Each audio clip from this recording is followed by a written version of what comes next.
game's on the line, one of those guys who just seems to have the knack for making the big play.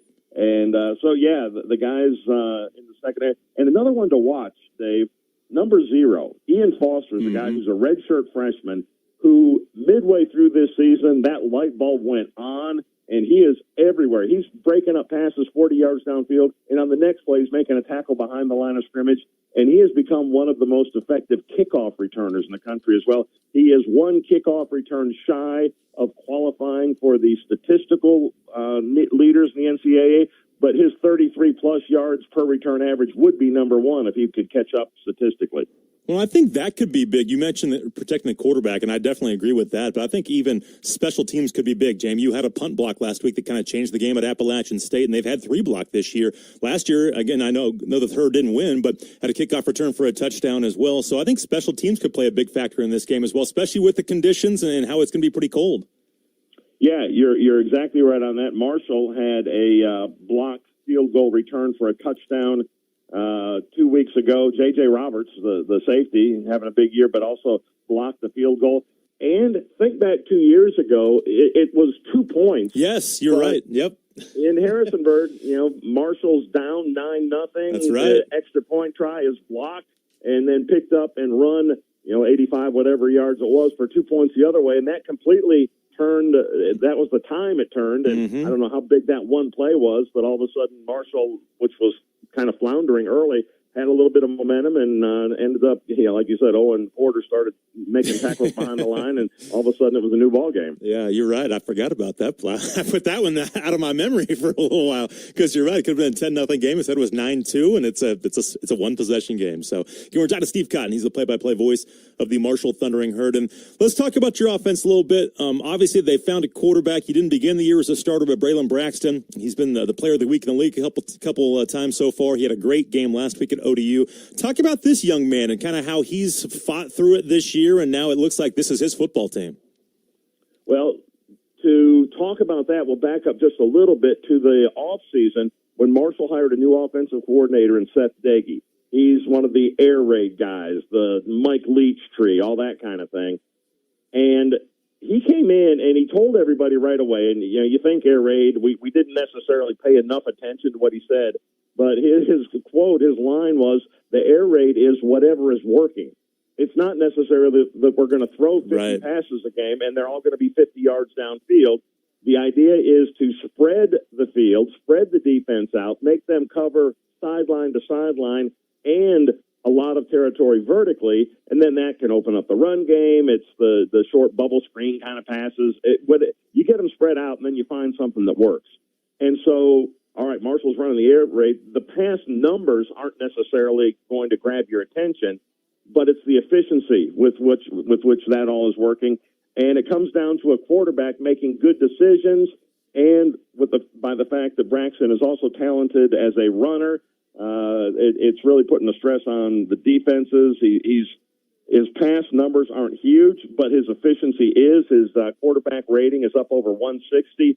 That would put him right now, if the season ended today, in the top 5 in Herd history for a season. And this is a school that's turned out the likes of Chad Pennington and Byron Leftwich and on and on and on.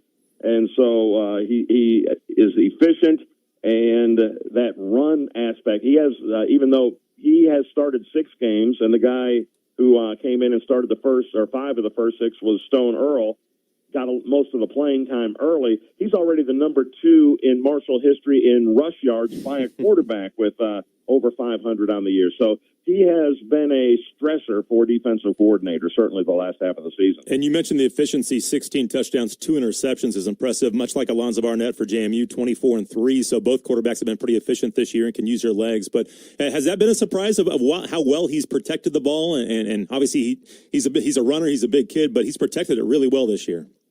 Yeah, and he unfortunately had the learning experience, the real-life experience to drive the importance of that home, because he's the guy at the end of that game at Georgia Southern when Marshall lost the 20-point lead in the last 5 minutes of the game, who fumbled not once but twice and made all that happen.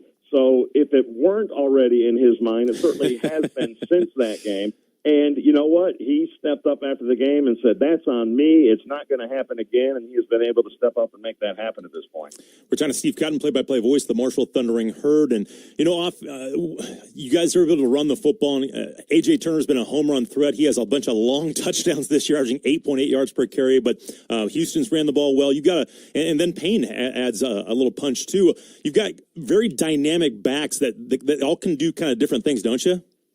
Yes, and A.J. Turner, like you said, the home run hitter, has been banged up. He keeps having to leave. The last 3 games that he has played in, he has not made it into, I think, past the second quarter in 2 of them, and I think he was early in the third quarter last week when he went out and was done for the day at Old Dominion. So he keeps getting gimped up a little bit. But Jordan Houston, a transfer from NC State, a guy who played a lot and effectively for the Wolfpack in his career, has stepped up and had the bulk of the carries, has run for over 400 yards, and much of that's been since A.J. Turner has been limited. And then Ethan Payne is a veteran.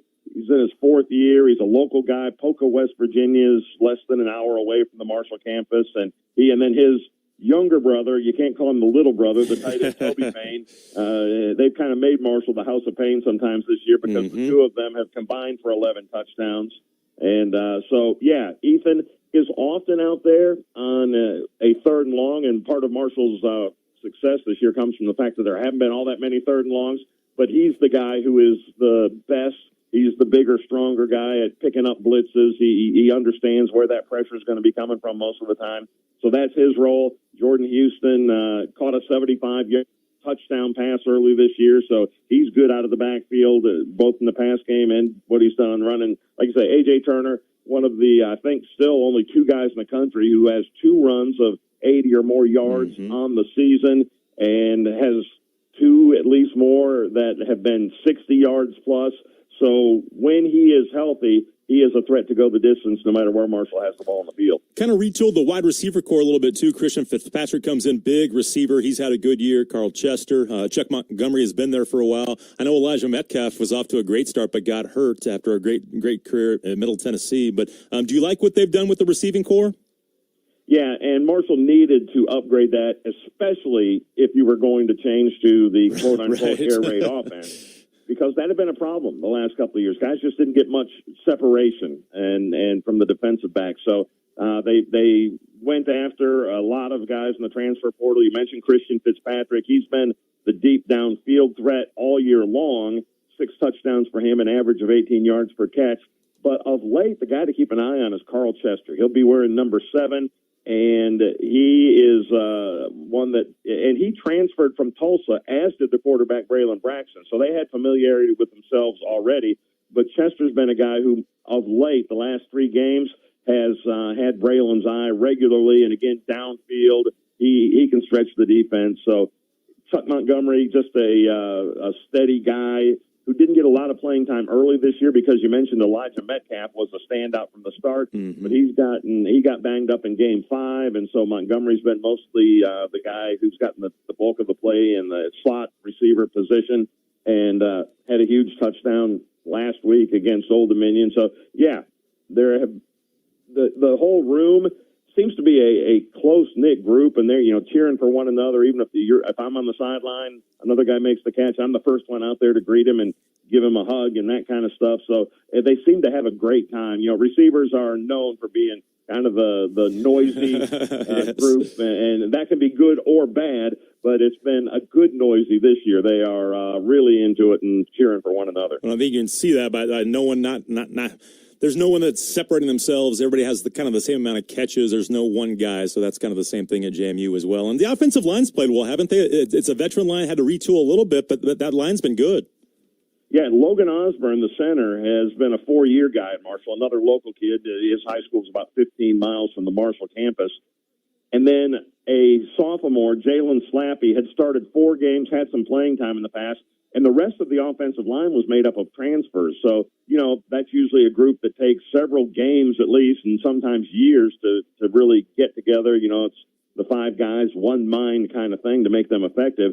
But they have come in and done very well. And then they've been tested the last couple of weeks. 2 weeks ago, Bryce Ramsey, who's a transfer from Southern Miss, has been rock solid at left guard all year. He got banged up.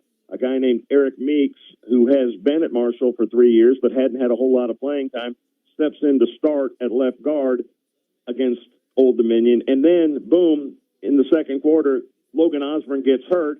So Meeks, who's already taken on a bigger role than normal, then slides over to center, another junior college transfer, and Marcus Adams is in at guard.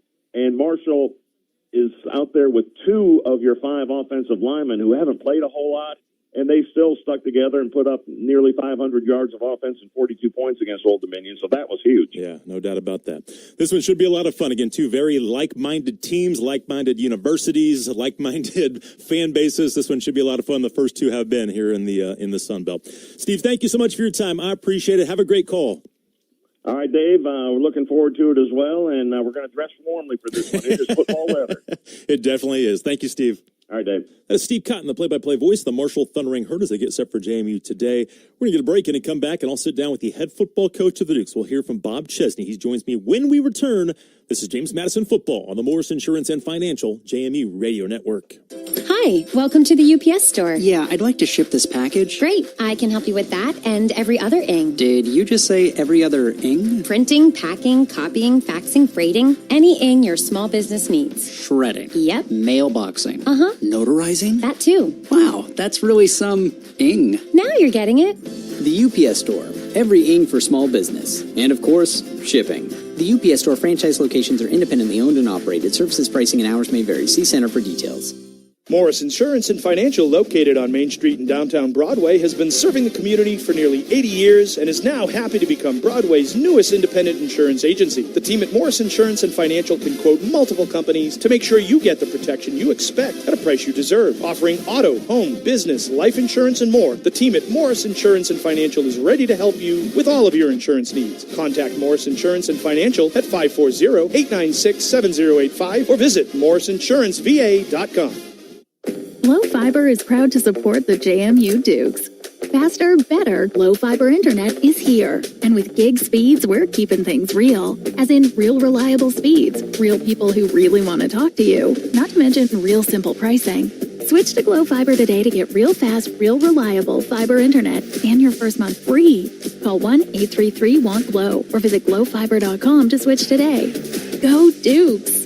Select internet speeds only. Taxes, fees, eligibility, and restrictions apply. At Skyline Financial Partners, we're always thrilled to support our fellow Dukes. From the opening kickoff to the game-winning touchdown, we're here to pave the way for your financial future. With offices across Virginia, our team of JMU alumni and experienced professionals, including financial advisors, CPAs, and estate planning attorneys, are ready to help you build your future retirement vision. Go Dukes and secure your financial future with Skyline Financial Partners. Visit SkylineFinancialPartners.com to schedule your free consultation today.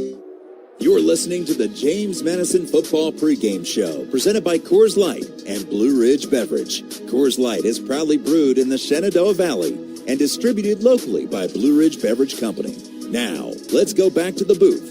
Here's the voice of the Dukes, Dave Riggert. We continue from Bridgeport Stadium. I am Dave Riggert. It's a regular season finale of Dukes and the Marshall Thundering Herd. Let's talk to Bob Chesney, now the head football coach of the Dukes. And happy Thanksgiving. How was Thanksgiving for you guys? It was great, man. We had my family was all here, and then my family, by meaning my brother, my parents, and then we had some friends from Massachusetts make the trip down, which was great. How was yours? I saw your mother in town, and you're hanging out. Yeah, it was outstanding. She was able to come. Now she's at the game today, so finally gets to see you guys in action. That's great. That's awesome. I hope she dressed warm. Yeah, no doubt. I think she's going to stay in the press box with me. So, talk about the work week for your guys. Obviously, unfortunately, not able to play for a championship, but did your guys still come back with kind of a championship mentality this week at practice? Yeah, and that's something we talked a lot about, was every rep has to be that. And I just think, although, that is now no longer an opportunity for us, it still doesn't matter. They love playing this game. They love playing this game for each other. And like we said before, they know their time is limited. So making the most out of every opportunity they get is crucially important.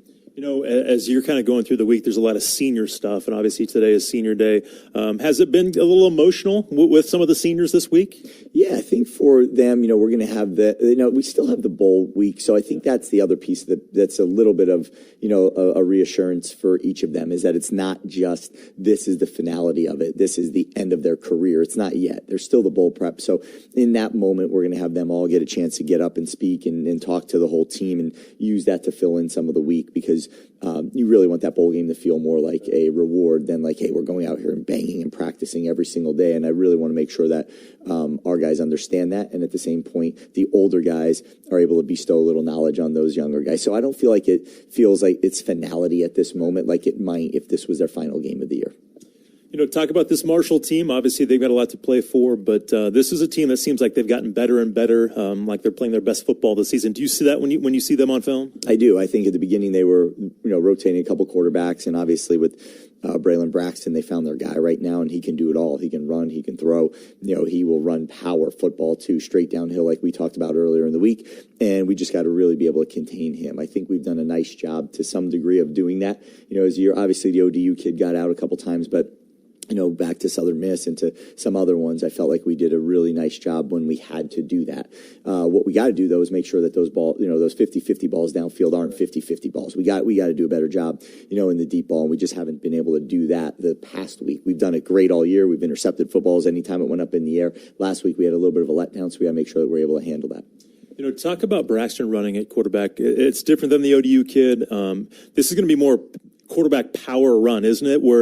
And this is a challenge for a defense to stop. Well, yeah, it's a lot of gap scheme. It's a lot of straight downhill. They find points of attack, double team, and kick out blocks, and they are just downhill. And he puts his pads down a couple times too as he goes low, which he does a good job of.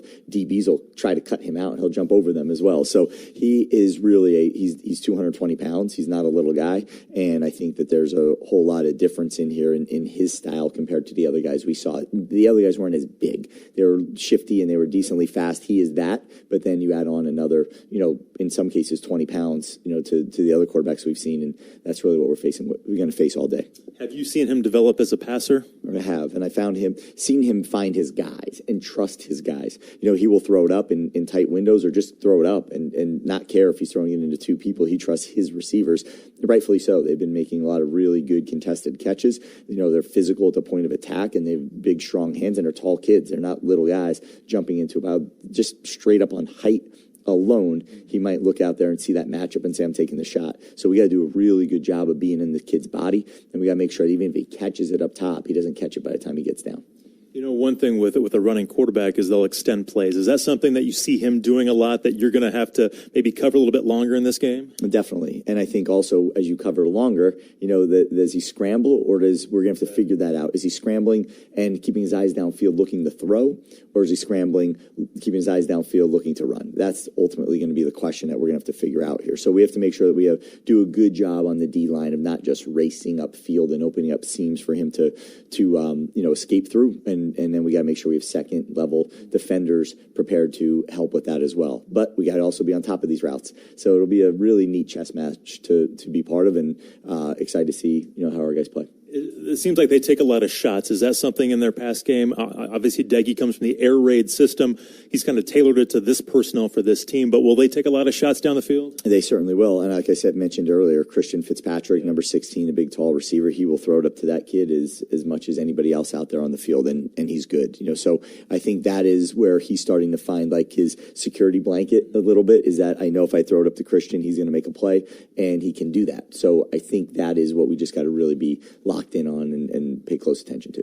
Talk about the running game. They've got three backs that play a lot. One's kind of a home run threat, and Turner, Houston, and Payne have been really good also. But talk about that group, and they catch the ball at the backfield. They're pretty dangerous, aren't they? Well, they are. I think if you go back through their like X play cut up and you look at their top plays, their big plays. You know, when we looked at everybody else, there were passes. You know, these guys, their first three, 86, 80, and 70 some are running backs running the ball in just a normal play. And then you get into the back swinging out of the backfield where the big receivers are blocking and the kids catching on a perimeter and then dicing it through the middle and scoring touchdowns. So, that really the running backs, as good as Christian Fitzpatrick is at number 16 at receiver, you get to those running backs, both 6 and 5, Houston and Turner, have both had really, huge plays in games. So the X play doesn't just exist in the pass game this week. It also exists in the run game. How about their offensive line? Is this as good as you've seen all year? I think so. And I think we'll figure it out when we get out there, because on film it seems to be the case. We'll just have to see what it really... I mean, North Carolina was obviously a different deal, but we'll just see what this thing feels like as soon as we get out there. Do we like our matchups? How are we able to, hold the line of scrimmage? Are we able to knock them back at all? And if not, then it just changes the game plan a little bit. I mean, your defensive line has played well all year long, and they've kind of dominated the line of scrimmage for most of the games, haven't they? They have, and they need to continue to do that. But it goes back to the stretch play here. So, physical, double teams and inside zone type plays we've done really well with. But when you start opening it up and stretching and running to the sideline, put your foot in the ground and cutting back, as dominant and great as Bush and Fitz are inside into the tight run game, it does creates a little bit more space. So they just got to make sure they keep their leverage and that they're ready to disengage off these blocks and be in position to keep that ball on their right shoulder or left shoulder, depending on where it inserts. Is that where you've missed Jake a little bit here lately? Yeah, that's a good point. I mean, he just was a racer. As you watch him, just so many plays where he can maintain and control his gap with his eyes first, and then say that ball's not coming through here. Let me fall back and help wherever else I'm needed. I think that as we go, this is going to be a big one, and that's a good thing for you to pay attention to up top. Is just where do the linebackers? Are they just running right to their gaps and downhill, and the ball's cutting back inside of them, and they're wasting themselves, or are they trying to be the running back and work with the play, and as it cuts back, we're able to fall out and cut back with it. That's going to be a big part of this game, because if we all just jam into the line of scrimmage and one guy gets out of a gap, it's coming out on the safety, and that safety, depending on where he is, could be a huge game. John, Bob Chesney on pregame as we get set for JMU and Marshall today. And defensively, it starts with Mike Green, doesn't it? He leads the country in tackles for loss and sacks.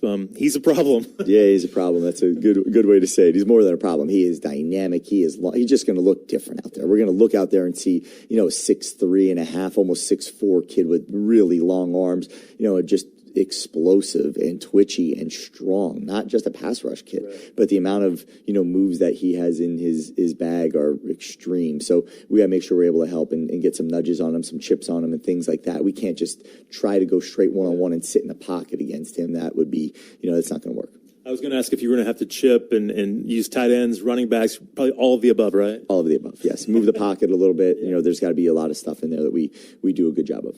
We talked earlier in the week, but this isn't a high-pressure team, is it? Do you feel like you kind of have an understanding of what they're going to do because they won't bring it? Now, they could, obviously. Teams have done that, but this isn't a high-pressure team, right? Well, you don't have to be high-pressure with Mike Green, right? He creates some of the pressure just by himself, by himself alone. So, I mean, again, they're not blitzing behind him a lot, but they will. They'll bring the Sam off the field. They'll bring the corner here and there, but it's not like what they major in. But they don't have to. It's, back when...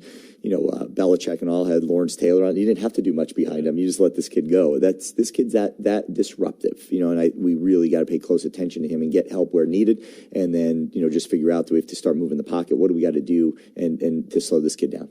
Do you feel like there's some chances at big plays against this defense, though? I do, but we do every week. We really do every week, and we like our matchups downfield. We just got to make sure that we keep that ball in play. We're not throwing foul balls out there. We're keeping it in play and letting our receivers go up and compete. At least have a chance for a contested catch, a pass interference, or something. We just got to keep that ball in the field of play. And do you feel like you'll be able to run the football against these guys? Yeah, I think that, it's going to come down to a lot of just what does that push look like early, and then what type of run plays do we need to do? Do we need to get our quarterback running a little bit more because, they're just not even outnumbering us, but they're just hard to move inside. Now, do we need the running back to start to become the fullback for the quarterback to run? That's, again, things that they do, but then when you get in that +1 quarterback run game, it certainly allows you to run the ball a little bit better, but certainly there's some risk that comes with that. What are you seeing out of their back end and some of the coverage that they run? Well, so, ultimately they're not doing a ton. They'll be in the cover 3 look, they'll stay in their quarters look, and they'll add in that 5th defender off the, away from the running back to fill into the C gap or even the B gap backside. They get into the 2-3s, which really tells you that a safety should be inserting inside, but they're not. They're actually just coming from away from the running back. So they'll mix in quarters, they'll get into some man free stuff, and they'll get into some cover 1 stuff with the blitzes coming off either the Sam or the corner. So, will we win those matchups downfield? Will we be able to identify when we're in a cover 3 or a man free or we're in our regular quarters looks? Do we know when the middle of the field's open or closed, and can we execute the routes accordingly with it, is what a lot of this is going to be. But we got to make those plays downfield. We have to just do a flat out better job when that ball's in the air of attacking it and making sure we're coming down with it. It doesn't all have to be perfect. It doesn't have to be perfect passes all the time. We got to give our quarterback a better chance of making some really good plays and some tough contested catches.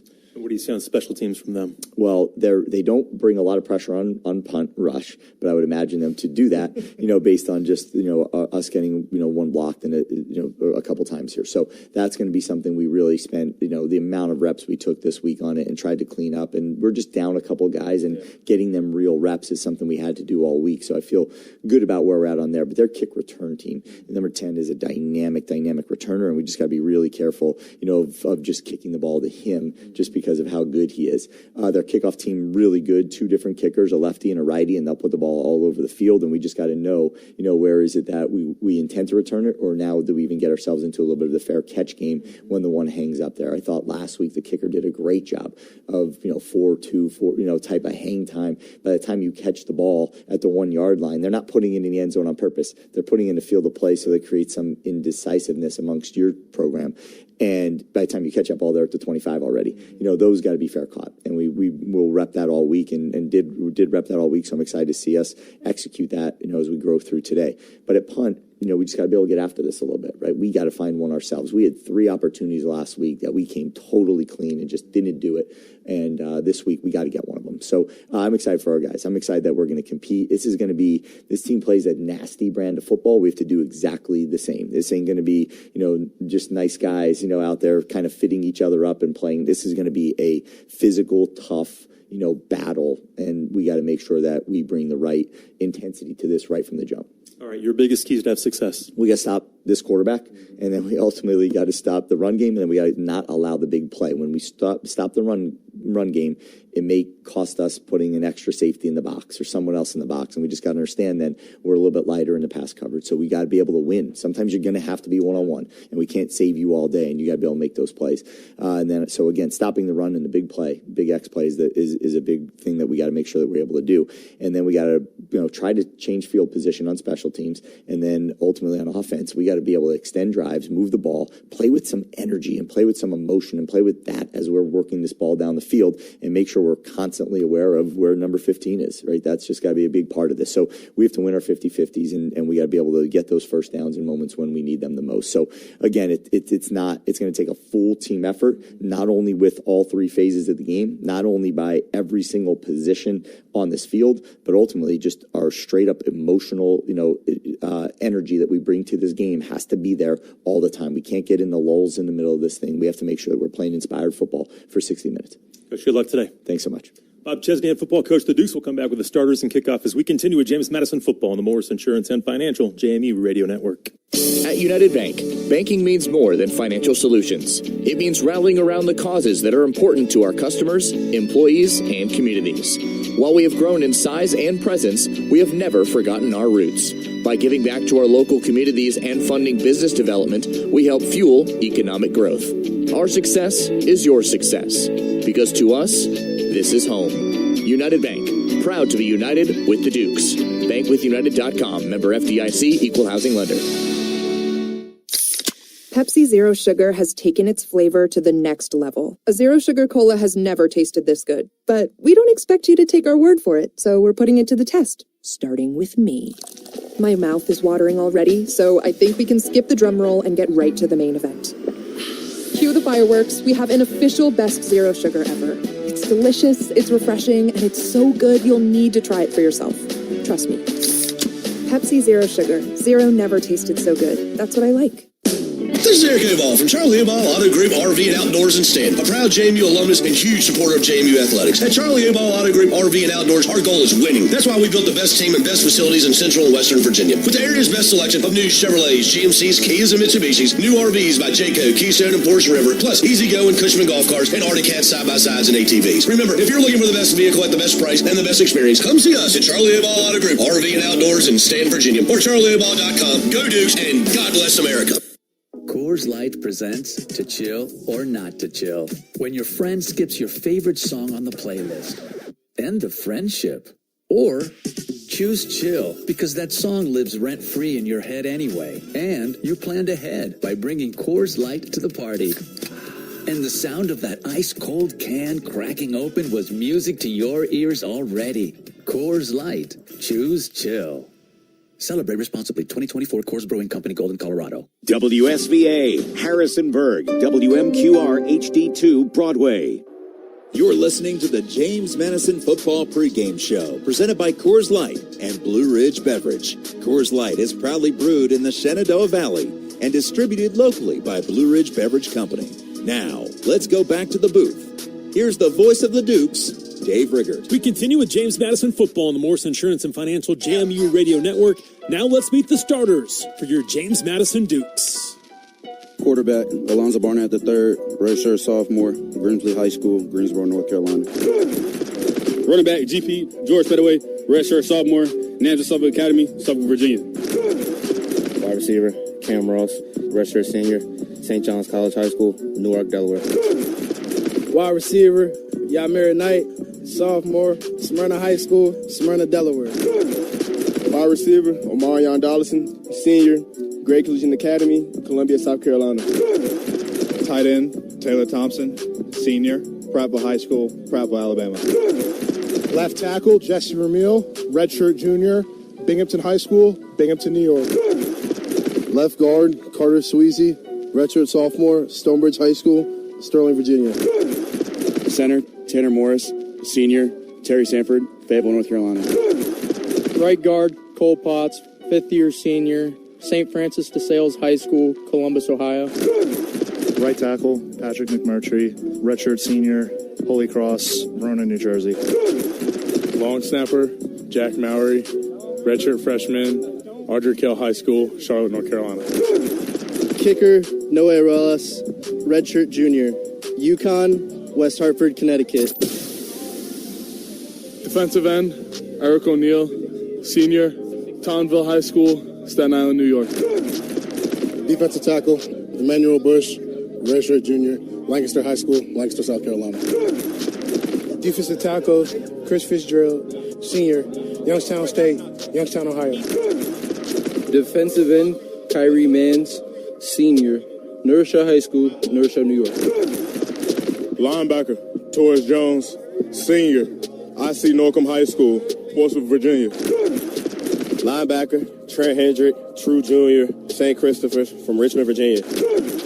Cornerback, Terrence Spence, graduate transfer from Holy Cross, St. Joseph Regional High School from Ringwood, New Jersey. Cornerback, Jordan Taylor, grad transfer from Tuscaloosa University, Miami, Florida.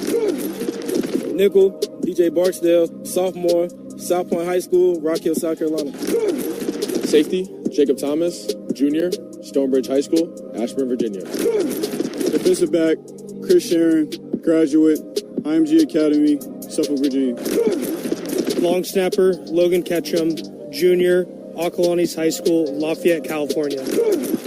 Punter, Ryan Hansen, senior, Arkansas State, Taylor, Texas. Those are the starters for James Madison Dukes as they run onto the field right now. JMU ready to wrap up the regular season as they host the Marshall Thundering Herd.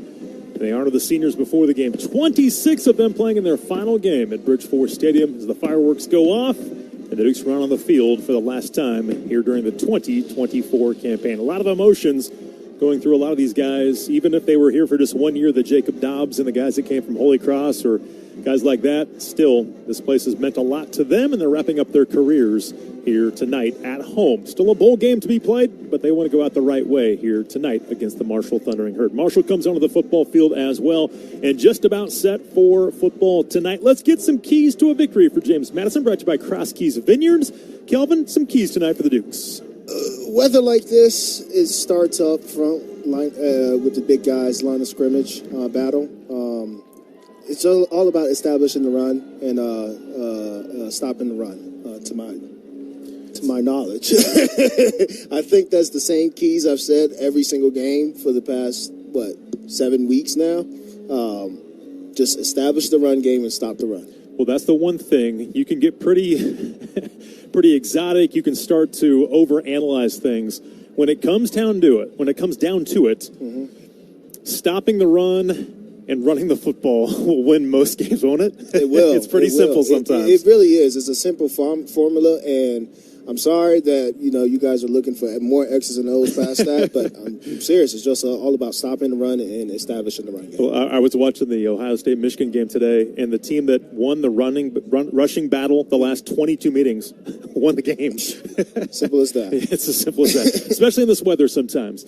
Jacob Dobbs is not going out with the captain, so that has meant the past 3 games that he is not going to play tonight in this football game. He did go through the senior day activities. I'm trying to see if he is suited up or not, or if he is in street clothes. They thought they may, even if he couldn't play defense, he may still be in uniform and do some of the special team stuff as a punt protector. But I'm trying to see if I can see him down there. But again, it looks like no Jacob Dobbs, at least on defense. Taurus Jones is out there with Tanner Morris and Cole Potts as the captains right now, meeting at midfield with Marshall to see who wins the opening toss, as Marshall will call it. And we'll find out here in a second who's going to get the football first. The Dukes have lost the toss almost every game this year. They've had the offense on the field most of the time. Let's find out. Marshall won the toss, chosen to defer to the second half. James Madison will receive the football. Gentlemen, shake hands. Go get your teams. That's Ted Pitts. He's our referee tonight. But for the most part, JMU has started pretty fast. Even the last 2 games on the road at ODU, at App State, they scored in the opening possession to take an early lead, and they've had some strong starts to the season. Now it's a matter of being consistent for 60 minutes. This is a team, Kelvin, that has been very up and down. It's been a roller coaster ride, even in games at times. Let's see if they can string together 60 minutes. If they can, they can beat anybody in this league, including this football team across the field. They've got to be consistent for 60 minutes. I have nothing to add to that. Consistency is literally key. And that's what Coach Chesney's talked a lot about this year, just consistency. And again, with so many new guys, I know Marshall's battled that. They don't have quite as many, but so many new guys, new cultures that they got to figure out. It's a matter of consistency. Let's see if they can do it for 60 minutes. As Coach has mentioned a lot of times, we have not played our best football yet. And they're still 8-3, a chance for a 9th win here tonight, and they'll get the offense on the football field first as they get Alonzo Barnett going. Let's see if they can get him going early against Mike Green and this Herd defense that has been really good at times throughout the year. They made some big plays to win some football games late in some one-score games. Let's see if they can get off to a good start. The Dukes are undefeated at home this year. They are 5-0. The Herd, their 3 losses have all been on the road. Now, albeit at Virginia Tech, at Ohio State, and they blew a 20-point lead at Georgia Southern for their one Sun Belt loss, but their losses have been on the road this year. They went undefeated in Huntington, but not on the road. The Dukes in their home traditional white uniforms, white helmet, purple jerseys, and white pants. The Herd in their white road jerseys. They've got the black helmets and black pants today. Marshall goes left to right. James Madison right to left with Kelvin Azanama and Jacqueline Dobrin. I am Dave Riggert. Thanks for joining us for JMU football tonight. Back deep to receive Cam Ross and Wayne Knight. Kicking off for the Thundering Herd will be Reese Veerhoff. He swings his right leg through, and Cam Ross will let it go out of the side of the end zone. That just trickles by the pylon out of bounds. It'll be 1st and 10 from the 25 for James Madison. Alonzo Barnett, the redshirt sophomore from Greensboro, North Carolina, 6 feet 207. The redshirt sophomore completing 59% of his passes. He's thrown for 2,558 yards, 24 touchdowns, just 3 INTs. 1 came last week. He was 10 for 11 to start the game last week, including a touchdown to Yamir Knight on the opening drive. Let's see if he can get him off to a good start here tonight to wrap up the regular season. With him would be George Pettaway. They'll have a condensed formation. Tight end attached to the near side left is Taylor Thompson. 3 receivers on the right side now, including a tight end. That is Josh Pfeiffer, who got his first career touchdown last week in the loss to App State. There's a handoff to George Pettaway. Big hole. He's got a big gain in the middle of the football field to the second level, and he will pick up 14 on first down. Good start to the drive to get the running game going. Marshall just came out with 2 3-techs, and we ran essentially a trap play. I think that was a phenomenal play call against that first defense. And GP, he's had a great season. Again, he is number 2 in the Sun Belt in yards per carry. 2 receivers each way. 2-by-2 formation for Barnett in the offense. GP stays to the right. Mike Green is a defensive end on the left side. Here's a play action pass. Quick hitch going to be caught by Omarion Dallison. He's got a first down to the 50 and spins right there. They'll have the football midfield just like that. The Dukes 2 first downs right at midfield, 45 seconds in. That's the threat of having a good first play. That's a running play right there. That RPO was wide open. And now they'll go with some tempo and send 3 receivers to the far side right. Taylor Thompson blocking back in front of George Pettaway out of the shotgun formation. Alonzo gets the chest-high snap. Here's a handoff to Pettaway. He's got a hole, and he squeezes through it for about 5 around the left end of the 45-yard line. Making the tackle is their leading tackler. That's Jaden Yates, linebacker, has 103 tackles now in the season, but they'll take 5 on first down. We talked about it in pregame. Be efficient on first and second down. They'll take that every time. Every single time. They'll bring in Josh Pfeiffer, more of a blocking tight end. I mentioned he got his first touchdown last week, his first career catch to put the Dukes up 14-0 last week in Boone. Also into the football game is the true freshman Dylan Williams at receiver. Condensed formation just off the tackles. They've got 2 wings, the 2 tight ends. Thompson stays in. There's a chest-high snap again, and a fake handoff and a big hole around the left end. Alonzo Barnett runs out of bounds to the 35-yard line for a 10-yard gain. Great fake, trying to get him involved and showing some emotion. He points for a first down. Alonzo Barnett, when he gets his feet going, it seems like that gets him kind of calmed down a little bit. He's got a 10-yard gain and another first down for JMU. I think with different quarterbacks, there's a lot of different ways to get them going. Alonzo, as you just mentioned, running is one of his. As is the same for the quarterback on the other sideline and Braylon Braxton. Getting in motion across the formation. The near side left is Thompson, a slot receiver on this near side. Alonzo Barnett out of the shotgun formation again from the 35 of Marshall, 1st and 10. 2:10 into the football game. Snap back, handoff Wayne Knight. He's got good blocking to the 30, breaks free, 25, 20, 15, 10, 5, stays on his feet, dives to the pylon. He's out of bounds at the 1. It's a 34-yard gain for Wayne Knight. 1st and goal for James Madison. I was just about to mention how much I love our offensive scheme against their defensive scheme. Lining up in 2-3 techs like that is easy money right there. They'll go with tempo. Wayne stays in the football game, and they'll fumble the football back near the 6. Miscommunication with Alonzo Barnett and Wayne Knight. They'll mark it to the 5, a 4-yard loss. That is not what you want to do when you play with tempo, but when you do play with tempo, sometimes there is some miscommunication, and they dropped the ball that time. It looked like he was going to pitch it forward to Wayne Knight. Wayne, I'm not sure, was ready for it. This is just the consistency that you just brought That's up. right. Like we're seeing it in live action right now. From the 5 now, James Madison will have a 2nd and goal from the 5. 3 tight end formation, 13 personnel, condensed formation now. Barnett from the 5-yard line out of the shotgun. George Pettaway checks in, handoff to GP. He follows Taylor Thompson, splits through 2 defenders, and gets in the end zone. Touchdown, James Madison. Let the Streamers fly. Duke strike on their opening possession. Boy, they are trusting the run game in the offensive line. Taylor Thompson led the way at the tight end spot that time. A tremendous opening drive. 1 pass, everything else on the ground. Nothing fancy. Timeout. Officials timeout. There's an injured third player at the 2-yard line, but you could not ask for a better script to start this football game. That was phenomenal. Phenomenal play call by the OC. Nothing fancy was done. It was just run downhill. George Pettaway gets his 4th touchdown of the season. The injured Marshall player is Daytwan Smith, backup corner, who was in, and they're going to help him off the football field. That is a 7-play, 75-yard drive, 6 of them on the ground, and it took just 3 minutes and 17 seconds off the clock. JMU strikes with a 5-yard touchdown run by George Pettaway. Noe Ruelas on for the point after. 11:43 to go here in the opening quarter. They have started hot again. Now, can they be consistent? Good snap, good hold. The kick is up by Noe, and the kick is perfect. It is 7-0 James Madison with 11:43 to play here in the opening quarter. We'll come back with the kickoff. You're listening to JMU Football on the Morris Insurance and Financial JMU Radio Network. Harbor Freight knows tool people like seconds from your local station along the West Virginia Lottery Thundering Herd Sports Network from Learfield.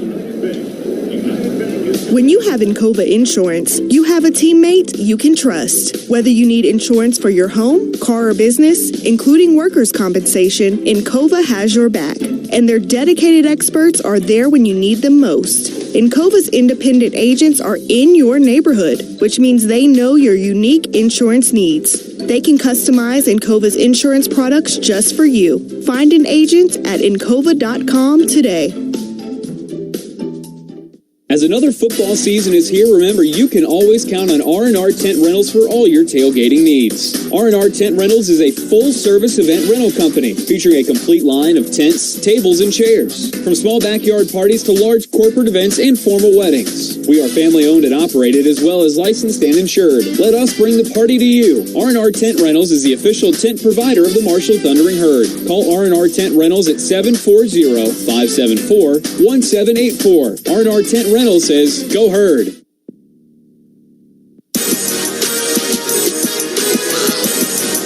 11:43 on the clock, and that's all the time that's come off. 3 minutes and 17 seconds for James Madison to go 75 yards, and the Dukes lead it on the George Pettaway touchdown run.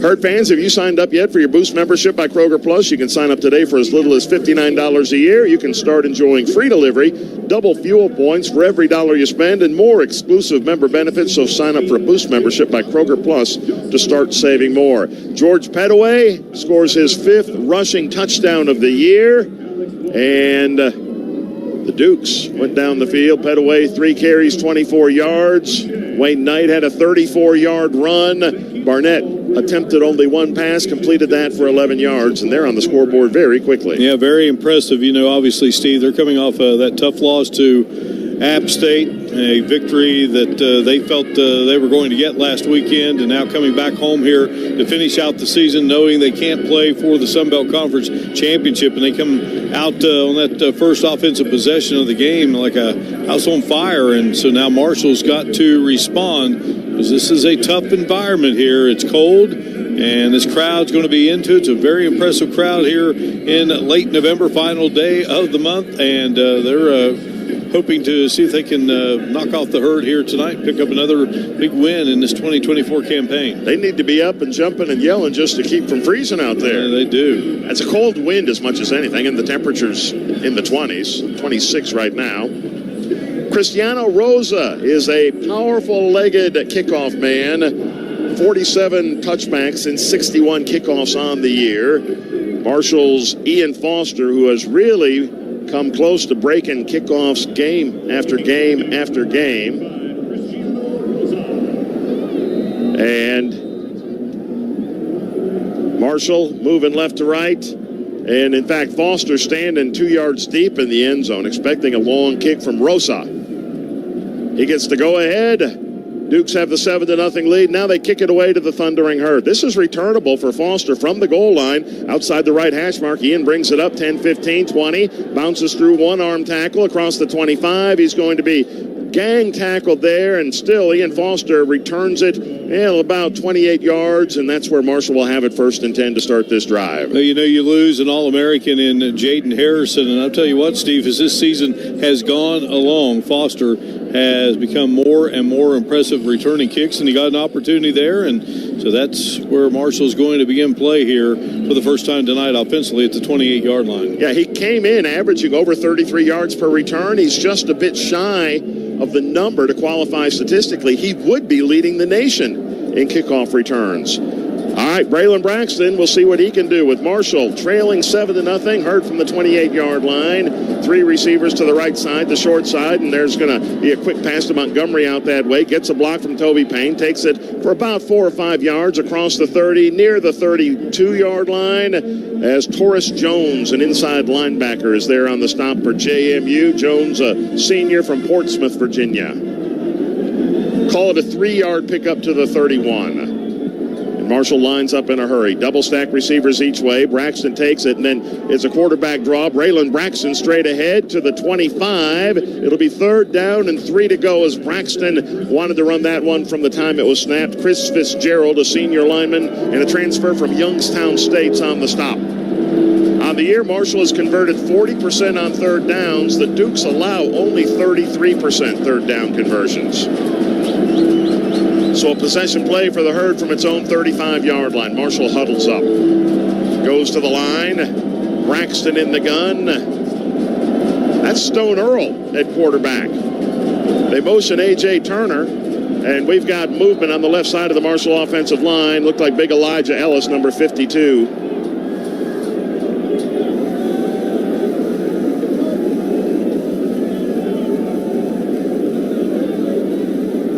We'll hear from Ted Pitts. False start, offense, number 52. It's a 5-yard penalty. It's still second down. Now, Braxton just ran back into the game, but then exited. So Marshall shuffling quarterbacks early.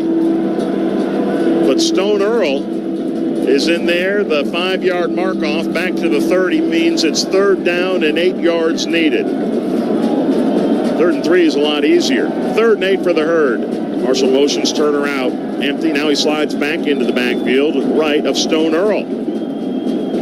Earl needs to get the ball out to the 38. Takes the snap, looks right, throws that way, and he misfires. Had his receiver, Braylon Brown, open at the chains and threw it low and outside. Incomplete. Marshall goes 3 and out. Has to punt the ball away after giving up a touchdown drive on the Duke's first possession. James Madison's going to get the ball back quickly, it appears. Yeah, just as impressive as the drive was for JMU, Marshall stalls out.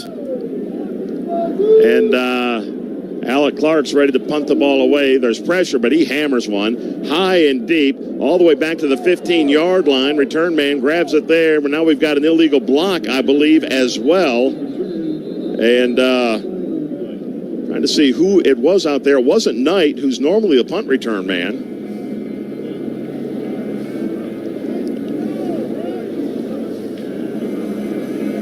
I think we've got an illegal block, so the Dukes are going to be backed up anyway.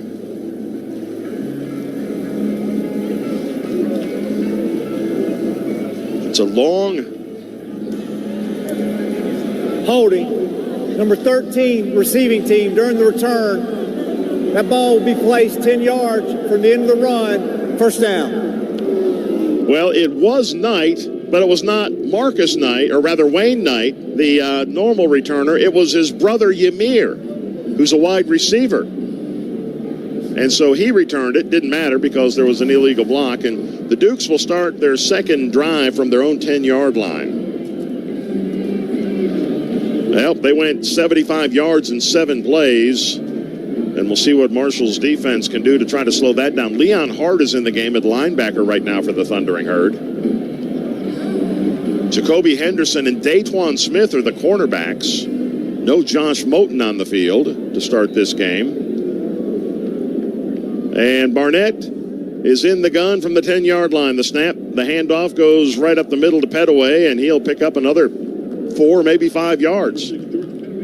Straight ahead, George Pettaway before being taken down by defensive end J.J. Hawkins. Second down, a long 5 needed. In fact, call it 6 as they mark the ball now at the 14 instead of the 15. Yeah, Pettaway just able to get away from Jaden Yates, who's had just that incredible season. So I got a little nicer gain there than it looked as it was going to materialize. Pettaway, a transfer from the University of North Carolina, has run for some 850 yards now on the season and 5 touchdowns, including 1 already this evening. Second down, 6 to go. Dukes on their own 14-yard line. Left hash. Barnett takes the snap, fakes the handoff, swings the pass underneath and left. It's complete, but Marshall wraps up immediately and makes the tackle on Josh Pfeiffer, the tight end, Amir Foster, who's given up about 60 pounds, wrapped him up and takes him down at the 18. So it's 3rd down and 2 to go. Yeah, just the second catch of the season for Pfeiffer.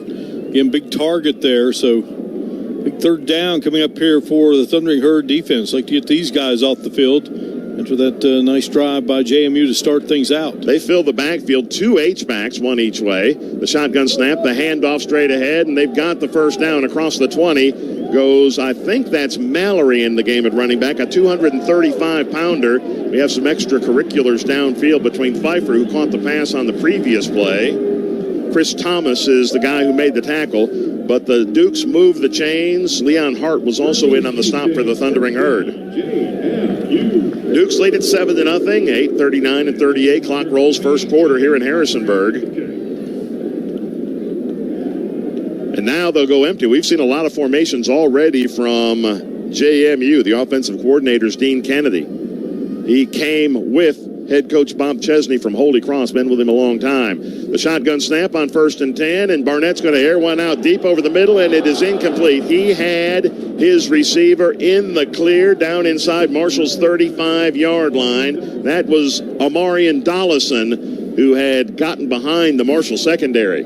Yeah, Dollison just That is running straight down the field. Barnett shows off his arm there, but overshoots his man just a little, and Marshall fortunate that he did, because that would have been 6. That could have been 14-0, just like that. 7-0 Duke still. Sigh of relief from those wearing green in the far stands. 2 receivers each way on 2nd down and 10 from the 22. Alonzo Barnett takes the snap, turns, hands the ball off straight ahead. A cut outside by Wayne Knight, tripped up, nicely done in the open field by Jaden Yates, because Knight had the sideline and room. Instead, he goes down after 4 to bring on 3rd and 6 to go. Yeah, good job there by Yates. Just stayed home there and able to trip him up. So brings up 3rd, and maybe a tough situation here for JMU. See if Marshall can take advantage here. Clamp Yates, down. 106 tackles, leads the Sun Belt. 3rd down, 6 to go for the Dukes from their own 26-yard line. Barnett takes it, looks right, throws that way immediately, caught for a 1st down. Over the 35 and out to the 40-yard line. Marshall makes the tackle there on Cam Ross, who has his 36th catch of the year. J.J. Roberts gets Ross off his feet, but Ross has it at 1st and 10 at the Dukes' 41-yard line after that 15-yard pickup. Another 1st down for JMU, just a quick slant there, and Barnett drills it in there, and Ross makes the grab. Dukes have it near the right hash mark. We're moving down to 7 minutes on the clock in the first quarter. 7-0 JMU and a 1st and 10 for the Dukes. Man in motion, the snap. They'll hand it off straight ahead. We've got another 5 yards or so on the carry. Petaway with the run, and again Jaden Yates makes the tackle, but that's 5 yards downfield, and 2nd and 5. The Dukes are nearing midfield. Got that offense clicking right now from the get-go here in this game, and on the move again. 6 first downs already in the first quarter for JMU. About midway through the quarter, they bring Maxwell Moss into the game as a wide receiver. He's in the slot right. 2 receivers that way, 1 man in the tight end left. Petaway started right of his QB, Barnett, who now moves left. They'll snap it. Barnett fakes the handoff, and he goes left, and he's got all kinds of room. He's out of cross midfield. It's a 1st down. Run out of bounds by Marshall's Jacoby Henderson at the Herd's 46-yard line. 8 yards too easy as far as Marshall's concerned. The Dukes are in Herd territory, looking to add to a 7-0 lead. But Barnett does a nice job selling it, and then just comes here to the near side, and big 8-yard pickup and a 6th first down of the game. 15 yards for Alonzo Barnett, who's 3 of 4 through the air for 30 yards. Dukes at the Marshall 46-yard line, moving right to left. 2 receivers left, 1 right. Started right, now he moves into the backfield. The shotgun snap, play fake, dropping and setting up a screen. It's complete. You've got the tight end over the 40 and 30 in Marshall territory on the run. Amir Foster has an angle inside the 20 and the 15-yard line, and the tackle's finally made on, I believe that's Hudson. No, that is Taylor Thompson with the catch, the tight end Thompson with a big gainer, and the Dukes have it 1st and goal at the Marshall 10. Well, they got 4 tight ends that they can utilize, and Thompson with the big play there. Already 7-0 Dukes, and Marshall's shown no ability to slow this team down so far. That was 36 yards on the pass to the tight end, his 32nd catch of the year. Barnett in the gun, the receiver in motion. They will give the little pop pass on the jet sweep action, and Marshall's there quickly on Amarian Dollison and takes him down for just a gain of a yard or 2. Actually, that was Ymir Knight, 0, not 9. Leon Hart and J.J. Hawkins are both there. They stayed home defensively. 2nd and goal from the 9 after the 1-yard gain. Steve, you said it earlier. I mean, they are pulling out all the tricks here offensively. We've seen a lot of different formations and a lot of different plays here. We're under 5 minutes to go in the first quarter. Dukes up 7-0. 2nd and goal at the Marshall 9. Alonzo Barnett takes it. He throws to the back side of the end zone, left side, and he completes it for a touchdown. He hit Amarian Dollison, and it is 13-0 after that 9-yard hookup. And Ruelas is out for an extra point try again. Well, just another drive like the opening drive of the game where so many things went right and just chunked down the field. 11 plays, 90 yards this time. And it's 14-0 if Ruelas makes this extra point. Marshall has a man down. Yeah, Jacoby Henderson out there in the end zone. So they'll check on him. He's had a great season for the Thundering Herd. And right now, Marshall. Dukes have 165 yards and 2 touchdowns. Marshall has 7 yards and a punt. Alonzo Barnett, the third, with his 25th touchdown pass of the season. Touchdown catch number 6 for Dollison, the senior from Columbus, South Carolina. Henderson is up, walking up at slight limp. Jacoby has played some good football this season. Young man, it's just really, as they said, grown up a lot, and on and off the field. Came in with 38 tackles on the season.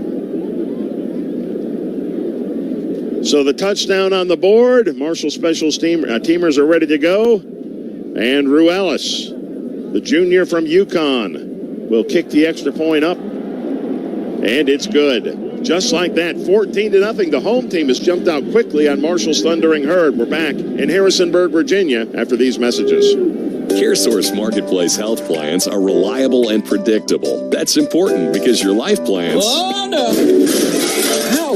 not. CareSource gives you the reliable coverage and peace of mind to take on whatever comes your way. Emergency services, hospital care, prescriptions, and more. Our plans are simple and affordable because when your life is complicated, it's important that your health insurance is not. For affordable coverage when you need it most, visit caresource.com/marketplace. We got you. Central Van and Storage is the official moving company of the Marshall Thundering Herd and Allied Van Line's 2017 Agent of the Year. Wherever the Herd traveled to play, Central Van and Storage is the company the Herd trusts to get them there. Let Central Van and Storage take care of all your household and commercial moving needs, local or long distance. Central Van and Storage, Allied Van Line's 2017 Agent of the Year and the official moving company of the Marshall Thundering Herd. Find out more at centralvan.com. That's centralvan.com. Brent Joseph inside our CareSource studios giving you an update on Marshall basketball. 8:11 left to go in the first half. The Thundering Herd trail the Western Kentucky Hilltoppers out there at Diddle Arena in Bowling Green at 19-15. Thundering Herd down by 4, just about to hit the 8-minute time out. Over in Statesboro, end of the third quarter, Georgia Southern and App State, the Eagles hold a 15-13 advantage over Appalachian State. They do have the ball driving on the Appalachian State 25-yard line as they start the fourth quarter. Let's go back out to Harrisonburg, Virginia with Steve and Mark, guys. Thank you, Brandon. Big start for JMU. Their fans are loving it. 4:17 on the clock. Quarter number 1. The Dukes already 14-0 over the Thundering Herd. Grab a Pepsi and some friends and get in the game. Proud to be the official soft drink of the Thundering Herd. Pepsi says we are Marshall. Dukes are already going to be kicking off for the second time after 2 long touchdown drives, 75 yards on 7 plays and 90 yards on an 11-play drive. Well, Steve, just got to get the football here, make something happen. Obviously, JMU has found something to move that ball right down the field and put it in. Again, they've shown a lot of formations, and they have everything they've done has worked. Marshall, meanwhile, had a sluggish beginning to the game offensively, so try to see if now the Herd can shave this deficit. Going to need a score on this drive. This place is jacked right now. Yep. Ian Foster has come close to returning kickoffs the distance the last 2 games. He's taken one each of those games into the opponent's territory. The Herd could really use for him to bust one right now, but Cristiano Rosa is not a guy you get a whole lot of chances against most of the time. There's a breeze at his back. Foster brought it out from the goal line last time. The approach, and here's another one knocked his way, and Foster's going to field it at the 2. Straight ahead, 10, 15. Foster's looking for a block at the 20, breaks a tackle. Right sideline, 35, 40 goes Ian Foster. He's out across midfield. We'll see where he steps out of bounds. Ian Foster gives Marshall the spark again. We've got another timeout here at JMU, but Foster has given the Herd the ball at the, well, they're going to back it up. Let's see before we take the break. Where do they say? Now they bring it all the way back about 10 yards to the Marshall 48-yard line. But a break in the action. A nice return of 46 yards by Foster.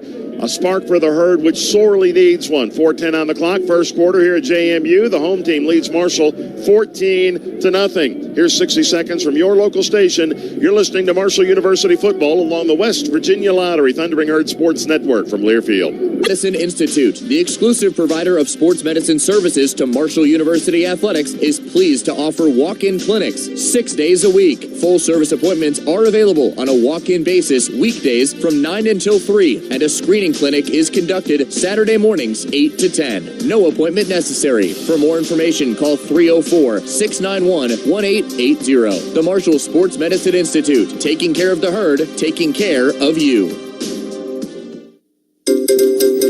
Traffic is at a standstill up ahead due to Cleopatra's royal carriage overturning and spilling thousands of valuable gems near the exit. Back to you, Carrie. iPlay, West Virginia's new online lottery app, is here, and the games are full of characters. Start playing today at WVLottery.com or download the official West Virginia Lottery app and discover even more ways to win with Play On, our new rewards program. So join the cast of characters today with iPlay from the West Virginia Lottery. 18 plus to play. Play responsibly.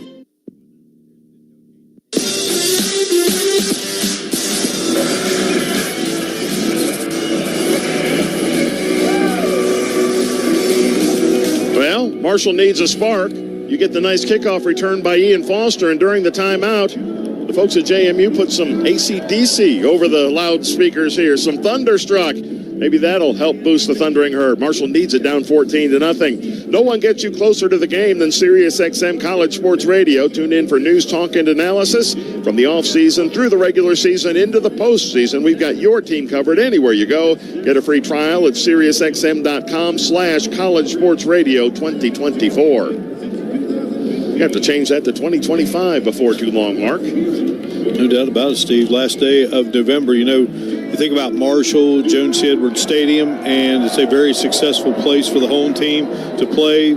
Well, Duke's teams have been very successful here inside Bridgeforth Stadium, and fortunately, Marshall, one of 4 victorious teams since 2016. Yeah, Herd got the win here 2 years ago after falling behind early, and fought back and got the win. Big game defensively for Owen Porter that night. He was everywhere. So far, Marshall's defense has struggled. 2 long touchdown drives by the Dukes. But now Marshall starts near midfield. Braylon Braxton's back in at quarterback for the Thundering Herd. 2 receivers each way. Marshall from its own 48-yard line. They'll toss the ball into the right sideline, and A.J. Turner is swarmed and hit behind the line and taken down for a 2-yard loss. Turner tackled by Kyrie Mans, a senior defensive end from New York and a Colorado transfer. We know a little about Colorado transfers who play defensive end at Marshall. We do. I'll tell you what, he comes up and Mans. Manly tackle there on Turner. Both D.V. Harris and J.J. Hawkins, Marshall defensive lineman, transferred in from Colorado this year. 2nd down 11 for the Herd. Marshall on its own 47. Braxton takes the snap, hands it off to Turner, sweeping left, looking for a block, and it doesn't come. He is hit at the line of scrimmage and goes down right there. It'll be 3rd down and 11, and Torres Jones has another tackle. The Portsmouth, Virginia product is all over the field early for JMU. Of course, the defense hasn't been out there many plays. Jones is a guy that's just really played well, Steve, for JMU over the last few weeks. 6th-year player. Had a big game against the Herd a couple of years ago. Had 13 tackles in this game. 3rd down, 10 to go. Jordan Houston's the running back. Marshall's Braxton sends 3 receivers right and 1 left. Takes it, steps up in the pocket, flushed out, dumps it underneath to Houston, across the 50, needs to break a tackle. He has the 45, but he needs the 42, and he's swarmed and driven backwards. And for Marshall, it'll be 4th down and 3 to go. Torres Jones again leads the charge for the Dukes defense. And what do you want to do right here? Looks like the punt team's ready to come onto the field. You give them a long field, if anything, because of the way they have moved the football here on the first 2 possessions. So there again, just nothing really happening, Steve.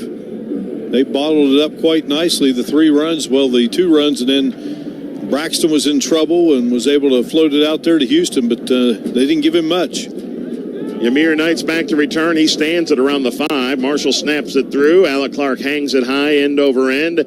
Knight signals for and makes the fair catch, running up to the 11-yard line to field it there. Well, it's a long field for the Dukes, but that has not mattered so far to JMU, which has touchdown drives of 75 and also of 90 yards, and will start officially at the 12 this time. Now Marshall won the toss. They elected to go on defense first, and James Madison took full advantage of having the football to open up this game. And they have not stopped, and then their defense has been relentless, and Marshall just hasn't been able to get anything going at all thus far. Quarterback Alonzo Barnett is 6 of 7 to start for 76 yards and a touchdown. From the 12-yard line, he'll take it and hand the ball off straight ahead. Wayne Knight right up the left hash mark for another, about 4 yards this time. At the bottom of the pile is Raekwon Thompson. I think Braden Ward, the young defensive lineman's also on the field and in on the stop. Yeah, Braden Ward, the young man out of Riverside High School. I think he's got a bright future for the Thundering Herd. Second down, 6 to go. Dukes on their own 16-yard line. 2 receivers right, tight end and a wide out into the boundary the other way. Barnett takes a long look at the defense, takes the snap. Marshall on the blitz. Barnett gets rid of it, and he'll complete it for a first down across the 25-yard line. Ahead to about the 28 is Amarian Dollison, who has a touchdown already, and he's moved the chains this time. And Anthony Richard is in at cornerback right now for the Thundering Herd and makes the tackle. A gain of 12 to the 28. So Richard's a new face out there on defense for the Thundering Herd. Out of Lafayette, Louisiana, and a transfer. 2 receivers each way, 1st and 10 from the 28. Barnett takes it, hands it off. Huge hole straight ahead, Knight. He breaks a tackle at the 40. He's over midfield, and Knight, or make that Mallory. Joe Mallory is the running back. They've gotten big runs from all of those guys all the way ahead to the Marshall 45 before Monroe Beard makes the tackle. Marshall trying to put some new guys out there on defense and see if anybody can make something happen, but so far no luck. Mallory, the Portland State transfer, and boy, he found the hole his first carry of the night. 27 yards to the Marshall 45, and Barnett's ready to go, takes the snap, stands in the pocket, flushed out of the pocket, rolling right, being chased by Braden Ward, gets to the sideline, and he's angled out of bounds. It turns into a small loss, I believe, but that was a good job by Barnett. Nobody was open. The Marshall secondary had everybody covered up. Second down, and looks like they're going to give him back to the original line of scrimmage, 2nd and 10 on the Marshall 45.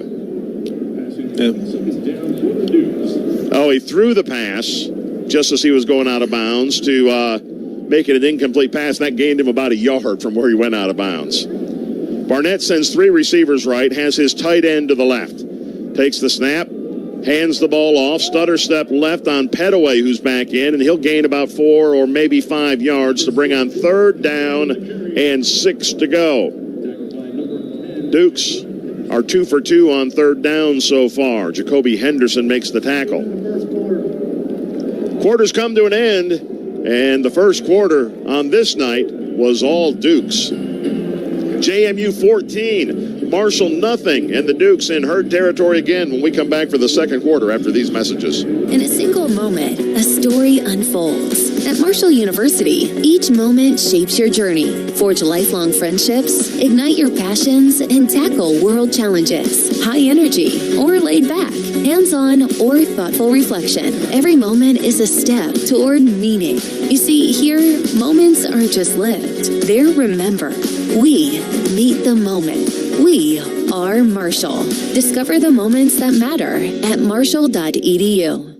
At Kroger, an annual Boost membership just got even better. Now you can choose from Disney Plus with ads, Hulu with ads, or ESPN Plus on us when you sign up. Plus, enjoy unlimited free delivery, double fuel points, exclusive offers, and free items. Sign up for a Boost membership today. It's an easier way to save, including new streaming options to relax with while we deliver your groceries. Kroger, fresh for everyone. Restrictions apply. See site for details.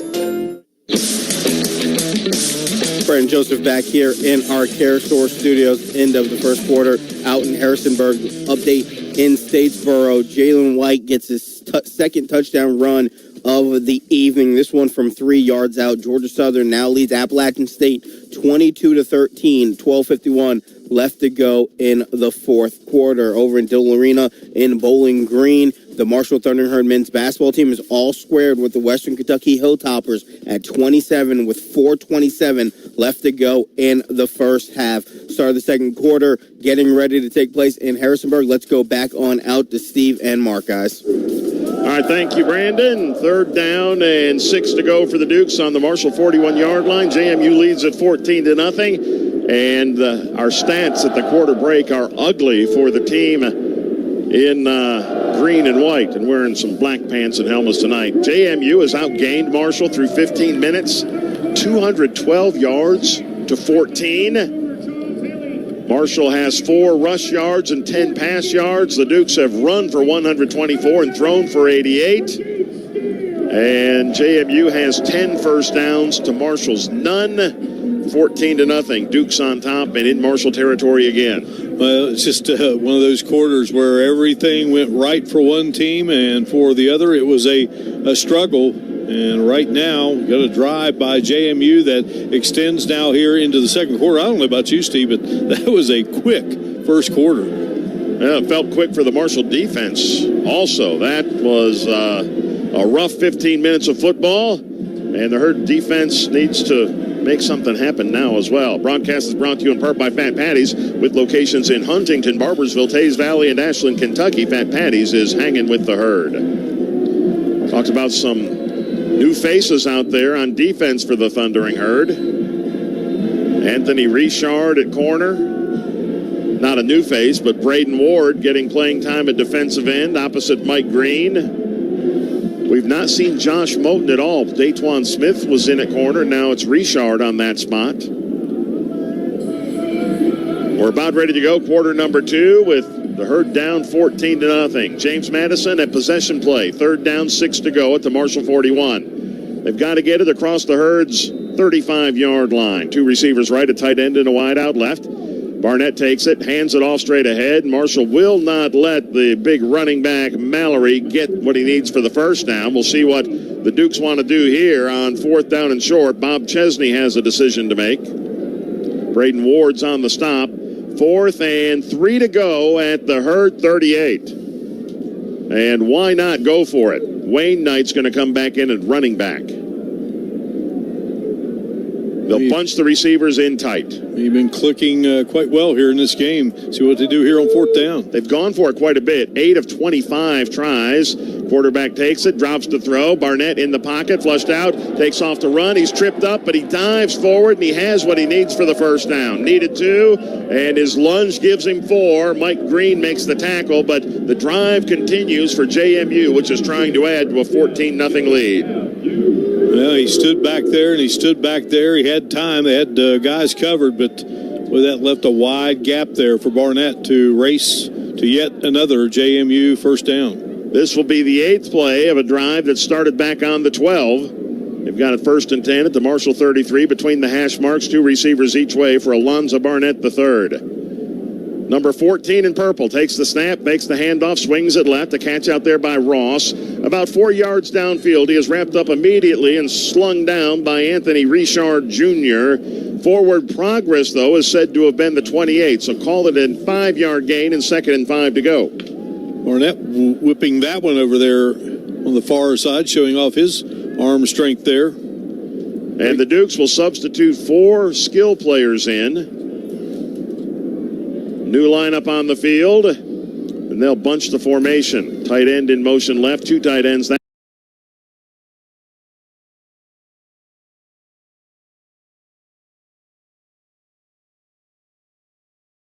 way. Second down at the Marshall 38-yard line. It's a quick toss to the left side and Petaway, and Marshall steps up and makes a hit right at the line of scrimmage. It was Richard, the cornerback, setting the edge. Petaway gained maybe a yard to bring on 3rd down 4. A nice play by Richard there. Dukes have converted 2 of 3 third downs. When they didn't make it, they got it on 4th down. They'll bring the 236-pound Mallory in at running back. And they bring an extra tight end in as well. A couple of tight ends on 3rd down and 4 to go at the Marshall 27-yard line. Long count for Alonzo Barnett. He looks at a 4-man front, takes the snap. It's a quarterback keeper. Cuts it upfield, has the first down, and takes it for another couple of yards to the 21. Barnett said, I'm pretty sure I can get this myself again on a quarterback keeper to move the chains. JMU nears the red zone, already leading at 14-0 early in the second quarter. This will be the 11th play of this drive. Dukes have run 28 plays to Marshall's 6. And Barnett's empty in the backfield. 3 receivers right and 2 the short way left. A long count, claps his hands, takes the snap, gets rid of it quickly to the left sideline, complete for another 5 or 6 yards on the play. Catch made across the way by Logan Kyle, the 3rd tight end to catch a pass. And again, it's Richard at corner who shoves him out of bounds. I'll tell you what, just 3 and 4 and 5 yards at a time here. And much as Old Dominion did last week, the Dukes are getting the ball out of the hands of the quarterback quickly, not allowing Marshall's pass rush to be a factor. Double-doubles as far as the receivers go. Ball's on the left hash mark. 2nd down and 4 to go at the Marshall 15-yard line. 2 down up front, 2 standing ends for the Herd. Barnett takes it, hands the ball off. Knight bounces left, looking for the corner. Gets the first down. He's inside the 10 and tackled to make it 1st and goal at the 9-yard line. Tackled by Braden Ward. And now the Dukes will bring in extra offensive linemen. And for a moment, that play appeared to have him hemmed in, and then just managed to find that yardage to move those chains once more. 14-0 already, and the Dukes 1st and goal at the Marshall 9-yard line. They're even substituting offensive linemen in the middle of the drive. And they'll bring everybody in tight. Nobody split wide on 1st and goal from the 9. They'll toss the ball left side Knight. Marshall makes him hesitate, and so he'll go to the left sideline and get what he can, which is maybe 3 yards for 2nd and goal at around the 6. He's short again out there on the edge, forcing him out of bounds. Yeah, I'll call it a 2-yard gain to the 7 and 2nd and goal. Petaway checks back in at running back. One of 3 skill players who check in for 2nd down from the 7. Petaway goes left of Barnett, looking for a 3rd touchdown drive in as many possessions, and he'll be empty in the backfield. Now they go deep motion, 4 receivers right, quarterback draw. Straight ahead, Alonzo Barnett takes it from the 7, inside the 5, down to about the 3. Picked up 4 to make a 3rd and goal from the Marshall 3-yard line. Dylan Davis, the transfer from Illinois, is on the stop for the Thundering Herd, but the Dukes are less than 10 feet away from a 3rd touchdown in the half. And new personnel coming in for the Thundering Herd. Thomas back in, Green returns. Petaway is going to line up as a pistol tailback.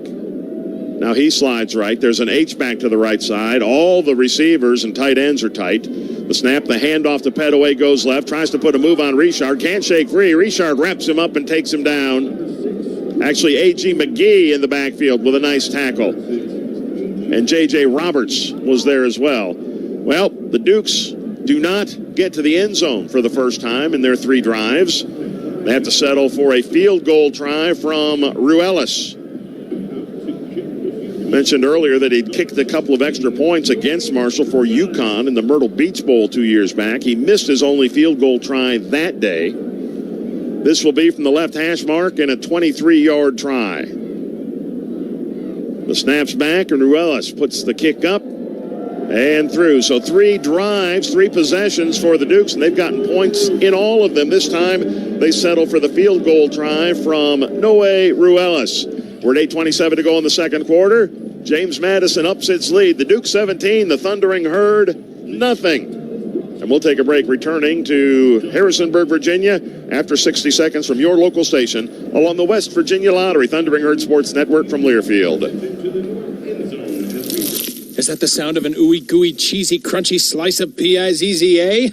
Obviously, but as good as that sounds, we think it can get even better. Oh yeah, that's the sound of a freshly opened fizz-filled Pepsi. The only thing that can take this flavor medley of crunchy dough, mouth-watering cheese, and savory sauce to the next level. How about another bite? Pepsi and pizza sound like a match made in heaven and taste even better. Pizza, better with Pepsi. That's what I like.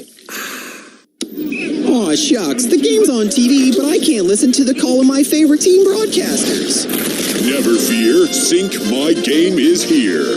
Sync My Game? Yes, Sync My Game. If you have a DVR and streaming device, head to syncmygame.com from Learfield. It's never been easier to hear the impassioned voices of your favorite radio crew synced with the TV. Wow, thank you, Mr. Just remember, syncmygame.com. Brent and Joseph back in our Care Source studios with a scoring update. Halftime score at Diddle Arena in Bowling Green. The Marshall Thundering Herd up on the Western Kentucky Hilltoppers 40-36. Michael Dawson, does he miss from three-point land? 6 3-pointers in the first half. Leads all scorers with 18 points at the break. Marshall with a 4-point advantage there on the road. Over in Statesboro, taking a look at the Georgia Southern Appalachian State score, 22-13. Georgia Southern still leads over Appalachian State. 8:36 left to go in the fourth quarter. Georgia Southern has just crossed midfield with possession of the football. Let's head back on out to Harrisonburg with Steve and Mark as Marshall gets ready to get the ball back, guys. All right, thanks, Brandon. 17-0 now. The Dukes, 3 possessions, 2 touchdowns, this time a field goal. That capped off a 16-play, 83-yard drive, so 17-0. The Dukes on top. When the holidays get real, start at KohlsandKohls.com. Great Cyber Monday deals. You'll find amazing deals on everything you need all in one place, so you can focus on the moments that matter. Kohl's, where families come first. Well, Marshall's one bright spot has been Ian Foster returning kickoffs. Yeah, the trouble is he gets too many chances. Yeah, 33-6, Steve, on the plays. Number of plays right now. Total offense, 248 yards for the Dukes to 14 for the Herd. Cristiano Rosa will kick it toward the south end of Bridgeforth Stadium for the first time. 17-0, JMU on top. Here's the run-up. And the kick's away. This is going to be returnable. Foster runs up, fields it at the 12-yard line. Right hash mark, Ian Foster. Angles left this time over the 15, 20, 25, and 30. Foster still on his feet. And Ian Foster across the 35-yard line. That's actually Doc Chapman. Tyshawn Chapman returning, not Ian Foster. And he does a nice job on that return. Yeah, Doc Chapman, he's really come on in this 2024 season. He's got some good speed. Good little player for the Thundering Herd. 8 receptions on the season. Well, Marshall held the Dukes to a field goal try, a make by Ruelas. 17-0, and can the Herd get the offense cranked up? No first downs thus far for Marshall. 14 total yards on 6 plays. Braylon Braxton in the gun, takes the snap, hands the ball off to Turner, moving right, and that's about a 3-yard pickup off right tackle, but he's down at the 40 for 2nd down and 7. That defense is not letting Marshall have any room, and it's a former member of the Thundering Herd, Emmanuel Bush, out of Lancaster, South Carolina, on the tackle. He's played in all 11 games this season. Very powerful player for the Dukes. Marshall goes quickly. The shotgun snap, swing pass to Montgomery left, looking for a block, gets one, and picks up about 3 yards, but the Dukes defense recovers quickly and knocks him out of bounds. Jacob Thomas, a junior safety from Ashburn, Virginia, rode Chuck Montgomery across the near sideline. 3rd down, 3 to go as Marshall hopes for its first down of the night. It was a really nice play there by Jacob Thomas, covering a lot of ground to get Montgomery down. Montgomery is one of 3 receivers right. The tight end left.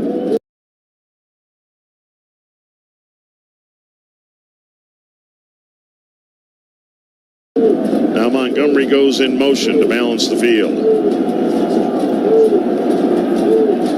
The shotgun snap to Braxton. He looks left, throws that way. Leaping catch up, knocked away from Christian Fitzpatrick at midfield. Would have been a first down, but the ball was separated. And Chauncey Logan was there, and also with a big stick, Mercy, is Jordan Taylor. He was kind of twisted around, and he looked it in, but boy, when that ball got to his hands, I mean, they blew him up. Wow. And I'll tell you what, Fitzpatrick, tough cookie, gets up and heads to the far side of the field. Marshall snaps it through to Alec Clark. Alec Clark hangs it high, a line drive. That's going to sail over the head of Ymir Knight, but skip all the way into the end zone. Well, he knocked that punt 56 yards, but it nets 36 because it's a touchback. Dukes will be back on offense and start at the 20-yard line, and Marshall's defense will see if it can finally keep JMU off the scoreboard. A break in the action here at Bridgeforth Stadium. 7:07 to go in the second quarter. James Madison, 17. Marshall, nothing. We will be right back. When you have Encova Insurance, you have a teammate you can trust. Whether you need insurance for your home, car, or business, including workers' compensation, Encova has your back. And their dedicated experts are there when you need them most. Encova's independent agents are in your neighborhood, which means they know your unique insurance needs. They can customize Encova's insurance products just for you. Find an agent at Encova.com today. Delta Hotels by Marriott Huntington Mall in Huntington downtown. The preeminent full-service hotels conveniently located in downtown Huntington next to the Mountain Health Arena and in Barbersville just off I-64 at the Huntington Mall. The area's largest modern upscale guest rooms with comfortable beds, signature cocktails, and local shuttles. Conference and banquet rooms that can handle any meeting or special occasion. Delta Hotels by Marriott, the official hotels of Marshall Athletics.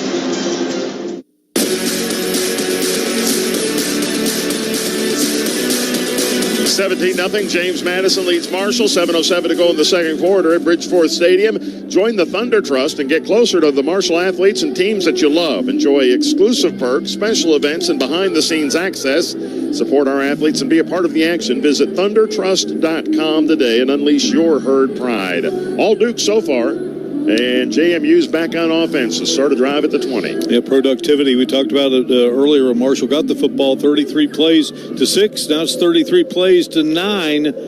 And just nothing can get untracked for the herd. Offensively, everything is clicking right now for JMU when they have the football. And so now you ask your defense to really come up big here on this particular series because you are looking right now a 17-0 hole. You did get that stop there to at least limit them to a field goal last time they had it. But I'm telling you what, Steve, they have just everything they have tried has worked thus far here tonight in chilly Harrisonburg, Virginia. So the Dukes, who have gained 248 yards and are averaging 7.5 yards every time they snap the football, will start on the 20. So Marshall's defense hoping to find the answer to the mystery that has been JMU. And Alonzo Barnett, who's 9 of 11 for 99 pass yards and a touchdown throw. He's also run the ball 6 times for 30 yards, including some third and fourth down conversions. Marshall, 4 men up front. And the shotgun snap, the handoff on first down goes to Wayne Knight. Straight ahead, 4 yards. So even when the Dukes running backs are not getting free, they are gaining positive yardage and keeping their team above the chains. Braden Ward on another tackle for the herd. Yeah, Wayne Knight just kind of buried his head there and got what he could, and it makes it a manageable 2nd and 6. Ball's about 10 feet inside the left hash mark as the Dukes move left to right here in quarter number 2. Barnett takes the shotgun snap, stands in the pocket. He's hit from behind. The ball is loose, and there's a scramble for the football. It looks like, we don't know yet. They're going to unpile things. It's a loss for the Dukes at least. And it's Mike Green in the backfield. Carter Sweezy comes up out of that pile with the football. So if that goes down as a green sack, that is his 16th of the season, which will tie the all-time Sun Belt Conference sack record. Javon Solomon at Troy had 16 last season. 3rd down and 15 to go for the Dukes. Barnett takes the snap, flushed out of the pocket again, throws a jump pass to the right, and he completes it out near a 1st down. We'll see where the ball is spotted. Marshall made a big stick on the sideline, a yard short of the 1st down. Jacoby Henderson made the hit. There's also a Marshall player down back behind the line of scrimmage.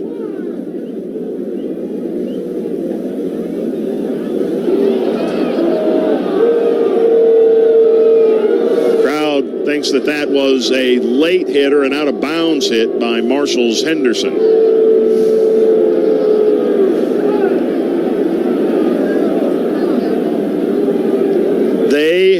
The official scorers have given that sack to Braden Ward, not Mike Green. So if that stays, Mr. Solomon of Troy is still the Sun Belt single-season sack record holder. Again, Davis walks to the sideline there after they check him out. Dylan Davis. 4th and 1, and Mark, the Dukes keep the offense on the field. Marshall's thinking, don't jump offside here. Marshall's late, and now the herd moves, and that'll be offside on Jason Shuford, number 12, and a 1st down. Unless I'm greatly mistaken. They're going to talk here.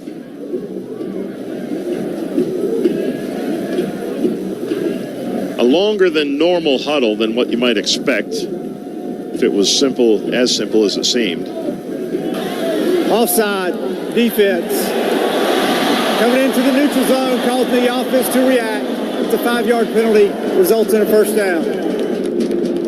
So Marshall still looking for a stop defensively against James Madison. 5:38 to go, 2nd quarter. Dukes lead at 17-0. 1st down at the Dukes 34-yard line on the penalty.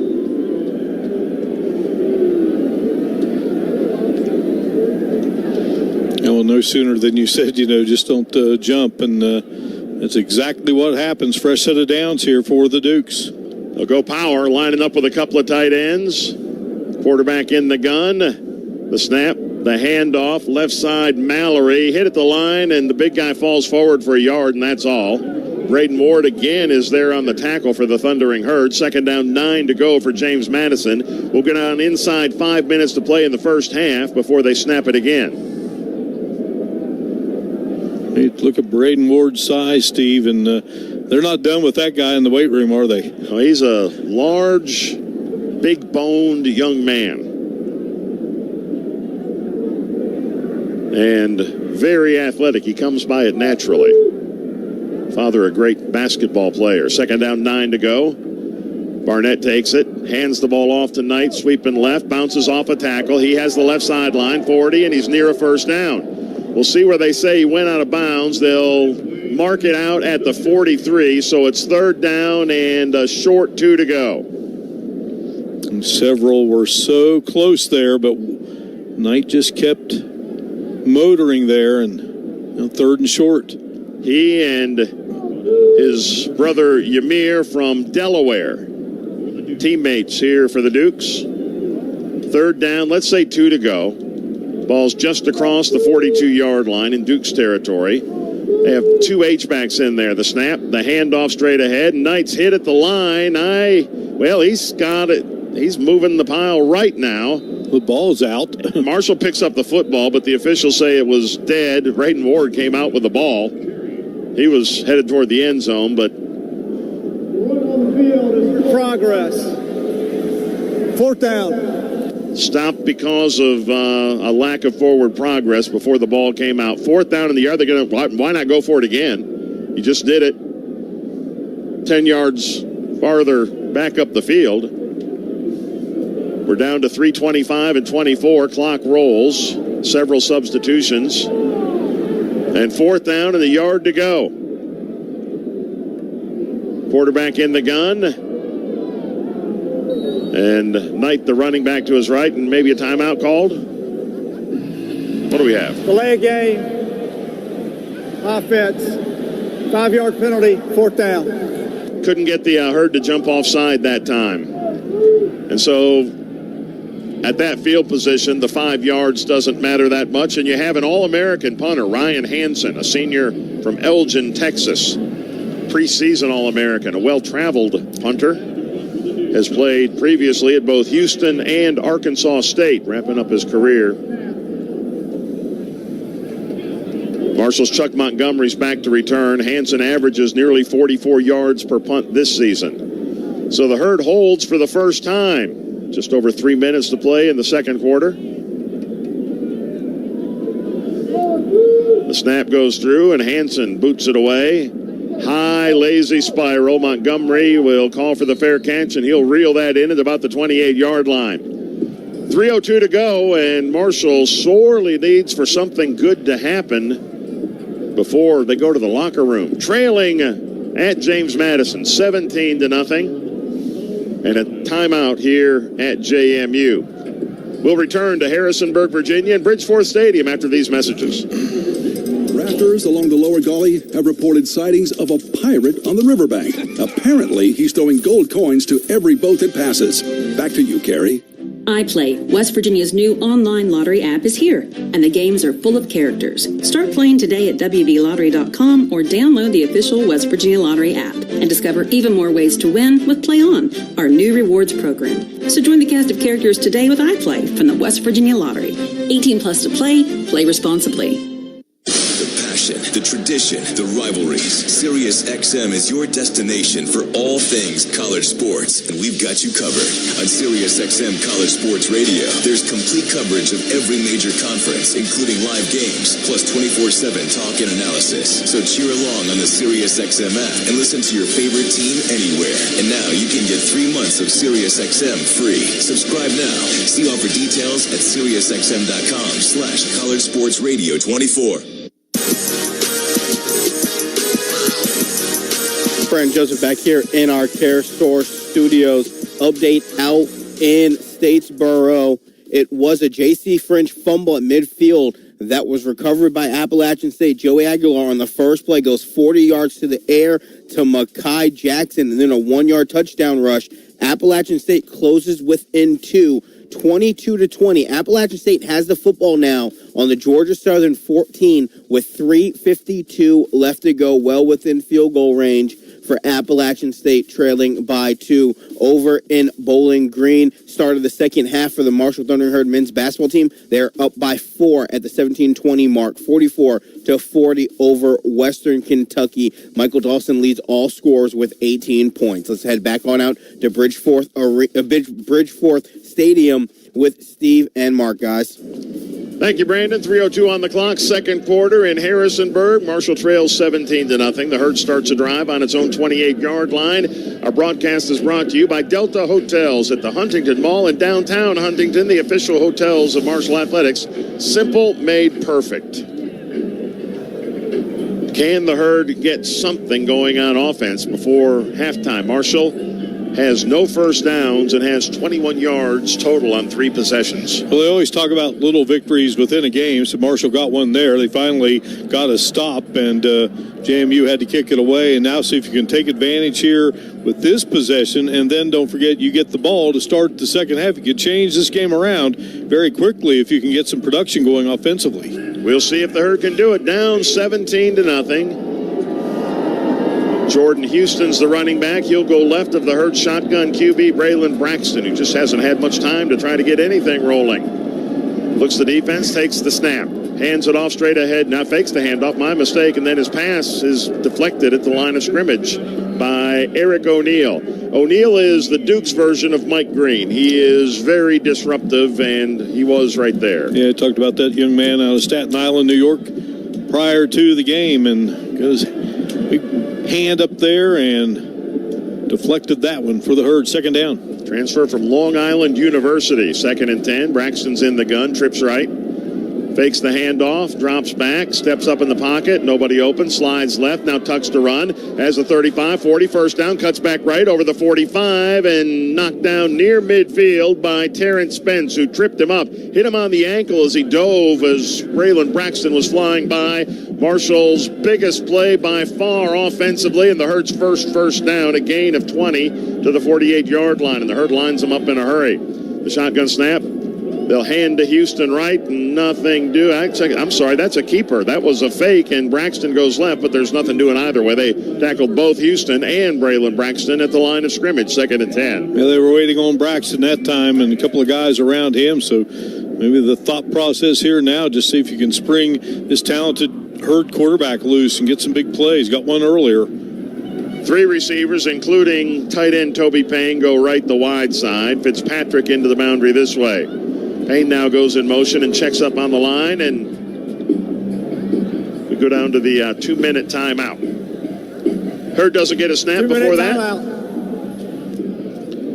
And so, a break in the action. Marshall trying to get something going, hoping to get something on the scoreboard before they go to the locker room. 2 minutes to play in the second quarter. Duke 17, Thundering Herd nothing. Marshall's on its own 48-yard line when we return to Harrisonburg after 60 seconds from your local station. You're listening to Marshall University football along the West Virginia Lottery Thundering Herd Sports Network from Learfield. Marshall University and Creative Kitchens, 2 hometown teams striving for perfection every day. When it's time to update your kitchen, bath, or any room in your house, call the squad at Creative Kitchens. With more than 60 years of experience, Creative Kitchens is West Virginia's leading kitchen and bath design and remodeling specialist. Stop in one of their beautiful showrooms in Huntington, Hurricane, or Lewisburg, or visit Creative Kitchens online at creativekitchens.com. Creative Kitchens, family serving families since 1959. A proud supporter of the Marshall Thundering Herd.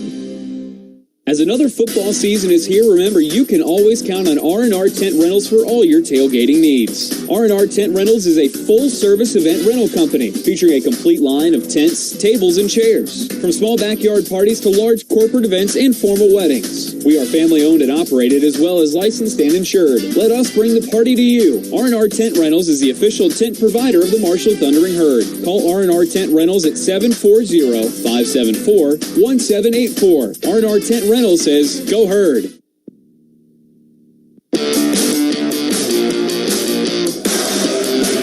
$17-0 James Madison. Marshall has its first down of the game, though. And for the Thundering Herd, it's 2nd down and 10 to go from the Marshall 48-yard line. Herd down by 17 points, but, well, looking to get into Duke's territory for the first time. When you're out of town and want to keep up with live college sports, be sure to download the new Varsity Network app.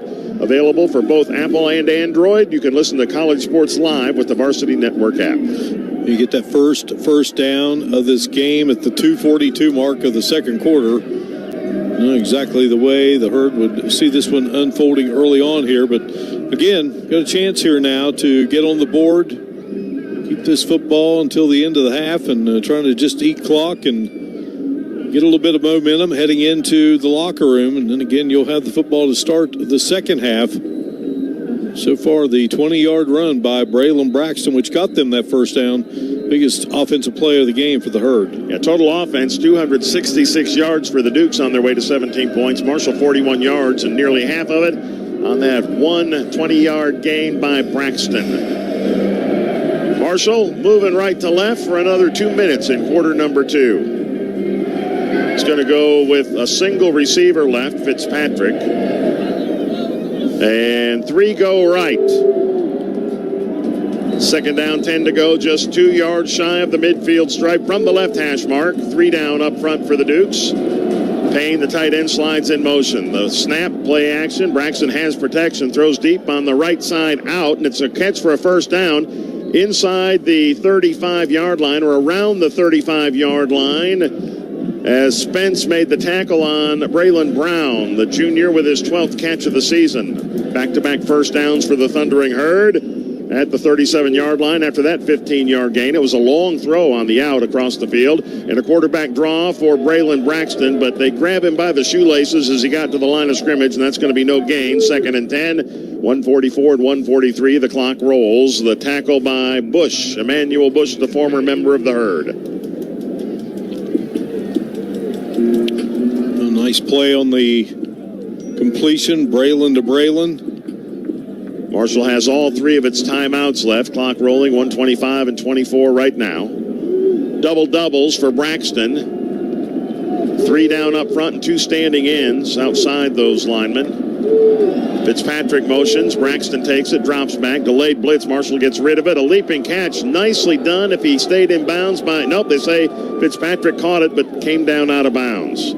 Another good play by the defensive back Terrence Spence, who I believe, Mark, knocked him while Fitzpatrick was in the air from coming down in bounds by the hit. Yeah, those 2 big hits that Fitzpatrick has taken over there on the sidelines. Spence is one of several Holy Cross transfers who came in with the Duke's head coach from Holy Cross. He's had 5 interceptions this year, and he's been a pain to Christian Fitzpatrick today. 3rd and 10, Marshall at the Duke's 37.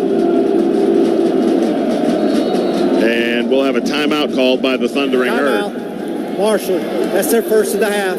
This will be a 30-second timeout. Marshall didn't like the way that one was lining up. No, and it's been a long first half, for the Herd, and so you're in this situation here where you're in JMU territory for the first time tonight, and you want to get something out of this, so you want to make sure that all your T's crossed and I's dotted here. Thundering Herd football on the radio is brought to you by Miller Lite, the original light beer. So the timeout called.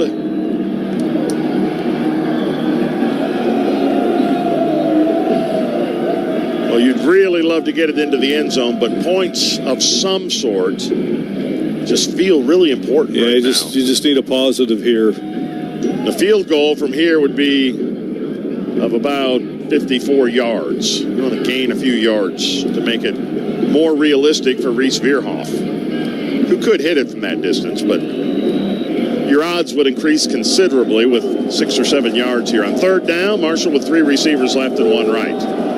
From the Duke 37-yard line, 3rd down, 10 to go. The long count, blitz on the way. Braxton steps up under pressure, trying to get free. Can't. He is sacked, as a matter of fact. He goes down for a loss. Now you're out of field goal range, and it's Emmanuel Bush who makes the sack against his former team's quarterback.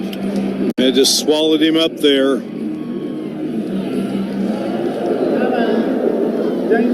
A loss back to the 42. This will be a 30-second timeout. The Dukes want to get the ball back with 59 seconds to go.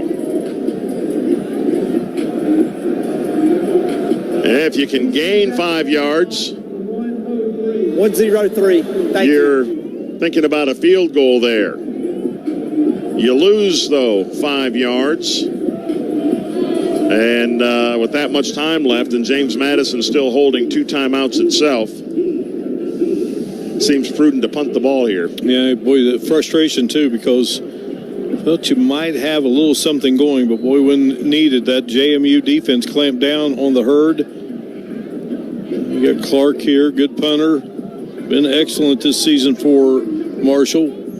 47.3 average on his 3 so far, punting for the 4th time in the first half with Marshall down 17-0. Ymir Knight stands, and you don't usually see guys standing at the 5-yard line, but that's where he is. Clark hangs one high. It'll float down that direction. Knight backs off. This is going to hit right around the sideline and inside the 10. Perfectly done by Alec Clark to maybe keep James Madison from being very aggressive right here at the 7-yard line. Yeah, good job by Clark. Has them pinned inside the 10. And put it right on the sideline. No chance to return that one. Nice touch for the redshirt freshman from Swan View, Australia. Well, what will JMU do with 57 seconds on the clock? The Dukes have 2 timeouts, and Pettaway is going to be the running back. Alonzo Barnett has been all but perfect at QB, 2 incompletions and 12 throws. Dukes have only had to punt the ball once, and they'll just hand it off to Pettaway on 1st down. He'll burrow his way forward for still about 5 yards. He never does go down. Marshall stands him up, and they finally blow the play dead. Braden Ward, again, is the leader on the charge, trying to stop the Duke's running back from the 12-yard line. 2nd down and 5. Quarterback takes it, dumps it underneath. And a nice tackle in the open field made at the 10-yard line by Ian Foster as the catch was made by Petaway out of the backfield. So 3rd down and 8 to go. Now the Dukes aren't in any hurry. They're just going to let the clock roll, and teams head to their respective locker rooms. Well, the home crowd is giving a lusty cheer for the home team. James Madison, 17-0 over the Herd, has outgained Marshall 269 yards to 51 and has 14 first downs to Marshall's 2. Petaway got it going with a 14-yard run, and it just is like they never took the foot off the gas, and they built up a 17-0 lead. Marshall having a hard time getting that offense untracked. Had a little bit of positive there at the end of this first half of action, but the Thundering Herd going to have to go in. A lot to talk about as they stare at a 17-0 deficit here at the break in Harrisonburg, Virginia. All right, that's our score after 2. We'll come back with the Encova Insurance halftime report after you hear this. At Marshall Health, we work together on and off the field to achieve a level of health care unmatched in our region. We partner with patients, physicians, care teams, and communities to deliver specialized care to get you healthy and keep you in the game. Together, we are proving that great health care changes lives. That's the power of we. Learn more at 304-691-1600 or marshallhealth.org. We are Marshall Health. Go Herd. When you share your food, you share your heart. So what's on your table this holiday season? Save on your festive feast at Kroger with delicious deals on all the holiday classics. Or wow the crowd with something new, like a quinoa stuffed butternut squash. It's sure to add a pop of color to your spread. How about a sweet potato casserole with a crunchy oat streusel topping, made with care for the sweet tooth and the savory tooth? With Kroger, fill your table with love and watch as your guests' hearts get as full as their bellies. Kroger, fresh for everyone. This is the Thundering Herd Sports Network from Learfield. Traffic is at a standstill up ahead due to Cleopatra's royal carriage overturning and spilling thousands of valuable gems near the exit. Back to you, Carrie. iPlay, West Virginia's new online lottery app, is here, and the games are full of characters. Start playing today at WVLottery.com or download the official West Virginia Lottery app and discover even more ways to win with Play On, our new rewards program. So join the cast of characters today with iPlay from the West Virginia Lottery. 18 plus to play. Play responsibly. Tyler Mountain Springwater, a proud partner of Marshall Athletics, has been serving customers across Herd Country since 1930. Customers we are serving include home, office, and industry. Tyler Mountain Water also now makes available office coffee service, traditional packs, and K-Cups. Tyler Mountain Water, where good taste just comes naturally. Clear and fresh, Tyler Mountain is the best. The height of perfection, the peak of purity. Tyler Mountain Springwater, where good taste just comes naturally.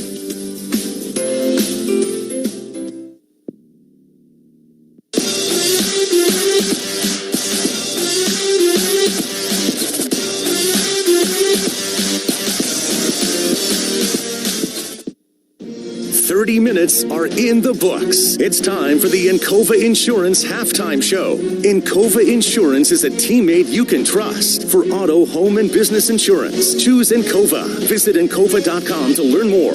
Now for a recap of the first half. Let's head back to the Care Source Studios. Brian Joseph inside the Care Source Studios. 17-0 is the advantage for the Dukes over the Marshall Thundering Herd. We'll get you an update from Statesboro in just a little bit. But the Marshall men's basketball team, they are playing Western Kentucky in Bowling Green, Kentucky, Diddle Arena on the campus of Western Kentucky University. The Thundering Herd men's team, they had the advantage 44-40 coming out of the second half. But since then, it has been a huge run by the Western Kentucky Hilltoppers. 60-48 now is the score. The Hilltoppers lead the Thundering Herd. For the Thundering Herd, Michael Dawson leads all scorers, tied for the lead with all scorers with 18 points on the afternoon. Julius Thedford, the guard for Western Kentucky, has matched him with 18 points. Let's take a look at our first half recap. Not a lot going the Thundering Herds' way. Although they did win the opening toss, they deferred their selection to the second half. Alonzo Barnett III is the starting quarterback for the James Madison Dukes. They gained 30 yards on the first 3 plays, and they continue their march down the field, getting to the Marshall red zone before George Petaway runs it in from 3 yards out. The Dukes, 7 plays, 75 yards in 3 minutes and 17 seconds, give their opening touch a touchdown and give them a 7-0 advantage. Braylon Braxton, starting quarterback for the Herd, has nothing go his way on the opening drive, and the Herd are forced to punt. JMU takes that punt. They drive 90 yards in 11 plays. They cap it with a 4-yard touchdown pass to Omarion Dollison. With the extra point good, JMU then jumps out to a 14-0 lead in the first quarter. JMU takes the kickoff, and Ian Foster for Marshall runs it back to about the 40-yard line, but Marshall, unable to get anything going, has another 3 and out, and the Dukes get the ball back on the ensuing drive. They drive the ball down to the 3-yard line. However, the Marshall defense does come up with a little bright spot in the red zone. Petaway is going to line up as a pistol tailback. Now he slides right. There's an H-back to the right side. All the receivers and tight ends are tight. The snap, the handoff to Petaway goes left. Tries to put a move on Richard. Can't shake free. Richard wraps him up and takes him down. Actually, A.G. McGee in the backfield with a nice tackle. And J.J. Roberts was there as well. With that, the Herd forces the Dukes to bring on the field goal unit. They settle for 3 points. It is a 17-0 advantage for JMU at that point in the second quarter. Marshall, on the next possession, they are forced to punt, and then they return the punt from JMU. Braylon Braxton at that point rushes for 20 yards, and Marshall picks up their first down just before the 2-minute timeout in the second quarter. They add in a 15-yard completed pass to Braylon Brown, but the Herd drive stalls out, and actually Braylon Braxton takes a sack on 3rd down, which forces the Herd out of field goal range. That's how you get to our 17-0 advantage. We'll take a look at scores, including a big one over in Statesboro coming up on our Encova Halftime Insurance Show as we take a look at the Pepsi Top 25 scoreboard. This is the West Virginia Lottery, Thundering Herd Sports Network from Learfield. I'm always sad when Black Friday's over, until I remember the cyber deals at Kohl's. I just went and found savings you don't want to miss, like 40% off floor care finds, 50% off party-ready styles, 50% off women's boots, and 50% off beauty faves. Plus, score extra Kohl's cash with $15 earned for every 50 spent, and get 20% off some of your finds at Kohl's. Select styles, offers end December 2nd. Coupons do not apply to floor care and party-ready styles. Coupons and Kohl's cash do not apply to Sephora. Some exclusions apply. See store or Kohl's.com for details. When you have Encova Insurance, you have a teammate you can trust. Whether you need insurance for your home, car, or business, including workers' compensation, Encova has your back. And their dedicated experts are there when you need them most. Encova's independent agents are in your neighborhood, which means they know your unique insurance needs. They can customize Encova's insurance products just for you. Find an agent at Encova.com today. This is your home for Marshall football. The Thundering Herd Sports Network from Learfield.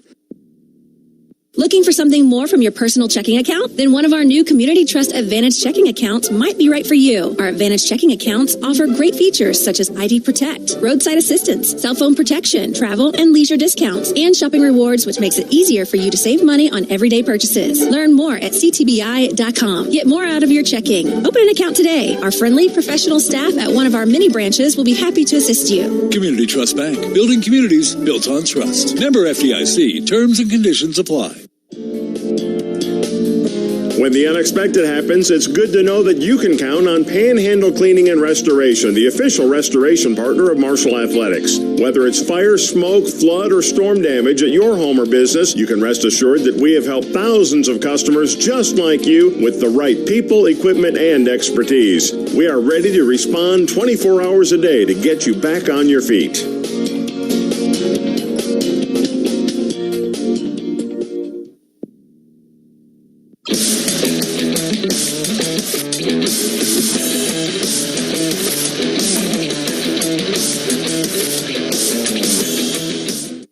For a look around the rest of the conference and country, it's time for a comprehensive scoreboard update. Brought to you by Pepsi, official soft drink of Marshall Athletics. For the latest scores and highlights, let's head back to the Care Source studio.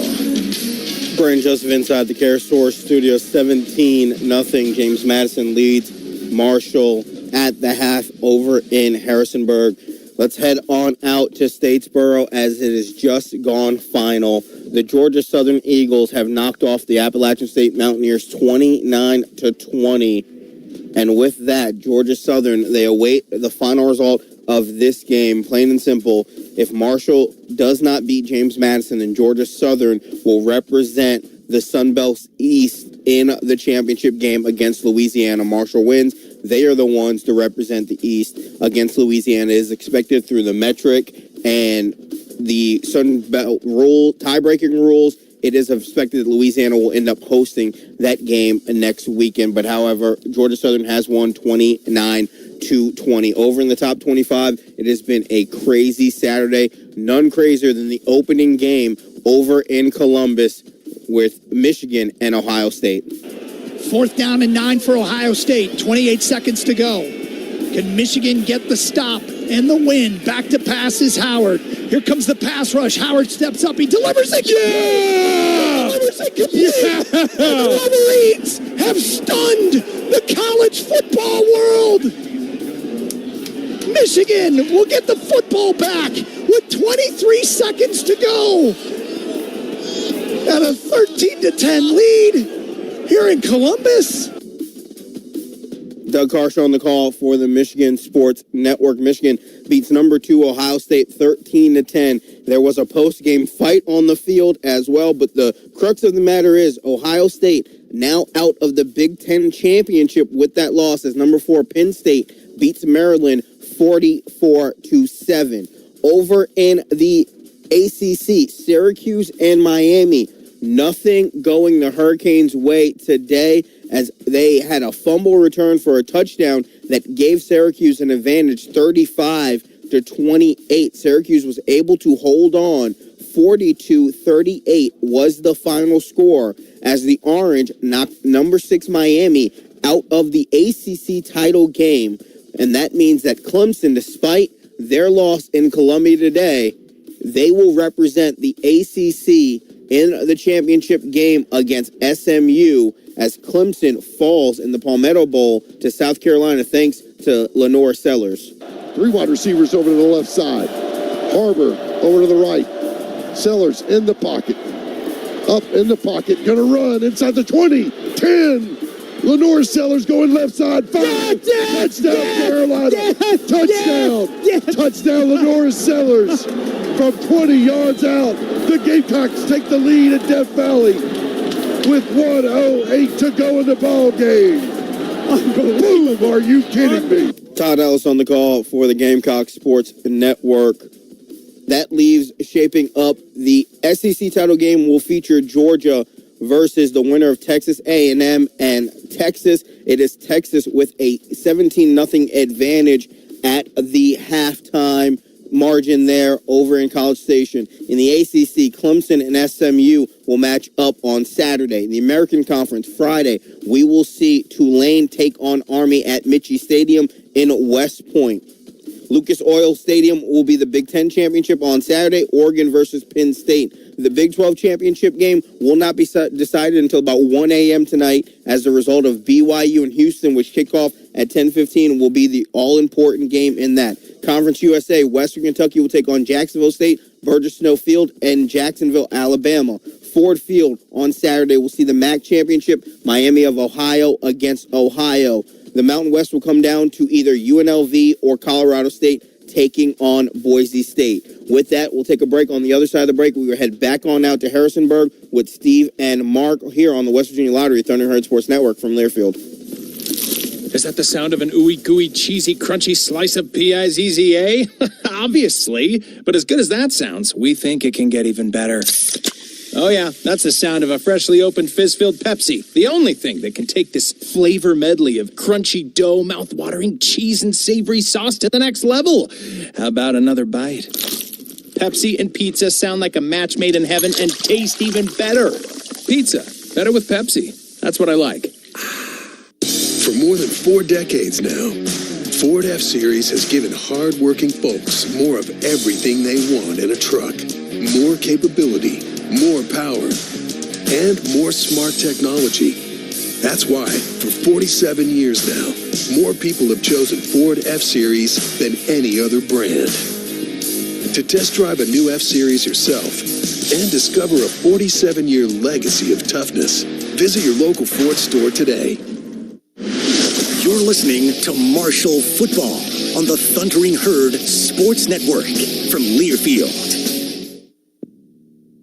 The Marshall Sports Medicine Institute, the exclusive provider of sports medicine services to Marshall University Athletics, is pleased to offer walk-in clinics 6 days a week. Full-service appointments are available on a walk-in basis weekdays from 9 until 3, and a screening clinic is conducted Saturday mornings 8 to 10. No appointment necessary. For more information, call 304-691-1880. The Marshall Sports Medicine Institute, taking care of the herd, taking care of you. Aw, shucks. The game's on TV, but I can't listen to the call of my favorite team broadcasters. Never fear, Sync My Game is here. Sync My Game? Yes, Sync My Game. If you have a DVR and streaming device, head to syncmygame.com from Learfield. It's never been easier to hear the impassioned voices of your favorite radio crew synced with the TV. Wow, thank you, Mr. Just remember, syncmygame.com.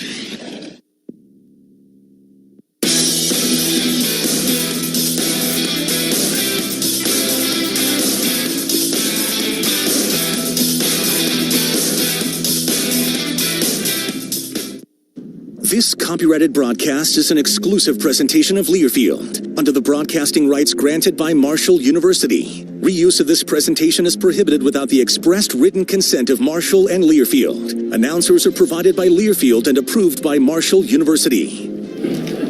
Halftime in Harrisonburg, Virginia. All James Madison so far. The Dukes top Marshall 17-10, and with Georgia Southern's win over Appalachian State, that means the Herd has to come from behind and win this game if Marshall wants to play in next week's Sun Belt Conference Championship game. Halftime stats are brought to you by Central Van and Storage, the official moving company of the Thundering Herd. And as the score indicates, the stats are one-sided. Total offense, James Madison 269 yards to Marshall's 51. The Dukes have both run with 158 yards and pass with 111. Effectively, Marshall 29 yards through the air, 22 on the ground. Herd has 2 first downs to 14 for JMU. Marshall is 0 for 4 on third down conversions. The Dukes are 3 of 7. Alonzo Barnett III, the JMU quarterback, is 11 of 13 passing, 111 yards and a touchdown, no interceptions. The Dukes have 3 guys who have run for 39 or more yards, led by Wayne Knight with 58 yards on 7 carries. Marshall's leading rusher is Braylon Braxton, 5 carries, 19 yards, 20 of those 20 yards on 1 play. Braxton's 4 of 7 through the air for 29 yards. You add it all up, the Dukes are up 17-0 at the half. We'll have the third quarter. Marshall receives the kickoff to start the second half right after this. Victor's Cleaners is the preferred fabric care specialist of Marshall Athletics, celebrating over 100 years of cleaning your game's best. Victor's Cleaners specializes in everything from golf shirts and khakis to sweaters and coats. Simply everything. Stop by one of the 2 convenient locations in Huntington, downtown at 729 6th Avenue and at 5990 U.S. Route 60 East. Give us a call at 304-525-5050. Trust Victor's Cleaners to help get the wrinkles out of your life. Victor's Cleaners, proud partner of Marshall Athletics. Central Van and Storage is the official moving company of the Marshall Thundering Herd and Allied Van Line's 2017 Agent of the Year. Wherever the Herd travel to play, Central Van and Storage is the company the Herd trusts to get them there. Let Central Van and Storage take care of all your household and commercial moving needs, local or long distance. Central Van and Storage, Allied Van Line's 2017 Agent of the Year and the official moving company of the Marshall Thundering Herd. Find out more at centralvan.com. That's centralvan.com. CareSource Marketplace health plans are reliable and predictable. That's important because your life plans are not. CareSource gives you the reliable coverage and peace of mind to take on whatever comes your way. Emergency services, hospital care, prescriptions, and more. Our plans are simple and affordable because when your life is complicated, it's important that your health insurance is not. For affordable coverage when you need it most, visit caresource.com/marketplace. We got you. Looking for something more from your personal checking account? Then one of our new Community Trust Advantage checking accounts might be right for you. Our Advantage checking accounts offer great features such as ID Protect, roadside assistance, cell phone protection, travel and leisure discounts, and shopping rewards, which makes it easier for you to save money on everyday purchases. Learn more at ctbi.com. Get more out of your checking. Open an account today. Our friendly professional staff at one of our many branches will be happy to assist you. Community Trust Bank. Building communities built on trust. Member FDIC. Terms and conditions apply.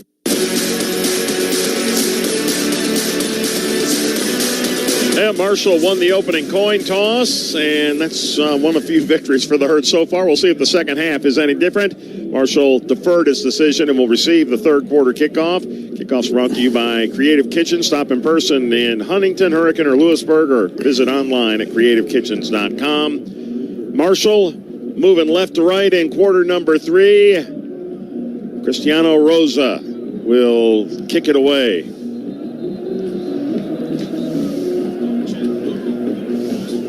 Tyshawn Chapman and Ian Foster, 2 deep returners.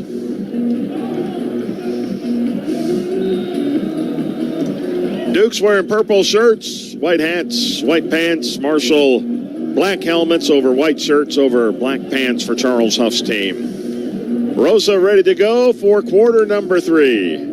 The approach, and he'll hang it high toward Doc Chapman's side. Actually, Foster from the goal line.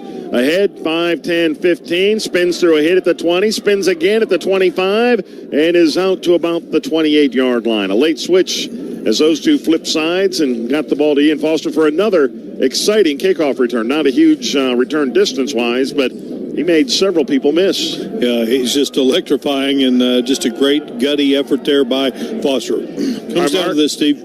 Second half keys brought to you by CareSource. What do you think? Well, you got to score. You got to put points on the board, and you got to get stops. You got to get back in this game, and it starts right now here with this opening drive. Braylon Braxton only threw 7 passes, completing 4 for 29 yards in the first half. He has 3 receivers left. One of those is Payne, the tight end, who now goes in motion and checks up off the left tackle. The shotgun snap, Braxton, a designed rollout left, turns it upfield, and picks up 3 or 4, bounces left, trying to get around the corner. He's dragged down after a 2-yard gain. He backed up a little bit. DJ Barksdale, a sophomore safety from Rock Hill, South Carolina, makes the tackle. 2nd down and 8. Well, Braxton rushed for 140 yards last week, Steve, in that win. And obviously they come in here definitely wanting to shut him down. They're keeping a close eye on number 1. Eric Meeks at center, over the football, ready to snap it on 2nd down and 2 from the 30. There's the snap, play fake. Braxton has good time, throws deep, and it's incomplete. Montgomery was the intended receiver, and he was bracketed over the top and beneath by both Chris Sheeran and DJ Barksdale. Just like that, it's 3rd down and 8 for the Marshall offense. Yeah, Braxton had time looking, but as you said, just well covered by the Dukes, and it brings up 3rd down. Marshall has yet to convert on 4 3rd down tries and needs 8. Out to the 38-yard line. Payne is one of 3 receivers right. There's the snap to Braxton. Again has a pocket, throws to the right sideline, or rather left sideline, and there's a catch for a 1st down across the 40-yard line. Marshall makes the grab. It's Braylon Brown, who is run out of bounds by defensive end Kyrie Mans. The Herd has a 1st down to start the 3rd quarter. A very nice catch there. Did a nice job getting his feet down, and 2nd nice catch of the game for Brown. 1st and 10 Herd on the Marshall 42. Down 17-0 early 3rd quarter. Braxton takes, and he's immediately under pressure, and he is sacked by O'Neal, Eric O'Neal.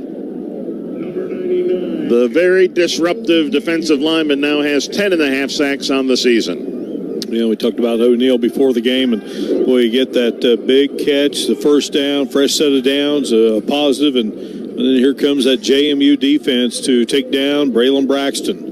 Marshall takes Turner out, a running back, replaces him with Doc Chapman and goes empty. On 2nd down and 17, the Herd from its own 35 after that sack. Braylon Braxton takes it, waits, throws over the middle. He's got a man at midfield. That's a catch by Montgomery into Duke's territory. A first down, tackled inside the JMU 45 at the 43 by safety Jacob Thomas. Big, nice throw and catch. That all starts up front, Steve, and they gave him time, and finally Montgomery able to shake free of the defender. Chuck Montgomery's he's just been splendid this season for the Herd. 22 yards on that catch.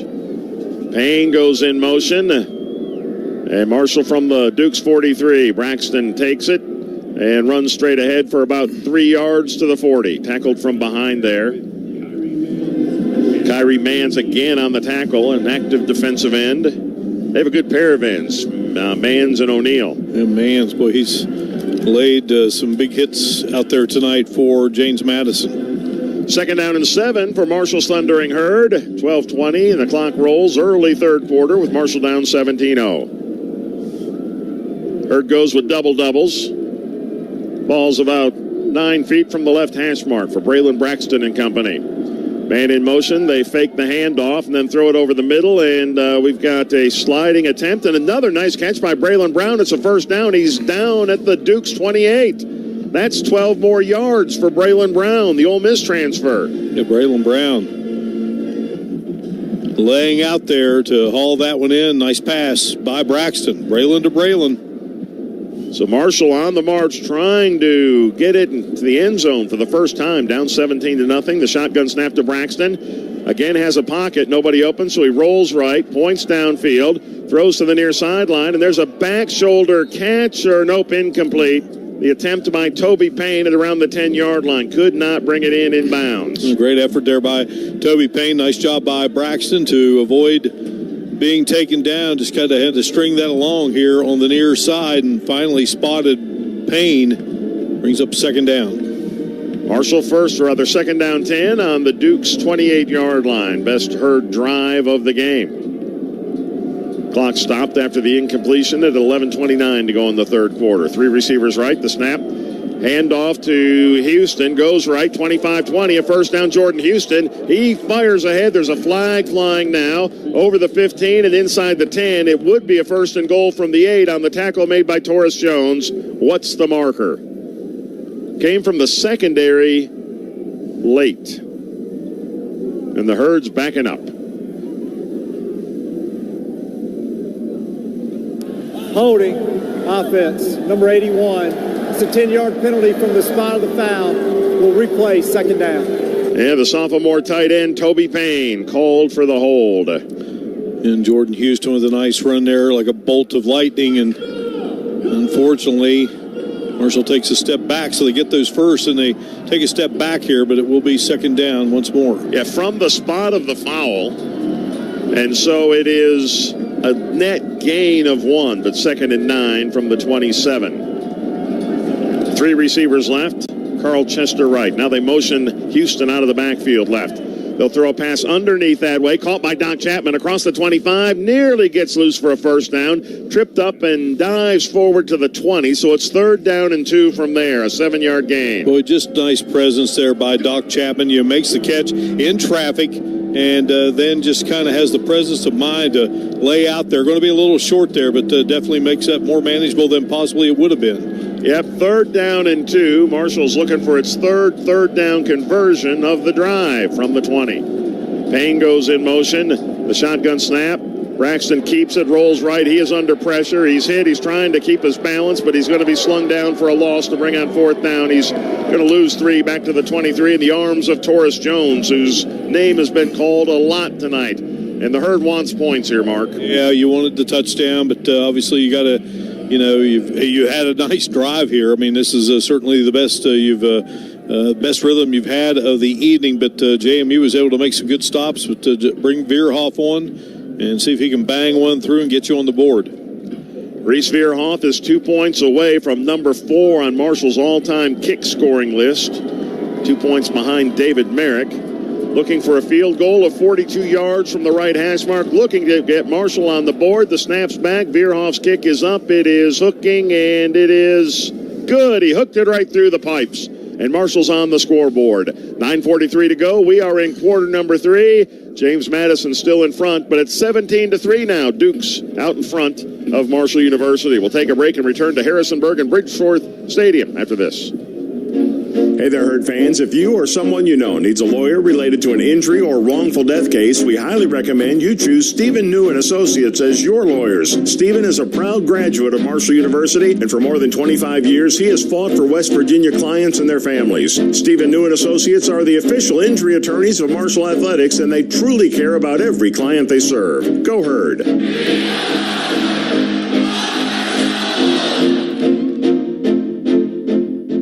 Are your legs starting to resemble a road map? It's time to ditch those varicose veins and get back to smooth sailing with Dr. Arvon at My Vein Care. With locations in Charleston and Beckley, Dr. Arvon is ready to help you wave goodbye to those pesky veins. Imagine walking down the street without those veins trying to steal the spotlight. Whether you are dealing with varicose veins, spider veins, or just tired of wearing long pants all year long, Dr. Arvon and his team at My Vein Care have got the right fix. So why wait? Call My Vein Care today at 304-252-3900 for more information. My Vein Care. Go Herd!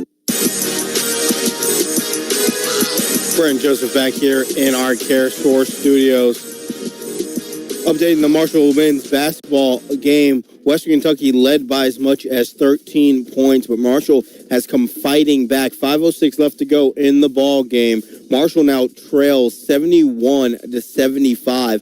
Marshall actually had this game knotted up at 69, making their comeback in the second half. Once again, trailing by 4 points. 5:06 left to go in the ball game. A final over in Paulson Stadium. Georgia Southern wins 29-20.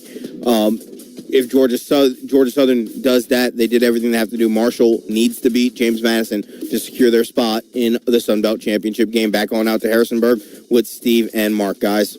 Thank you, Brandon. 9:43 on the clock. We're in the third quarter. Marshall's finally on the scoreboard. The Herd drove it 11 plays and 48 yards before Reese Veerhoff knocked through the 42-yard field goal. 17-3 Dukes. Herd fans, have you signed up yet for your Boost membership by Kroger Plus? Sign up for as little as $59 a year. Start enjoying free delivery, double fuel points, and more exclusive member benefits. Sign up for a Boost membership by Kroger Plus to start saving more. Mark? Well, very impressive drive for the Herd. I mean, there's some nice plays there. Certainly, Braylon Brown making some good catches. You had that nice run by Houston. Unfortunately, got called back due to a penalty. But it seemed that the offense had a little life there, Steve. They have to have life if they're going to get back into this thing. And, any time that you drive the ball down the field, get close, and get in the opposing team's territory, you got to come away with points. Marshall does that. Now the defense has to kind of clamp down on this JMU offense that just had everything go right in that opening half. Cam Ross and Wayne Knight are the deep returners for the purple-clad Dukes. Reese Veerhoff, who just knocked through the field goal, will tee it up just inside the left hash mark on Marshall's 35-yard line. Reese now 12 of 17 on the season on field goal tries. He'll run up and knock it away low, a wobbler. It hits at the 10, skips, and Ross will back off and let it roll into the end zone. The Dukes will start on the 25-yard line. Again, they just took that opening kickoff and a big 14-yard run to start the game by Petaway, and it just seemed like they were motoring the entire first half, and they came away with 17 points. And meanwhile, the defense just did not allow Marshall to do much of anything, kept it in check. So now Marshall's defense got to kind of return the favor here. Daytwan Smith at corner on one side, Jacoby Henderson the other. Josh Moten has not played for the Thundering Herd tonight. There's the snap, the handoff to Petaway, sweeping right, stop and go move, and he just about got to the edge. He's tripped up from behind. He still gains about 5 to the 30. Second down and 5 yards to go.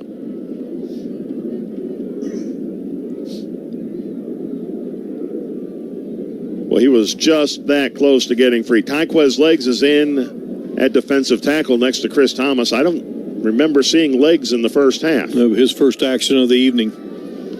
So second down 5 Dukes on their own 30-yard line. Right hash mark. 3 receivers go left. The tight end right for Barnett. He'll take it. He'll keep it. He'll fake the handoff and go straight ahead up the right hash mark. And he will grabbed the first down, a gain out to the 38-yard line. He picked up 8, first and 10. Well, Steve, I don't know what, but this JMU offense, they've just found the openings here tonight. And, I mean, it is just one positive gain after another. And almost play-by-play, there are several substitutions. They use about every formation you can imagine. Spread wide. Now they're tightly bunched. All the receivers close to the offensive lineman.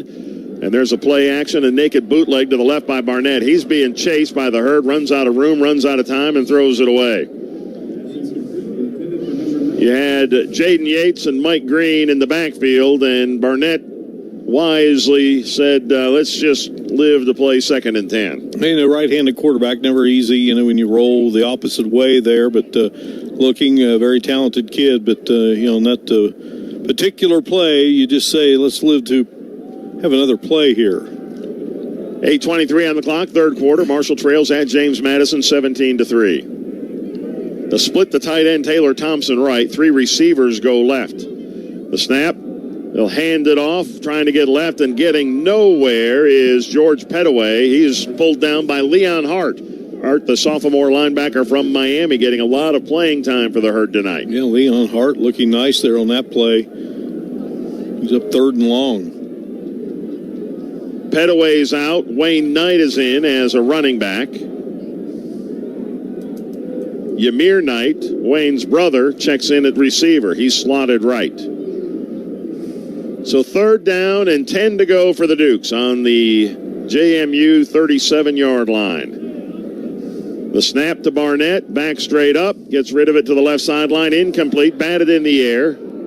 Marshall's Jacoby Henderson was there against Omarion Dollison, the receiver, and Marshall starts the third quarter by driving down, kicking a field goal, and now forcing the Dukes punt. And doing exactly what you need to do, what the message, was at halftime. It's rather simple, guys.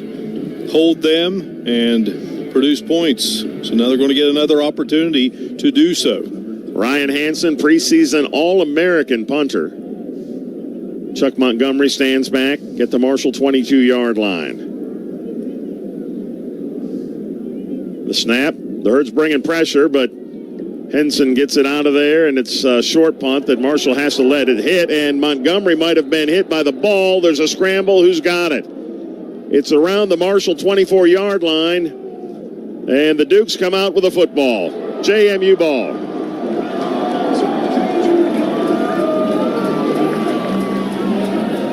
There's a marker down as well, back at the line of scrimmage. I'm not sure, Steve, if it hit Montgomery initially.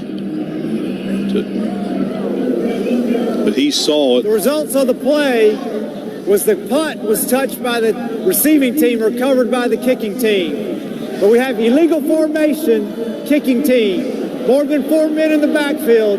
That penalty will be enforced 5 yards from the previous spot. We'll replay 4th down. Now Marshall's lucky there. Ooh, indeed. You hear the moans and groans from the paying customers at Bridgeforth Stadium. Marshall catches a break. The Herd needs a few of them, down 17-3 midway through the third quarter. So Montgomery touched that ball, didn't field it. The Dukes recovered, but the penalty means JMU's Hansen has to punt the ball again. Long snapper is Logan Ketchum. Marshall brought some heat last time, and here the Herd comes again. He'll get it out of there, and Montgomery again with a short punt, backs up, tells all of his teammates to get away. That's a very short punt. It hits short of the Marshall 40 and pops up in the air and will be down at about the 42. That is about a 20-yard punt. And Marshall has good field position and a timeout here at Bridgeforth Stadium. All right, signs of life for the Herd, which drove down for a field goal on its last possession. After trailing 17-0 at the half, it's now 17-3, and Marshall starts a drive in good field position at the Thundering Herd's 42-yard line when we return after these messages. What do you call a group of grown men and women decked out in green and white who get together every Saturday to share a 3-hour-long ritual of jumping, singing, and toasting Miller Lite while yelling, "We are," with someone shouting back, "Marshall," over and over again. You call it Miller time in Huntington. Here's to the Thundering Herd. Here's to the original light beer with only 96 calories. It's Miller time. Must be 21. Celebrate responsibly. At Kroger, an annual Boost membership just got even better. Now you can choose from Disney Plus with ads, Hulu with ads, or ESPN Plus on us when you sign up. Plus, enjoy unlimited free delivery, double fuel points, exclusive offers, and free items. Sign up for a Boost membership today. It's an easier way to save, including new streaming options to relax with while we deliver your groceries. Kroger, fresh for everyone. Restrictions apply. See site for details.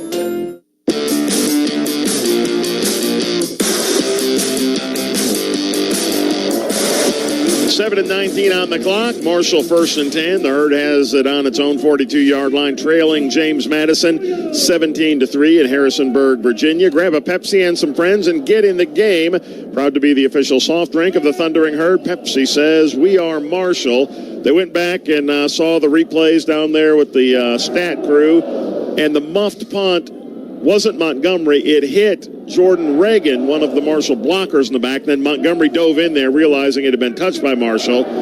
Fortunately for the Herd, after JMU recovered that, the Dukes had not been lined up properly and had to punt it again. And Marshall, after a short punt, has good field position. It's one of those situations, when you're a guy going down there and you're looking to get a block, and sometimes you just have no idea where that ball is coming and it lands, and just took a wild bounce, and I think up to Reagan in the back, and Montgomery tried to make the recovery, but fortunately, again, the penalty, and Marshall has the ball.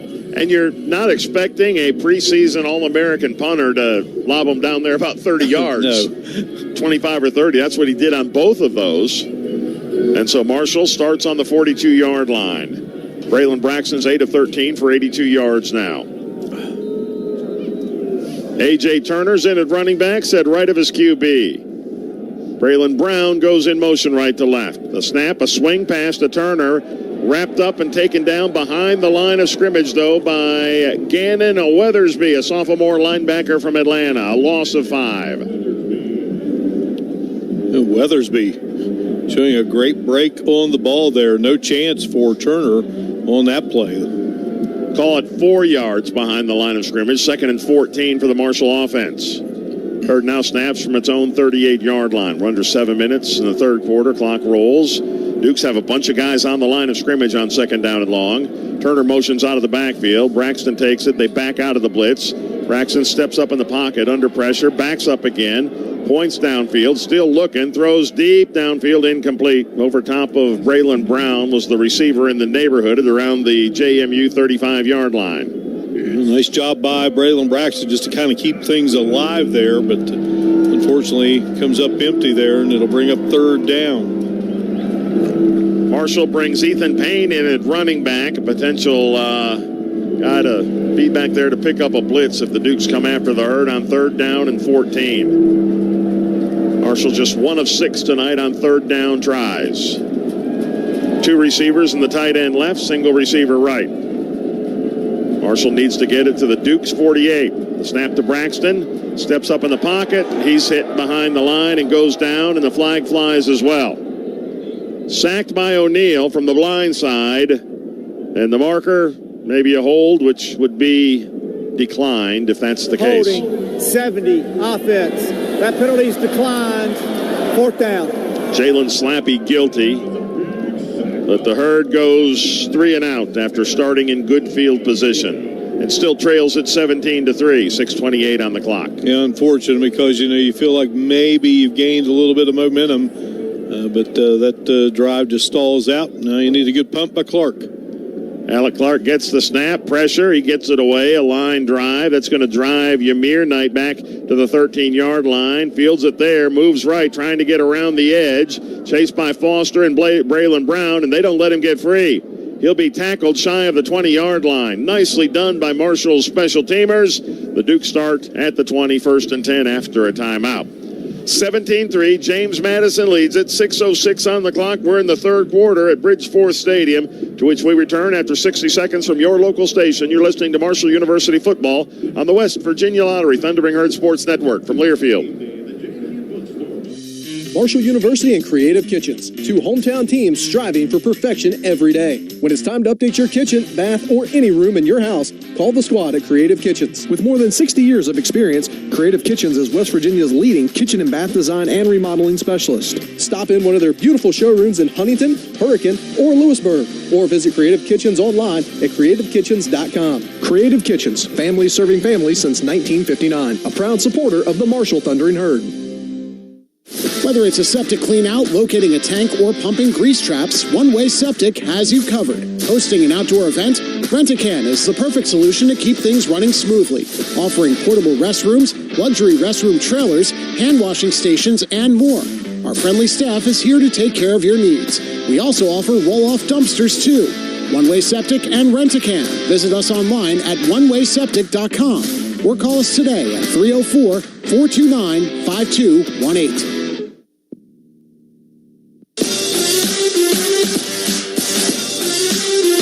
Brent Joseph back here in our Care Store studios, taking a look at the Marshall men's basketball team at Diddle Arena in Bowling Green, Kentucky. 26 seconds left to go in the ball game. The Herd trails the Hilltoppers 85-80 as Zane Mingo just fouled Julius Tedford. He missed the front end of a 1-and-1, and Western Kentucky was able to secure a rebound going back to the line, trying to ice the ball game. Let's head back on out to Harrisonburg, Virginia with Steve and Mark, guys. Thank you, Brandon. Marshall trails at James Madison 17-3. Earlier this evening, Georgia Southern won its home game against Appalachian State, and it's all up to the Herd to get the win here, a comeback win, if Marshall were to wants to play in next week's Sun Belt Conference Championship game. Well, again, now you ask the defense to come through. Got to stop the last time to start this second half by JMU, who had been virtually unstoppable in the first half when they had the football and built this at what was then a 17-0 lead. Marshall has gotten on the board with a Reese Veerhoff field goal of 42 yards, but right now, and then Stephen, you look, and the clock is already at 6:06 here in the third. Our broadcast tonight is brought to you by Miller Lite, the original light beer. 11-15 passing by Duke's quarterback Alonzo Barnett, 111 yards, a touchdown, no interceptions. He's in the gun, and the Dukes start this drive on their own 20. First down, 10 yards to go for JMU. Barnett, purple, number 14, as Wayne Knight is the running back off his left hip. The shotgun snap, the give to Knight, straight ahead for a yard or two, and that's all. Number 25, with the carry. Thomas, Harris, two Marshall defensive linemen at the bottom of the pile. Well, Wayne Knight, young man that, he really hasn't been that active this season when running, only 55 carries coming into the game. But, boy, he's been productive when he gets the ball in his hands. He had 3 scores in the last 3 weeks coming into this showdown with the Herd. He gained 2 on that carry. Second down, 8 to go for the Dukes. The snap, they'll hand it again. This time he doesn't even get back to the line of scrimmage. Wrapped up in the backfield by D.V. Harris. Mike Green was also behind the line of scrimmage creating havoc. Third down long. Dukes are 3 for 8 on third downs. Marshall needs a stop, needs to get the ball back as we're rolling under 5 minutes to play in the third quarter, and the Herd trails by 2 touchdowns. And JMU's not at that pace in which this game started. Double doubles for Barnett. Now he motions the tight end Thompson to the left for 3 to that side of the field. A long count. Now the Dukes change the play call. The shotgun snap. Barnett backs up. He's under pressure, and he's going to be taken down. Sacked. Dropped by Mike Green. Green now ties the all-time Sun Belt Conference single-season record, sack number 16 on the year. A big loss and fourth down. Yeah, just a terrific player. His last name fits him perfectly with this Thundering Herd football program, and guy who grew up right here in the state of Virginia. Big-time play. Marshall gets the ball back here and should have good field position. Ryan Hansen's midway deep in his own end zone, ready to punt the ball away. Montgomery stands at midfield as Marshall's return man. There's the snap. Herd coming. Punts away. Montgomery runs up, signals for the fair catch, and fields it at the Duke's 44-yard line. Marshall, great field position. The Herd needs to get it in the end zone, which it has not yet done today. 3:55 to play, third quarter. Marshall trails at James Madison 17-3. Yeah, good pressure there by the Thundering Herd. Punter did go down. The referee was standing right there. And the one thing about Montgomery, Steve, he hasn't gotten very many opportunities to actually catch the football on the punts and take off running with it, but he is the sure-handed guy. They had Elijah Metcalf back there. They were excited about that youngster coming into this program, and he gets injured, and Montgomery's done a nice job just being steady back there, making good catches. So here goes the Herd with the ball at the 45. Two receivers go each way for Braylon Braxton. He looks at three down up front. Toby Payne motions to the right. The snap, they'll counter, handoff. Left goes A.J. Turner. Breaks one arm tackle, picks up 5, 7, 8 yards before A.J. Turner goes down in the arms of Torres Jones. Second down, 2 to go. Marshall is at the Duke's 37-yard line. Nice little handoff there, just a little misdirection, and Turner picks up good yardage. And Marshall hustles to the line of scrimmage for second down and 2. Meek snaps the ball back. They'll hand it to Turner again. Nothing doing here. He's hit at the line. He might have gotten a yard, but it's going to be third and short. Among those on the stop, Lloyd Summerall and Jacob Thomas, a lineman and a safety. Turner just 7 carries last week against Old Dominion, 72 yards. Well, he's had some great outbursts this season running the football. Some nice long runs for the Herd. Payne, I believe, has checked in. He is on third down and 1. Ethan Payne is in at running back. 3 receivers go left. Toby Payne, the tight end, sets right. Third and a yard to go from the Duke's 36-yard line. Now Payne slides up to the right of Braylon Braxton. It's a quarterback keeper, and he will split through 2 tacklers and gain the first down, ahead for about 5 to the 31, and a flag flies very late upon the tackle, which was made by Kyrie Manns. There's no doubt about what Marshall wanted on that play. Quarterback power, but does it stand after the flag?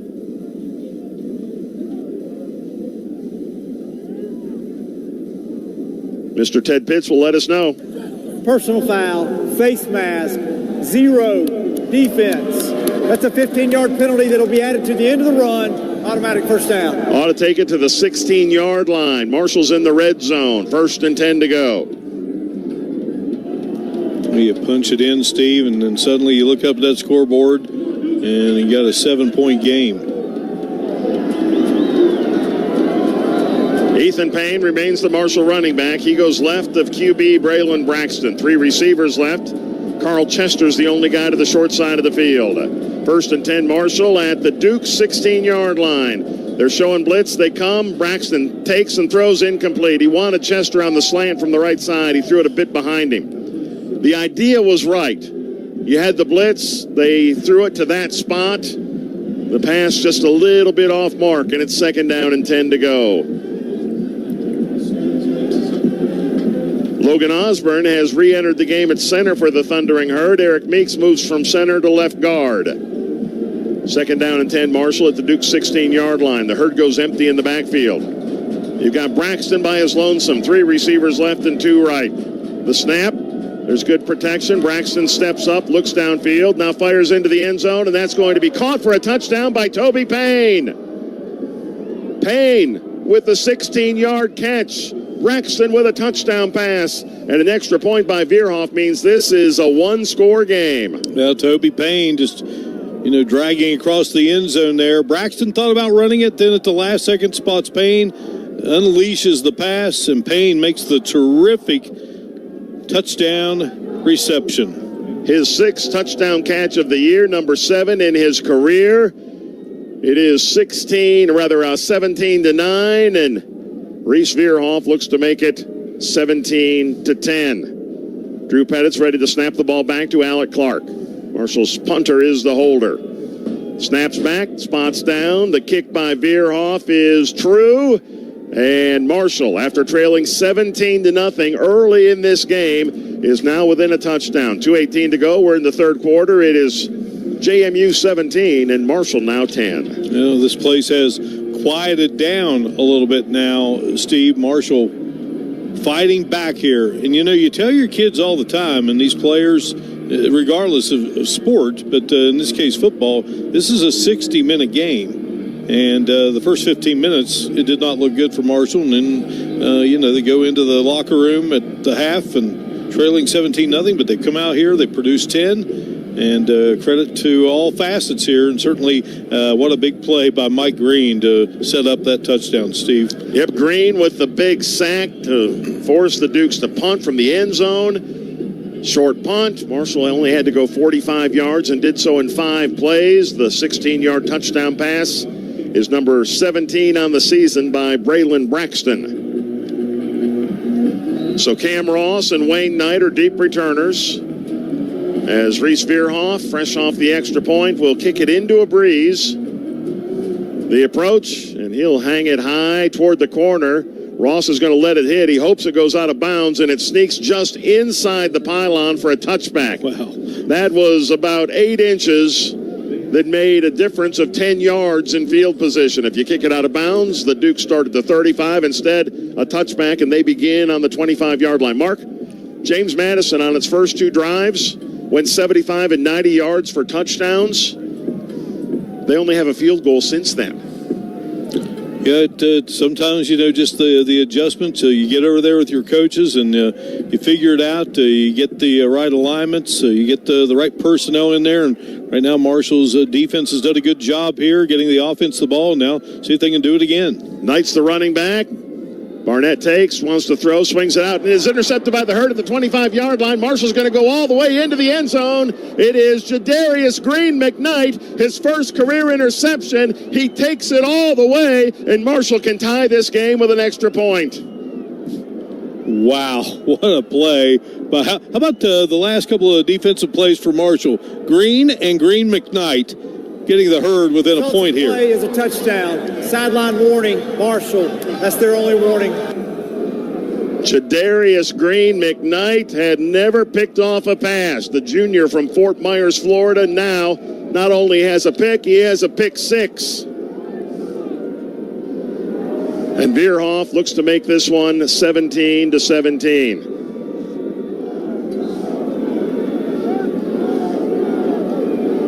It took 7 seconds after one touchdown to score another. And Veerhoff, it's a high snap, but Clark gets it down, and Veerhoff puts it through, and we are even. What a quick turn here in Harrisonburg. Wow.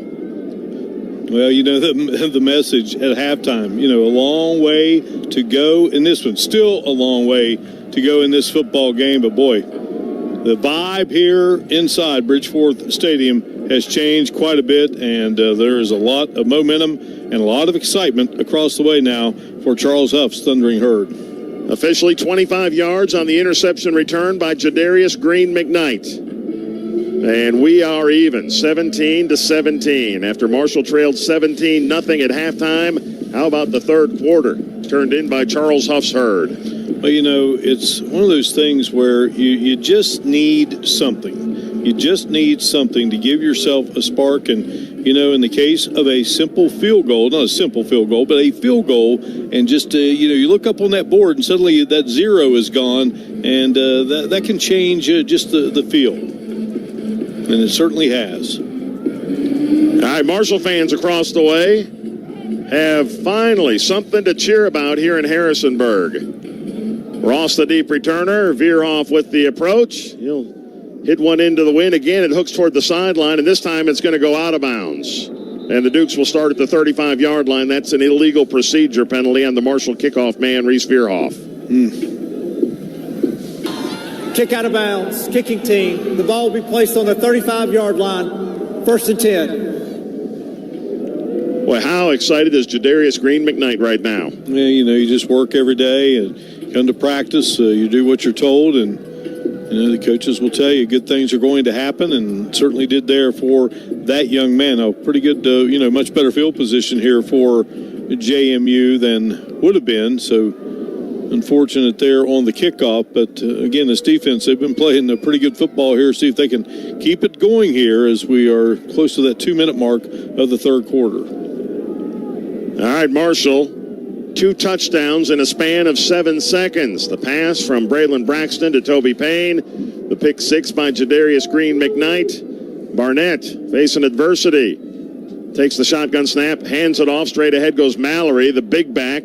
Across the 40, gains about 7 yards ahead to the 42. And we'll move under 2 minutes to go in the third quarter of what is now a tie ball game.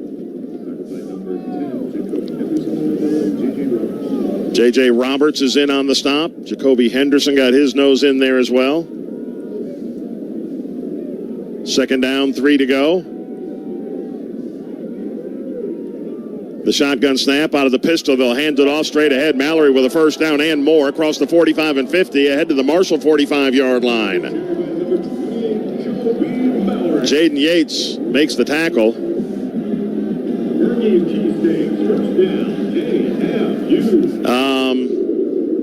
So from the 45-yard line in Marshall territory, Duke's trying to bounce back after the back-to-back Marshall touchdowns.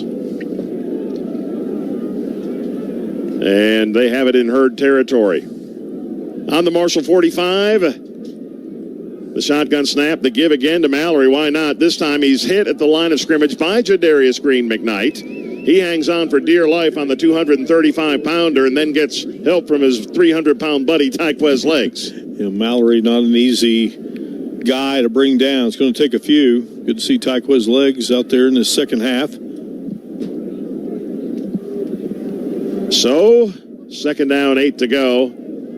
Duke's in no hurry. We're down to 36 and 35 seconds to play in the third quarter of a tie game. Running back, right of the QB, who takes it. Keeper. Barnett goes right, has the 40, has the right sideline. He's run out of bounds right at the 35-yard line. A.G. McGee didn't let him get up the sideline any farther, but the Dukes have now logged 2 first downs on this drive after Marshall tied the game. Bob Chesney, Dean Kennedy, the offensive coordinator, probably talking over there, hey, let's get back to kind of what got us building that 17-0 lead, that now it's a 17-17 game. Well, the final seconds roll off the clock. 3 quarters are in the books, and it is a new ball game. Marshall has come back with 17 points in the third quarter, and we go to the fourth, 17-17, the Herd at JMU. Marshall needs to win this game to play in next week's Sun Belt Conference Championship game. We go to the fourth quarter when we return to Harrisonburg after this. Are you ready to feel the adrenaline rush of the Thundering Herd? We are. Thornhill Auto Group proudly supports Marshall University football, your ticket to heart-pounding touchdowns and jaw-dropping victories. Thornhill Auto Group knows the power of teamwork, and just like our champion athletes, we're committed to delivering excellence on and off the field. We've got a lineup that'll make you cheer. Get in the game and tackle the savings on the Thornhill Motor Mile today. Click or come by thornhillautomotive.com or US 119 in Chapmanville, Logan, WV, and Belfry, Kentucky. Thornhill Auto Group, your road to total savings. See Thornhill for all details and go Herd. Rafters along the lower gully have reported sightings of a pirate on the riverbank. Apparently, he's throwing gold coins to every boat that passes. Back to you, Carrie. iPlay, West Virginia's new online lottery app, is here, and the games are full of characters. Start playing today at WVLottery.com or download the official West Virginia Lottery app and discover even more ways to win with Play On, our new rewards program. So join the cast of characters today with iPlay from the West Virginia Lottery. 18 plus to play. Play responsibly.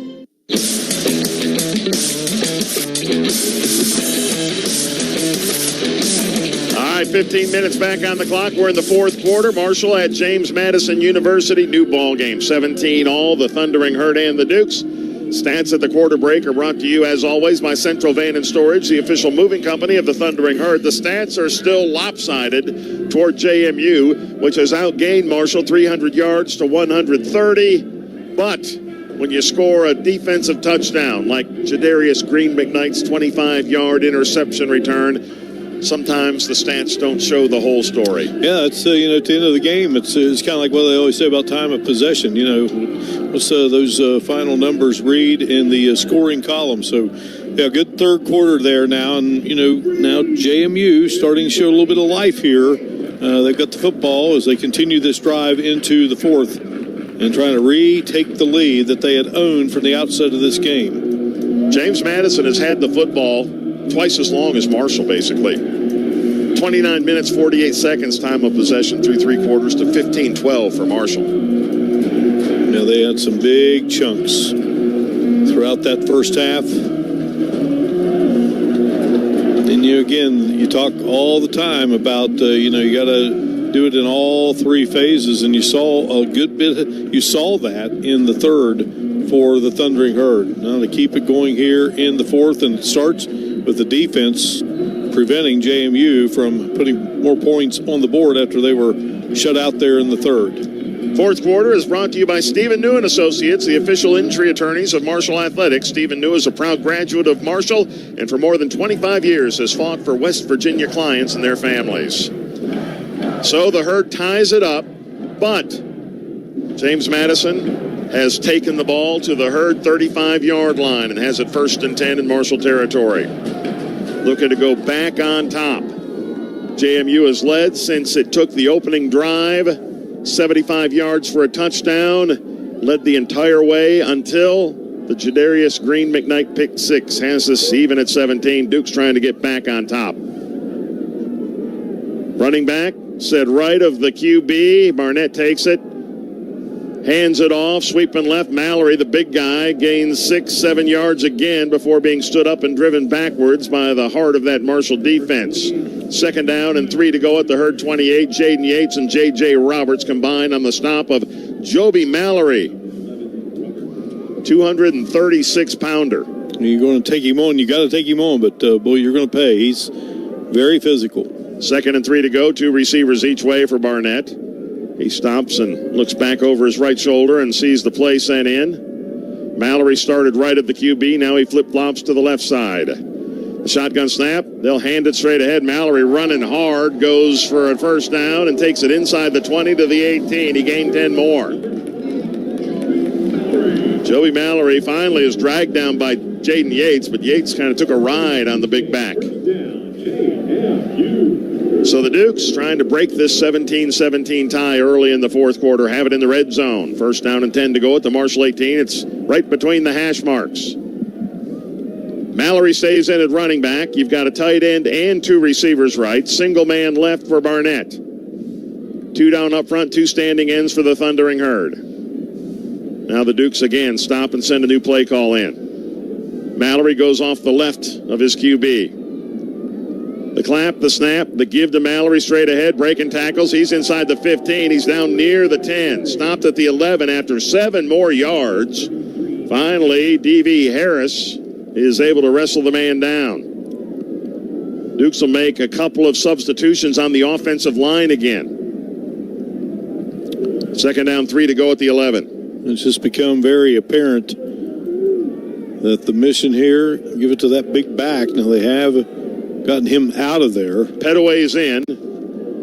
Leading rusher on the year. Pettaway has 53 yards on 12 carries. Double stack receivers each way for the Dukes on the Marshall 11. 2nd down and 3. Barnett swing pass to the left side. Caught there by Ross. Looking for a block. Goes left to the sideline. Inside the 2. Knocked out of bounds at the 1 by McGee. A.G. McGee saved the touchdown, but it's going to be 1st and goal from the 1. There's a marker down.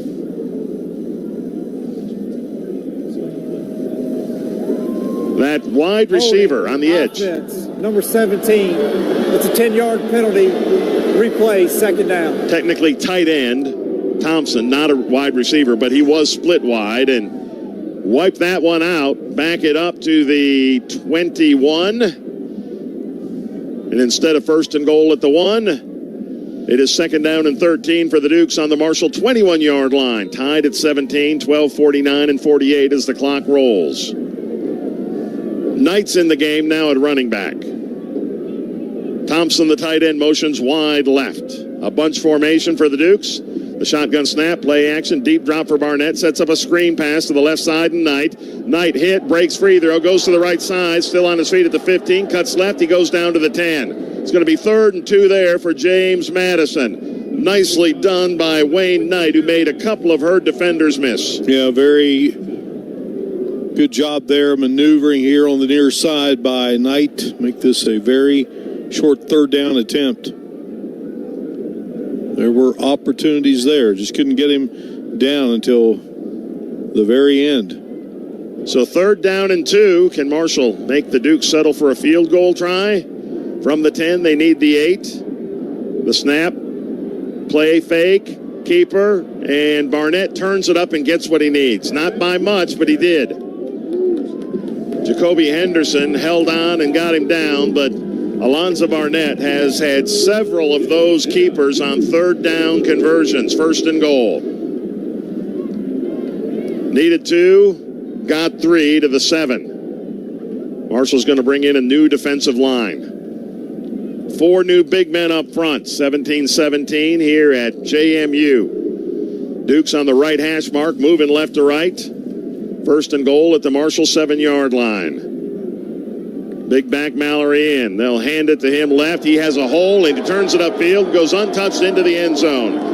Joby Mallory with a 7-yard touchdown run, and the Dukes are back in front, 23-17. Well blocked. They walled off the left side. Well, yeah, I mean, he wasn't easy to bring down on that drive, and on that particular handoff, the hole was there, and he found it and smells the end zone, and JMU back in front looking to make it a 7-point lead here. Noe Ruelas for the extra point try.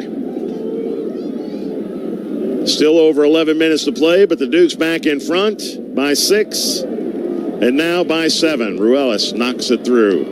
11:09 to play. Timeout. 4th quarter action at JMU. The home team's back in front 24-17 over Marshall's Thundering Herd. Here's a 60-second timeout from your local station along the West Virginia Lottery. Thundering Herd Sports Network from Learfield. Victor's Cleaners is the preferred fabric care specialist of Marshall Athletics, celebrating over 100 years of cleaning your game's best. Victor's Cleaners specializes in everything from golf shirts and khakis to sweaters and coats. Simply everything. Stop by one of the 2 convenient locations in Huntington, downtown at 729 6th Avenue and at 5990 U.S. Route 60 East. Give us a call at 304-525-5050. Trust Victor's Cleaners to help get the wrinkles out of your life. Victor's Cleaners, proud partner of Marshall Athletics. Is that the sound of an ooey gooey cheesy crunchy slice of P-I-Z-Z-A? Obviously, but as good as that sounds, we think it can get even better. Oh yeah, that's the sound of a freshly opened fizz-filled Pepsi. The only thing that can take this flavor medley of crunchy dough, mouth-watering cheese, and savory sauce to the next level. How about another bite? Pepsi and pizza sound like a match made in heaven and taste even better. Pizza, better with Pepsi. That's what I like.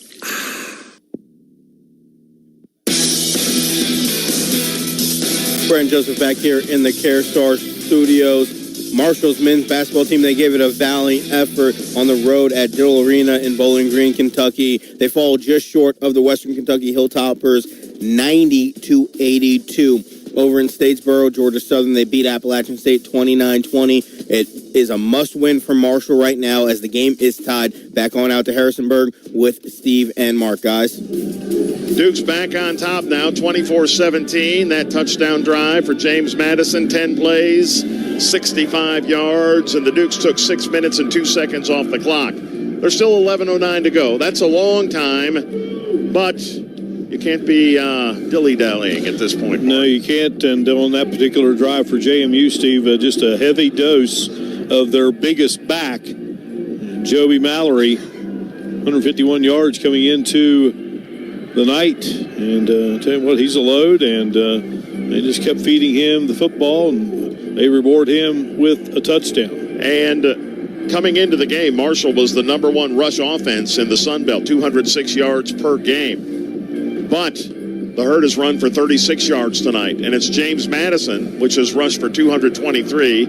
Mallory, 92 yards to lead the way, but Wayne Knight, 59. Petaway, who leads the team on the season, has 53, and the quarterback Barnett has run for 19. Cristiano Rosa ready to kick it off. The approach hangs it high and short. Doesn't want to mess with Ian Foster, and the fair catch is made by Cade Conley. Marshall lines those three tight ends around the 30-yard line as blockers, and sometimes like that, a guy to field a kickoff, and Marshall will start right there. Well, the four scores that JMU has had here tonight, the drives have been of double figures, except for the opening drive, 7 plays, and then an 11-play, a 16-play, and then the 10-play drive that results in the go-ahead touchdown at 24-17. So the Herd's down by 7 and starts this drive on its own 28-yard line. Left hash, Marshall moves right to left. Montgomery goes in motion to the right. Braxton takes it, hands it off. Sweeping right is the Herd's A.J. Turner, and he gets a foot or two, and that's all, slung down. Marshall's defense the offense just has not been able to move this defensive front. Thomas, the safety, made the tackle on Turner. Jacob Thomas, seems like he's been a lot of places tonight for the Dukes. So 2nd down and 10 yards to go. Payne's one of 3 receivers left. One man right. Now Ethan Payne motions out of the backfield. It's empty for Braxton. On 2nd and 10, Braylon Braxton takes it, backs up, stands in the pocket, throws incomplete. And a flag flies, and that might be a hold downfield on Braylon Brown by the Dukes on him, I believe. Taylor, 13. Holding, defense, number 13. That's a 10-yard penalty, automatic, first down. Brown was trying to stop and make a cut for an out route, and he was in quicksand. There was a reason for that. And Jordan Taylor, the guilty party. Tariq Montgomery's in the game at left tackle right now for the Thundering Herd, the sophomore from Akron. Moving those offensive linemen in and out. 1st and 10 Herd from the 38. Man in motion, Payne. The snap to give to Ethan Payne, right. Turns it upfield, has room. 45-50, Ethan Payne, right sideline on the run. 45-40, 35-30, Ethan Payne, long run, finally knocked out of bounds at around, the 31.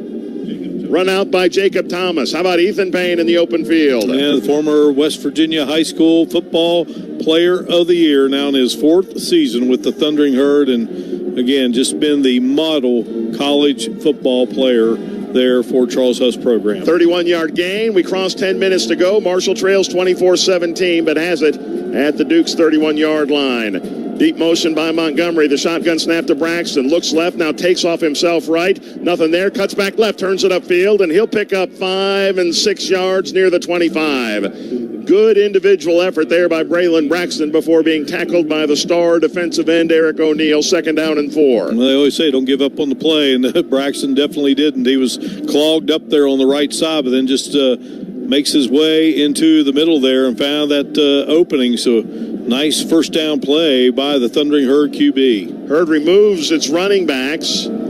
Chapman's in as a 4th wideout, plus the tight end Toby Payne. 2nd down for Marshall at the Duke 25-yard line. Braylon Braxton's the only guy in the backfield. Here's Chapman in motion. They'll hand to him on the jet sweep. Goes right, has the 20, has a first down to the right side. Doc Chapman inside the 15, down to the 12. It'll be 1st and 10 there. Chauncey Logan, the cornerback, on the stop. Well, they have really started to enjoy getting the hands into Chapman at various times in games. Not a lot, but of course we saw him score against Southern Miss. Almost took that one into the end zone. So Marshall down 24-17 with 8.5 minutes on the clock. It rolls 4th quarter. 3 receivers left and 1 right. Marshall has a running back in the game. The snap to Braxton, backs up and looks to throw. Looks left, lobs to the back part of the end zone for Fitzpatrick, who cannot bring it in. And no flag, incomplete. It'll be 2nd down and 10. The coverage right there, DJ Barksdale, the safety. A good protection again, giving Braxton a few options there, and then targeting Fitzpatrick, a man who started his career at Michigan State and been quite the player this season for the Herd. Christian Fitzpatrick, Marshall's leading receiver on the year, does not have a catch yet tonight. 2nd and 10 Herd at the Duke's 12-yard line. It's on the right hash mark. 3 receivers left as Braxton takes it. Hands the ball off to Turner. Nothing as he tries to slant right. Tried to bounce back to the outside. Nothing there. Down for 3rd down and nearly 10 to go. Daryl Dengoy, a redshirt freshman defensive tackle, getting some playing time, made the stop on A.J. Turner. 3rd down and nearly 10 needed. Marshall shuffles DeMarcus Harris in for Chuck Montgomery. Call it 3rd and 10. 7.5 minutes on the clock. We're in the 4th quarter. Marshall's down 7. Snaps from the Duke's 10-yard line. They'll motion Ethan Payne out of the backfield. Braxton's the only guy back there. Snap sails over his head. Braxton backs up, fields it at the 30. Lobs down toward the goal line. It's a jump ball, and it's incomplete. The Dukes had 2 guys there looking to pick it off, and they knocked it away from one another. 4th down. Marshall is very fortunate right there that it wasn't picked. And the Herd's going to send the field goal unit on. And just a miscommunication there, and Braxton was not ready for the snap, and he went back, got it. Boy, maybe a dangerous pass there with 2 guys around. Now Veerhoff will try to add to this Thundering Herd point total. Reese Veerhoff will kick this one up as a 30-yard try from the right hash mark. He's made one earlier, a 42-yarder. Trying to get the Herd within 4. The snap's back. It's a fake. The pitch goes from Clark to Veerhoff left. He's at the 10, looking for the left side at the 5. He dives forward. I don't think he got to the end zone, but there's a potential for a 1st down there. What do we have? This is going to be very, very close. Marshall runs the fake field goal, the toss to Veerhoff, and it's a 1st and goal for the Herd. How about that, Steve-O? What a call. Jonathan Galante, Marshall's special teams coach, went deep into the bag of tricks for that. The holder, Alec Clark, flipped the ball to Veerhoff, who had just enough speed to get the 10 yards that he needed. Marshall goes to the full house backfield. And Ethan Payne, the pistol tailback. Marshall down by 7 from the 2. The shotgun snap, the give to Ethan Payne. He bangs forward and is hit at the line. He's still on his feet and fighting. And Payne reaching, and there's still no signal. The Dukes come out with a football. I think they've marked him down, Mark. There's going to be a look and a long look at this one. Rolling on the field as the ball was fumbled, recovered by Marshall. 2nd down. Okay. If it stands. We get the close call on the Veerhoff run, and then this close call here at the goal line. So Marshall's going to line up. It's just an inch or 2 away from the goal line as the Herd tries to tie this game. The clock's rolling down to 6 minutes left in the 4th quarter. Dukes 24, Thundering Herd 17. Please reset the game clock.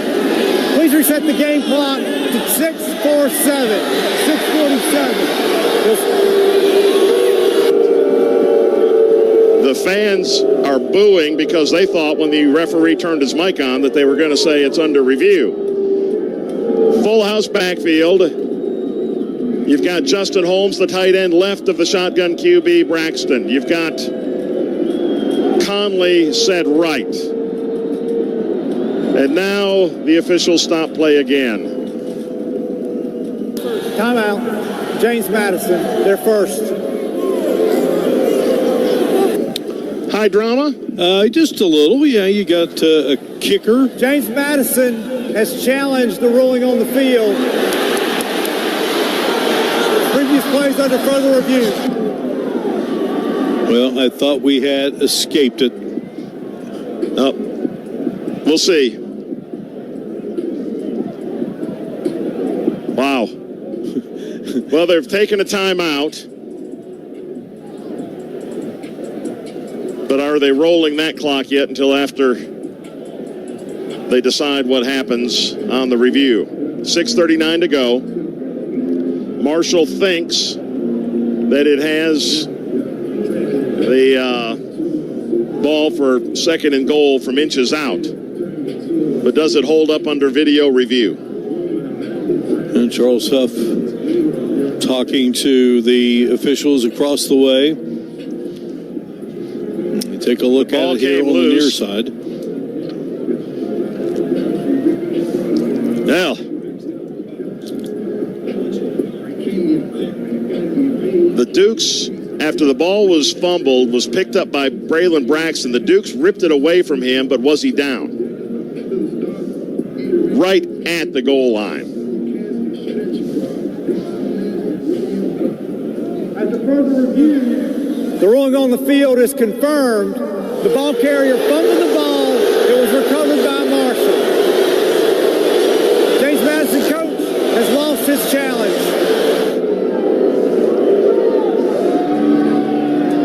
From the angle we saw up here, they got it exactly right. And teams are back on the field. So Marshall down 24-17. 6 minutes, 39 seconds left in the fourth quarter, with the Herd trying to get to the Sun Belt Conference Championship next week. Full house backfield, a tight end set each way from the QB. Ethan Payne, the pistol tailback, and Marshall needing inches. Now they split the tight ends wide, and Payne slides right of Braylon Braxton. Officials holding up the snap. Now they back off. The Herd from inches away. Shotgun QB Braxton has a tight end Payne in motion. Takes the snap, gives to Ethan Payne straight ahead, and he stood up, and I don't think he got there. Driven back, and it's going to be 3rd and goal. He got right back to the line of scrimmage, so it's going to be, again, inches to go.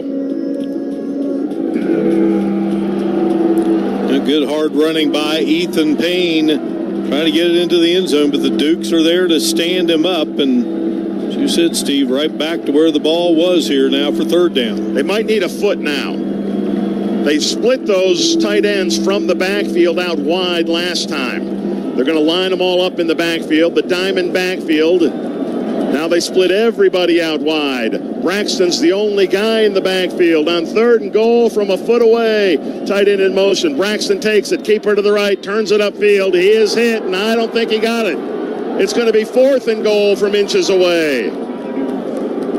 Marshall's run 3 plays from right down there close and has yet to break the plane. And I thought that there might be an opening to the outside there. Braxton took it up, and they take him down. And now he needs 2 feet. The back nose of the football is touching the 1 yard line.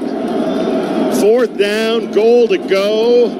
Marshall down by 7 and sorely needing a victory. Herd going to take a timeout. Looks like it. Marshall.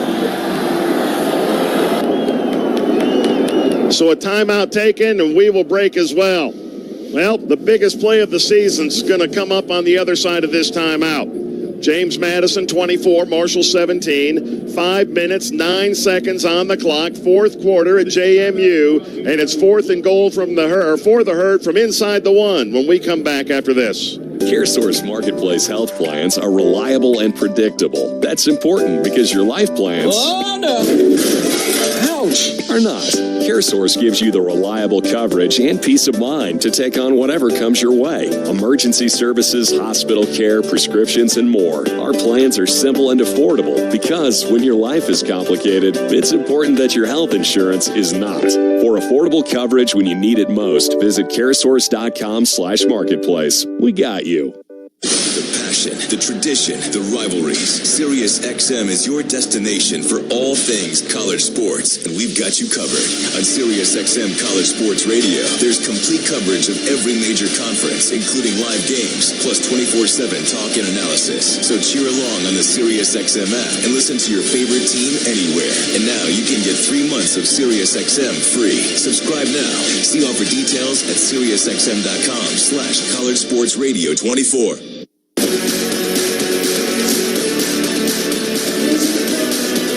Well, inches away for Marshall right now. 5:09 on the clock. We're in the 4th quarter. Marshall trails at James Madison 24-17. Marshall has gone 71 yards in 11 plays, and it's 4th down now. You got 1 more chance, and you're trying to get that small piece of real estate with a revamped offensive line. You've been moving Logan Osborne in and out. He's not quite right. He's in there, or was in there, the previous couple of plays at center. Eric Meeks was the left guard, and Tariq Montgomery, who's not played a whole lot this season, is at left tackle right now. You think about a guy like Logan Osborne, I mean, just tough as nails. I mean, injured that ankle last week against ODU, and, you know, rehabs all week, and and then, Steve, you're dealing with a cold night here, and you're out there playing, and, well, they say it's a game of inches, Steve, and I think right here on this drive for Marshall, that is proving to be fact.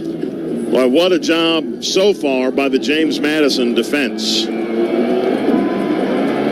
And Marshall breaks the huddle on the sideline and moves to the line of scrimmage. See if the Herd sticks with the full house backfield. They will, but it's A.J. Turner dotting the I. 4th and goal from inside the 1-yard line. Marshall down by 7, 5:09 to go.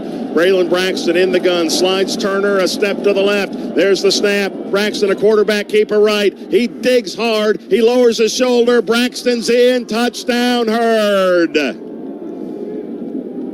There's a lot of humanity battling for 18 inches right there, and Marshall wins that battle and can tie the game again with 5:04 to go. You know, you're taking that snap on about the 4-yard line, so you've got to take off and go as hard as you can, and Braxton did just that and finds himself into the end zone, and now here's Veerhoff to tie it up again. Reese Veerhoff, who had a 10-yard carry to get the Herd down to 1st and goal on a fake field goal pitch from Alec Clark. Now Clark's ready to place it, and Veerhoff's hoping to tie the game. The snap's back. Veerhoff's boot is up. It's true, and we're even again with 5:04 to go. 24-24, Marshall at JMU, and a timeout here at Bridgeforth Stadium. We're back after this. Is that the sound of an ooey gooey cheesy crunchy slice of P-I-Z-Z-A? Obviously, but as good as that sounds, we think it can get even better. Oh yeah, that's the sound of a freshly opened fizz-filled Pepsi. The only thing that can take this flavor medley of crunchy dough, mouth-watering cheese, and savory sauce to the next level. How about another bite? Pepsi and pizza sound like a match made in heaven and taste even better. Pizza, better with Pepsi. That's what I like. In a single moment, a story unfolds. At Marshall University, each moment shapes your journey. Forge lifelong friendships, ignite your passions, and tackle world challenges. High energy or laid back, hands-on or thoughtful reflection. Every moment is a step toward meaning. You see, here, moments aren't just lived. They're remembered. We meet the moment. We are Marshall. Discover the moments that matter at marshall.edu.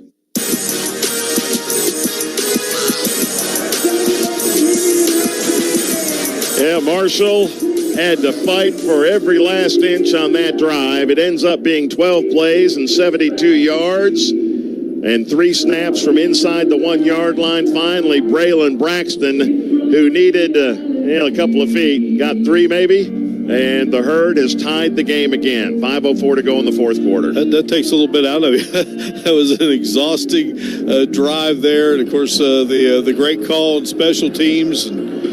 Marshall punches it in, ties the game. In the midst of all that, Steve, they even found time to have a pumpkin pie eating contest during the break. I think I could use a piece of pie right now after that. Wow, what a game. Yes, Marshall trailed 17-0 at halftime. It was 14-0 after the Dukes had 2 possessions, and Marshall didn't even have a first down till late in the first half. And 3rd quarter, all Marshall.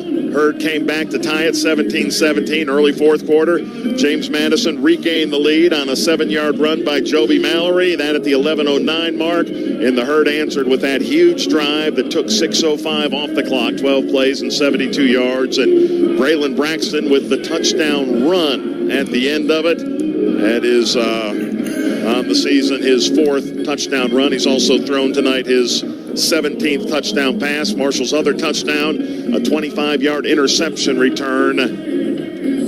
That by Jadarius Green McKnight. Cam Ross and Wayne Knight, the return men.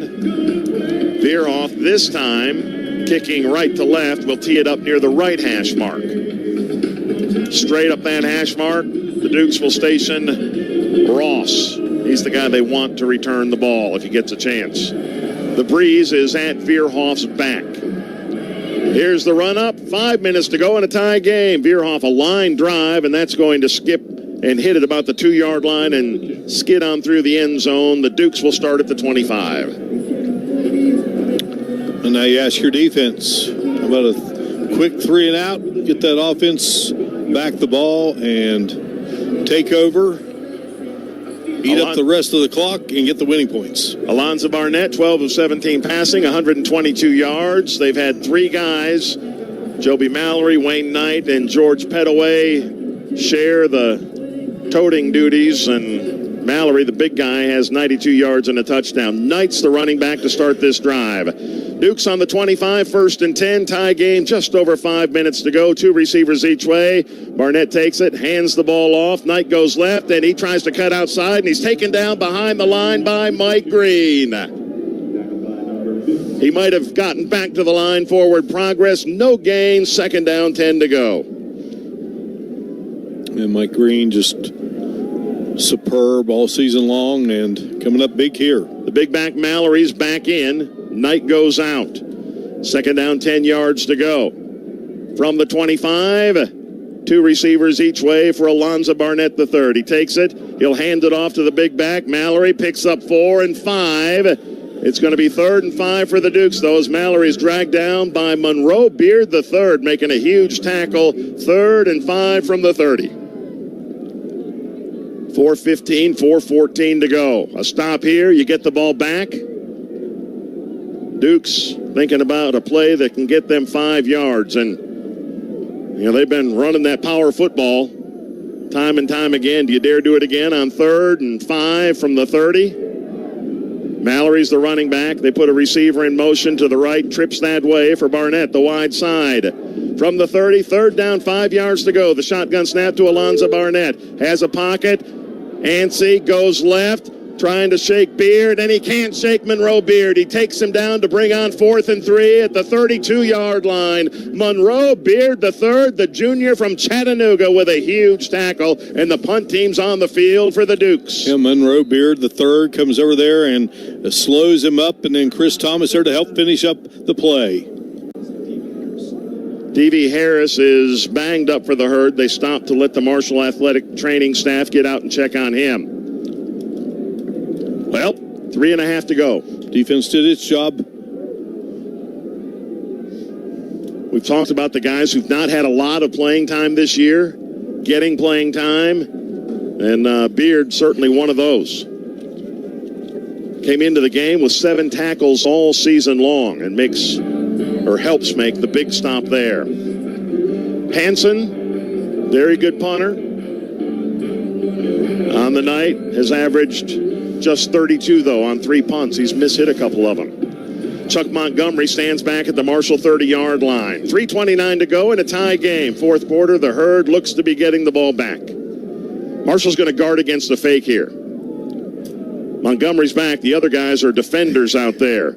The snap's through, the punt's away, and it's another low wobbler. It's going to hit at the 40, take a big roll.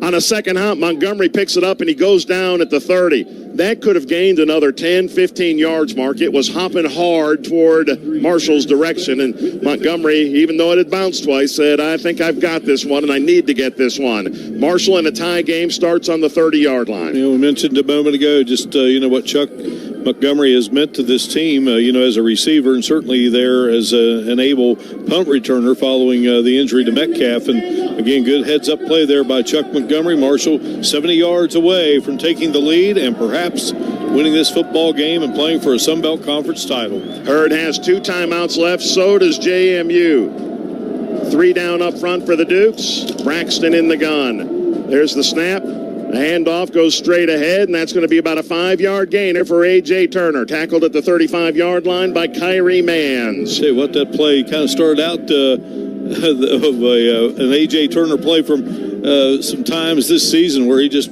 bolts out and makes the big gainer, but he hobbles off, Steve. Hopping off the field on one leg, putting no weight on his right leg, and Jordan Houston's in. Two receivers right, two left. Ball's near the left hash mark for the Herd. Marshall slides Toby Payne in motion on 2nd and 5 from the 35. The snap, the give to Houston right, turns it up at the hash mark, breaks a tackle, falls forward, has the first down across the 40 to the 41. Terrence Spence tripped him, or else Jordan Houston was off and running. But it's a 1st and 10. And, you can't say enough about this kid. Comes into Marshall from North Carolina State, and big gain there after Turner goes out. And it looks like the Herd's going to let this roll down to the 2-minute timeout here in the fourth quarter. 24-24, 2:05 and 2:04, and the Marshall players start to walk to the sideline. 2 minutes to go. Tie game.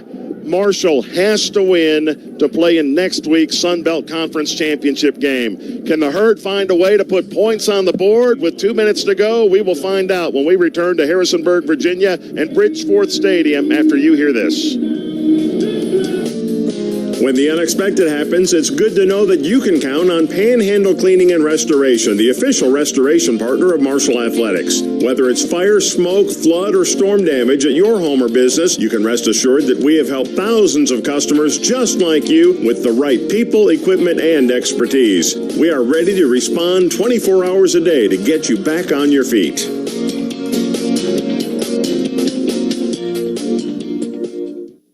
For more than 4 decades now, Ford F-Series has given hard-working folks more of everything they want in a truck. More capability, more power, and more smart technology.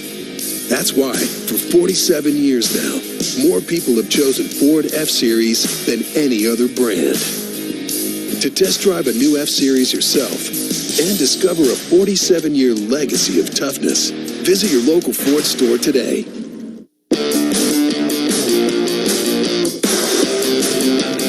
We're down to 2 minutes to play in a tie game. Marshall at James Madison. Dukes 24, Thundering Herd 24. 1st and 10 for Marshall. The ball will be snapped from the Herd's 41-yard line. Reese Veerhoff's career long is a 51-yarder. You've got to get it around the 35-yard line to make that your distance. 35, 34. He's kicked them, though, Mark, as long as 60 in the Marshall spring game. And the breeze would be a bit at his back. Herd would love to get it to the end zone and not worry about a field goal try. Had a 43-yarder last week against Old Dominion, where he had a memorable game 2 years back there in Norfolk, where he kicked all 4 field goals. Charles Huffin, I talked about that. He just said, yeah, he won the game for us, with his foot on that Saturday afternoon. All right, Herd huddled up around Charles Huff, Marshall's 4th-year coach with a record of 30-20. And if he gets it to 31-20, he'll play for a championship next week. Louisiana's already in the Sun Belt Championship game. If Marshall wins, who hosts? It's going to come down to math. It'll be a combination of 4 rating systems. If Marshall loses, it will be Louisiana at home against Georgia Southern, which took care of its business in Statesboro tonight, winning over Appalachian State at Paulson Stadium. Teams are back on the field. They're just about ready to go. 24 all at JMU with exactly 2 minutes to play. Each team has 2 timeouts left. Duke's players asking for noise from the JMU crowd. Running back right of Braylon Braxton, trips right, single receiver left for the Herd. The shotgun snap, play fake, deep drop. Braxton sets up. He throws deep down the right side. He's got his man incomplete. He overthrew Carl Chester or Doc Chapman. Doc Chapman, 2, not 7. Inside the 10-yard line, he had beaten his man cleanly. Yeah, the speedy Chapman. Braxton just a little strong on that one. But, had the wind at his back. That probably didn't help on that long-distance throw. It was there. Marshall called the right play. 2nd down and 10 now for the Herd with 1:54 on the clock. Braxton in the gun. 2 receivers right, a wing, and a wide out left. Now Montgomery motions left. The shotgun snap, the give to Houston. Turns it up, breaks a tackle, has the 45. Oh, and down at the 50. He was inches away from going the distance. They got him by the toe, and it's a 9-yard gain, and it's 3rd down and 1 to go at the 50. Game of inches. Wow. Houston was all but gone. And now third down and a yard needed for the Thundering Herd. Marshall 2 of 10 on third downs. Houston, right of Braylon Braxton. Quarterback takes it. Option to the right. Pitch to Houston. Has the first down. Right side, 45-40. Still on his feet. Cuts back. And then he's tripped up barely again as he crosses the 35. We've got 1:15 on the clock. They stop the clock to move the chains. 24-24. Marshall at JMU. And the Herd 1st and 10 at the Dukes 30-yard line. That was a 20-yard gain for Jordan Houston. A little option action there, Steve.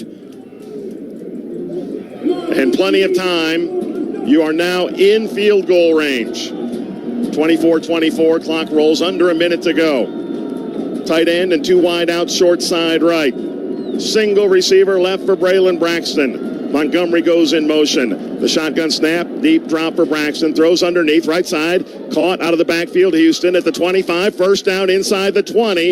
And down at about the 17 or 18-yard line. Marshall now lets that clock go with a stop it at 41 seconds to move the chains. It's their second of the half. This will be a 30-second hot timeout. Dukes want to have time left if and after Marshall scores. How about Jordan Houston on this drive, Steve? That time, he gains 18 yards after a 30-yard run. This time, the catch and run. Marshall looking for the comeback from a 17-0 halftime deficit. Also trailed 24-17 in the fourth quarter. Got the touchdown run by Braxton on 4th and goal from inside the 1 to tie the game. The defense holds, and this drive has covered 53 yards and has Marshall at the Dukes 17. Bob Chesney, the first-year head coach. JMU, they're trying to finish undefeated here at home. He takes over for Kurt Signetti, who moved on to Indiana. He wrapped up a great first season with the Hoosiers today with a big win over Purdue. And 11-1 record and likely in the college football playoff. All right, do not turn this ball over. You're in field goal range. 1st and 10. Marshall in the red zone at the Duke 17-yard line. It's on the right hash mark. There's a wide side of the field. Jordan Houston at running back. He goes left of his shotgun quarterback, Braylon Braxton. Herd has 2 tight ends, both right, 2 receivers, both left. On first down from the 17, the snap. Hand to Houston, goes left, picks up 2 yards, tackled inside the 15, and the Dukes will take their final timeout with 37 seconds to go. Timeout. James Madison. Their third and final timeout, 30 seconds. You're at the 15. Marshall has 2 timeouts. And Mark, what do? Just run it to the spot on the field where you feel comfortable that Reese Veerhoff can make the field goal. What angle does he like? What does he prefer? And you let the clock wind down. The Dukes can't stop it. And you go for a potential game winner and a chance to go to the Sun Belt title game. Or you give it to Houston, and he just takes off and rips it into the end zone because he has come close twice on this drive. That would be the ultimate. But, again, you just right there, that play right there, Steve, just securing that football. You do these drills time and time again, starting back in the fall camp, back into spring ball. And, all those little things you do to get ready for games, it all comes out here each and every Saturday, and certainly in one like this. All right, it's fairly well centered up right now, a little bit right of center. Marshall, 2nd down and 8 to go from the Dukes' 15-yard line, tied at 24, 37 seconds left. Dukes are out of timeouts. Braylon Braxton in the gun. Dukes have everybody up front. Braxton, as now flags fly, takes the snap and takes a knee. Marshall just trying to set up that field goal, but what are the markers about? False start, 70, offense, 5-yard penalty, still 2nd down. All right, not the end of the world because you're still, from right where it is, looking at a field goal of inside 40 yards. But you don't want to be moving backwards. So back it up to the 20. Braxton in the gun. Nobody split wide. You've got all tight ends. The running back, Houston, right of Braxton, who takes the snap, goes right up to the line of scrimmage and falls forward for about a 1-yard gain. And the Herd's going to let that clock roll and call timeout and put it on the right instep of Reese Veerhoff. Looks like the field goal try will be of about 35, 36 yards. And Marshall just letting the clock roll. There's nothing the Dukes can do about it. 10 seconds to go, and it will be high drama for the junior from Columbus Grove, Ohio. 6 and 5 and 4. And Charles Huff will call time with 2 seconds on the clock. In a tie game, and Veerhoff the chance to be a hero. Marshall, that's their second of the half. 30 seconds.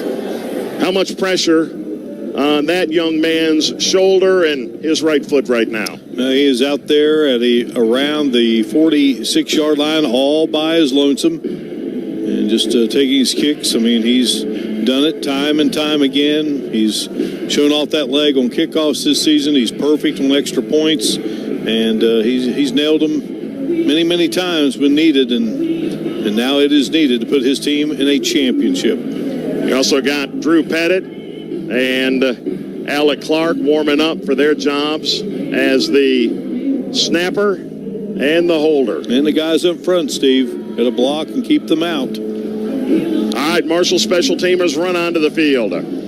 2 seconds left in a tie game. The Herd and the Dukes 24-24. The field goal try will be of 37 yards between the hash marks. Reese Veerhoff looking to win a game and put his team into the Sun Belt Championship game. They're lined up and ready. Clark looks at Veerhoff. There's the snap. Kick is blocked. It's loose. It's on the field. And the Dukes trying to run out with it, but they lateral now. And on the right side 30-yard line, they get to the sideline with blockers across the 50 and the 45, and now Marshall takes the Dukes return man down. I don't think that Clark handled the snap, and we're going to go to overtime. Wow. Veerhoff didn't have a chance. Not sure Clark was ready. Is that what happened? Or did he just drop it? Well, why not overtime? I ended my Friday evening going into Saturday morning with the overtime of Georgia Tech and Georgia. Well. All right, we've got a break in the action. We will take a break. Returning to Harrisonburg, Virginia, Marshall and James Madison are headed to overtime after this. Are you ready to feel the adrenaline rush of the Thundering Herd? We are Thornhill Auto Group. Proudly supports Marshall University football, your ticket to heart-pounding touchdowns and jaw-dropping victory. Thornhill Auto Group knows the power of teamwork. And just like our champion athletes, we're committed to delivering excellence on and off the field. We've got a lineup that'll make you cheer. Get in the game and tackle the savings on the Thornhill Motor Mile today. Click or come by thornhillautomotive.com or US 119 in Chapmanville, Logan, WV, and Belfry, Kentucky. Thornhill Auto Group, your road to total savings. See Thornhill for all details and go Herd. When you have Encova Insurance, you have a teammate you can trust. Whether you need insurance for your home, car, or business, including workers' compensation, Encova has your back. And their dedicated experts are there when you need them most. Encova's independent agents are in your neighborhood, which means they know your unique insurance needs. They can customize Encova's insurance products just for you. Find an agent at Encova.com today.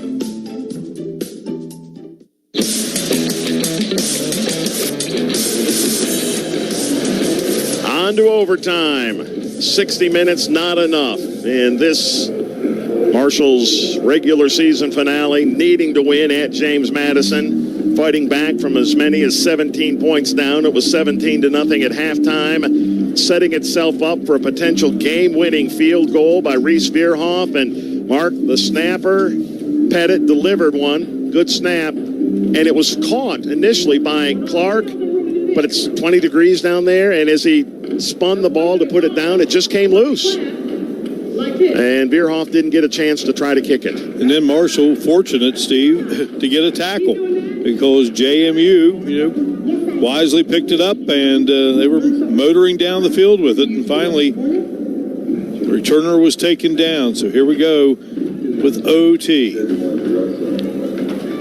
Well, you've got the Dukes fans who are thrilled about that. You've got a bunch of people tuned in from Statesboro, Georgia, who are the same. No doubt. They take care of business there tonight against App State in Statesboro, home win. And so if Marshall wins, the Herd plays Louisiana in the championship game next Saturday night. If JMU wins, it's Georgia Southern at Louisiana. And JMU's opportunity going out the window last week when they lost to App State. But it added a little bit to this game, as if this game needed a little bit more drama, right? Yeah.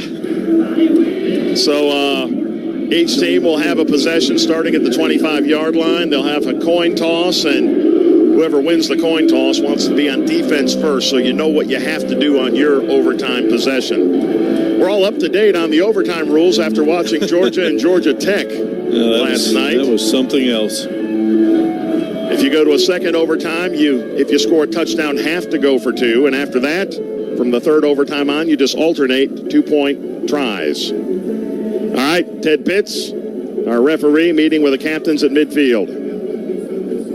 And we'll see who wins the coin toss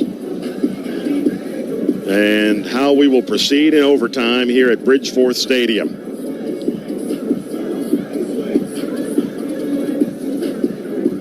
Talking things over. Two captains from each team. All right, they've tossed the coin. And it looks like the Dukes have won. Let's see. Mr. Pitts will tell us. James Madison has won the toss and chosen to go on defense. 1st and 10 from the 25 mark. Gentlemen, shake hands, go get your team. All right, Marshall has chosen to play the first overtime in the south end of the stadium. The band and the student section are in the north end. So they're going away from those folks. A beautiful setting here in Harrisonburg on a frigid night, last night of November. In fact, last hour of November as we close in on midnight. So the Dukes moving left to right, trying to go toward the building that houses their locker room. From the 25-yard line, we start overtime. Marshall will be going left to right. Hurd on offense. Dukes chose defense. And Braylon Braxton will see if he can take his team into the end zone. Marshall 24 points in the second half after being shut out in the first half and trailing 17-0. Can the Herd finish off a big comeback and play for the Sun Belt title? Two receivers each way. Marshall 1st and 10 from the JMU 25-yard line. Tight end Payne in motion. The snap. They'll fake the handoff. Braxton on a keeper goes left and gains about 3, and that's all. Crunched at the 17-yard line by Jacob Thomas, the safety. From the 22, second down, 7 yards to go. Montgomery, Brown, and Payne go right, and actually the Herd has too many guys on the field. Montgomery now leaves. Herd still with 5 receivers in the game. Empty set in the backfield for Braylon Braxton. It's on the left hash mark.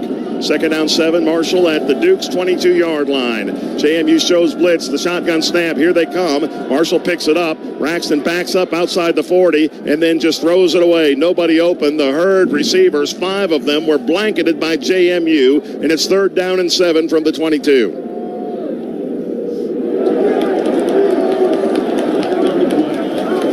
Are they going to call unintentional grounding? Intentional grounding, number 1. The ball being placed in the spot of the foul. Loss of down, 3rd down. So from where he threw the ball, there's a mistake. Back it up to the 30, and it's 3rd down and 15 for Marshall. From here, it's not even a chip shot field goal. It's at the 31, as a matter of fact, a loss of 9.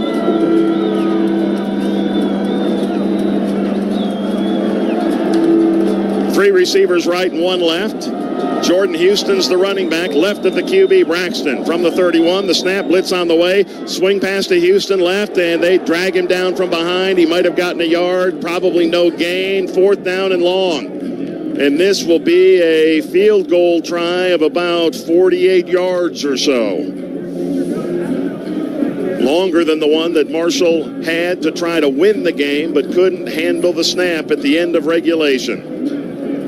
And just bang it through there, and your defense get a stop.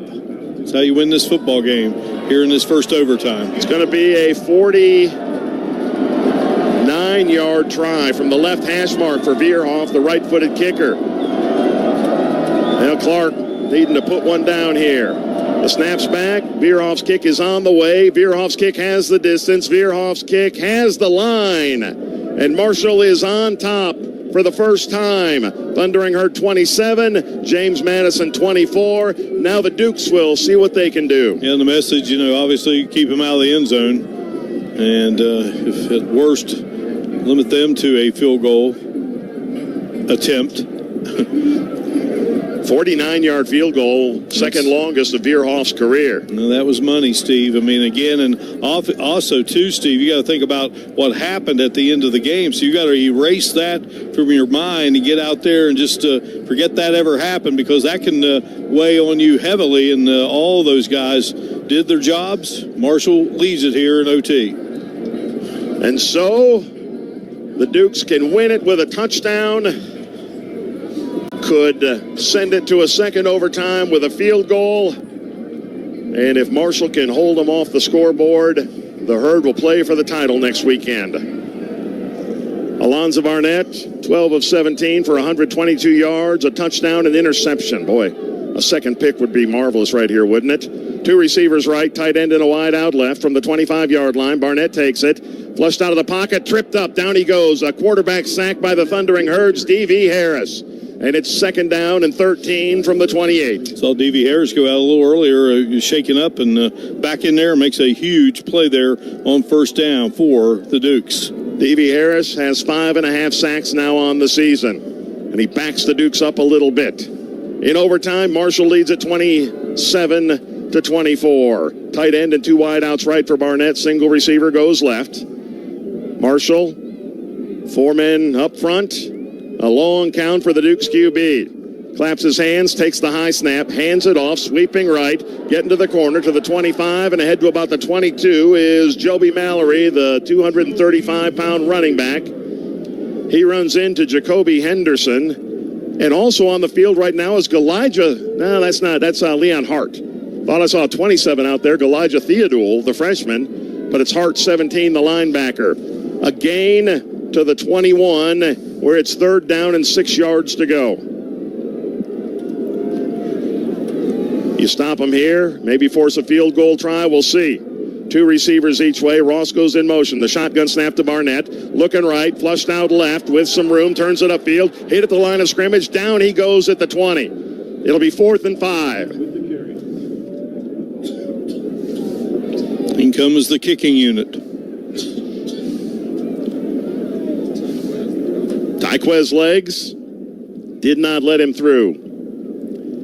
And Noe Ruelas will try to tie the game. His field goal try will be of 38 yards from about 10 feet inside the left hash mark.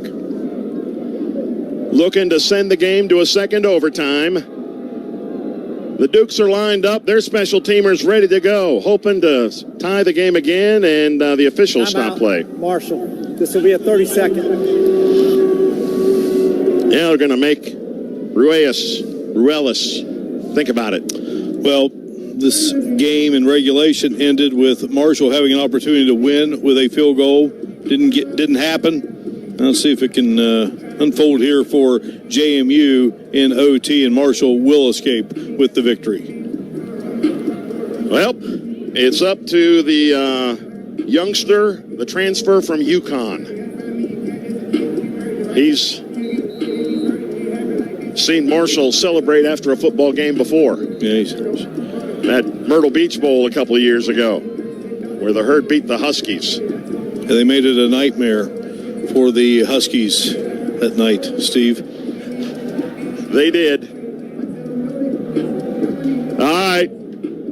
They're back on the field, and they line up the linemen wide. Marshall guarding against a fake right here. If they were to try to go for it on fourth down from the 20-yard line, it's 4th and 5. They're still not lined up in field goal formation. They're trying to get Marshall to jump offside.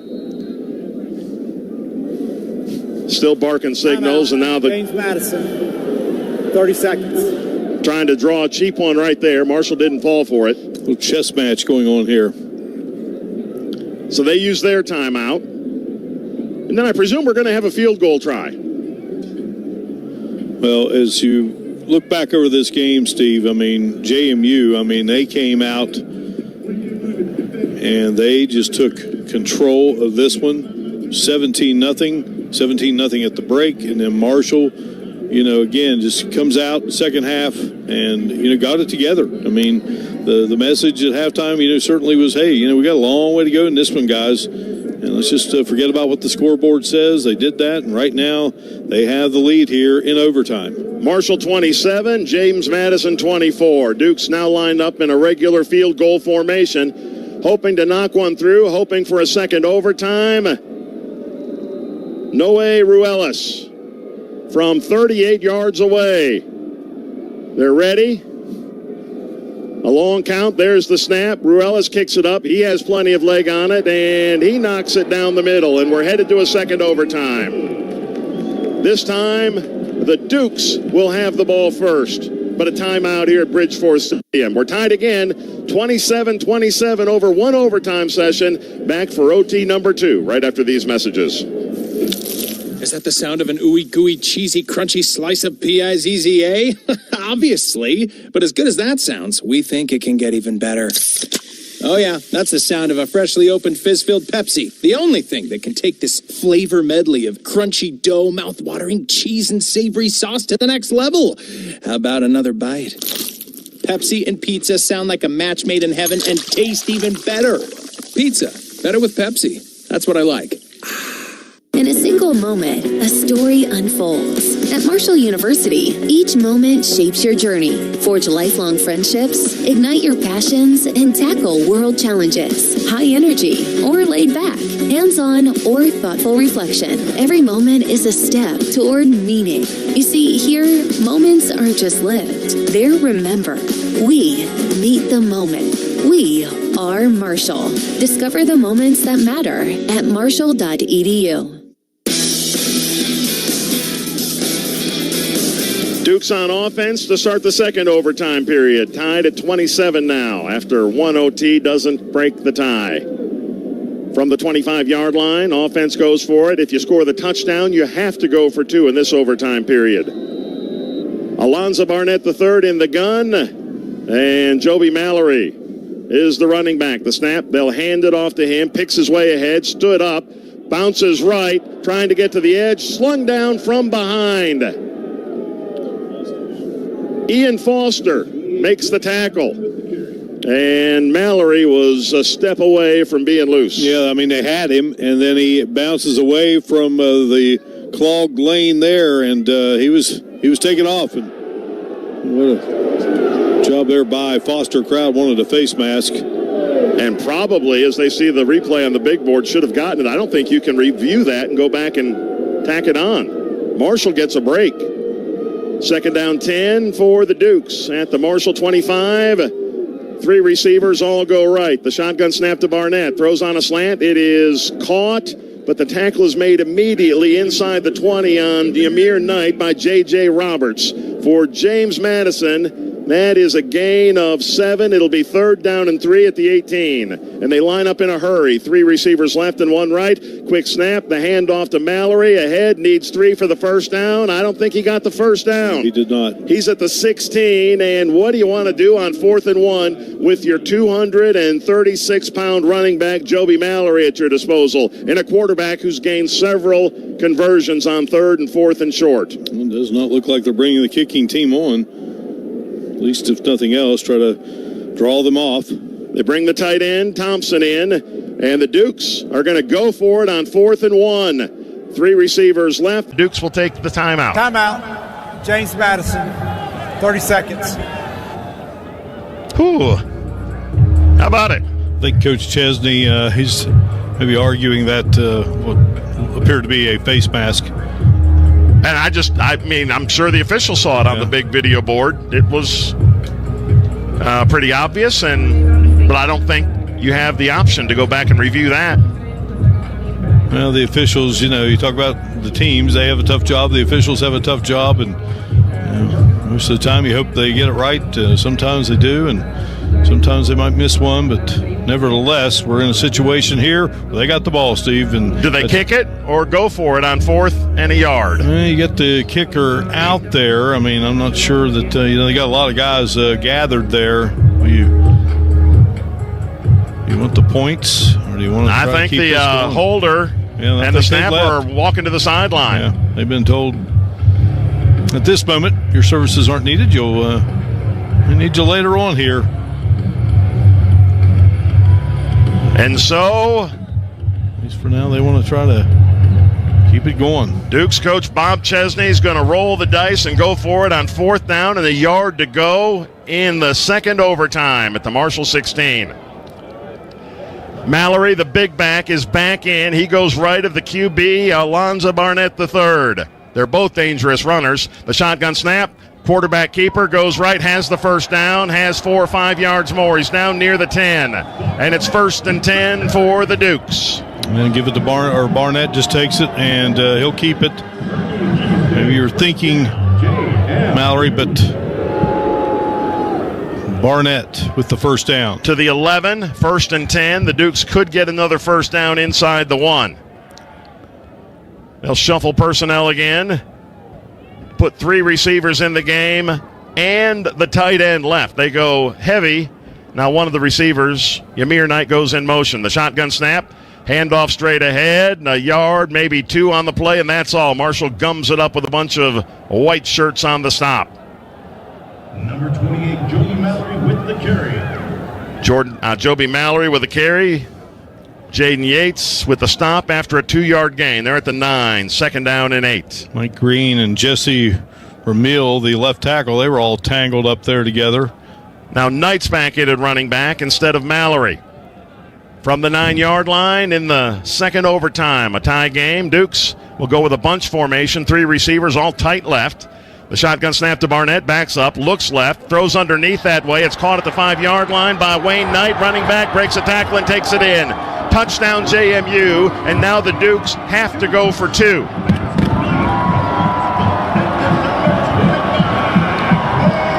Well, get the stop here, Steve. And they had all the receivers there. They cleared out, and the running back went that direction and had room. 1 broken tackle, and Knight's in. James Madison 33, Marshall 27. You have to go for 2 in the second overtime.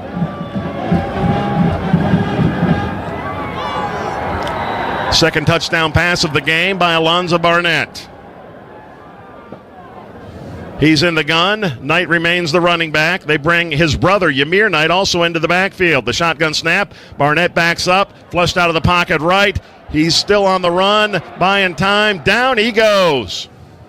Hurd makes the tackle on the 2-point conversion attempt.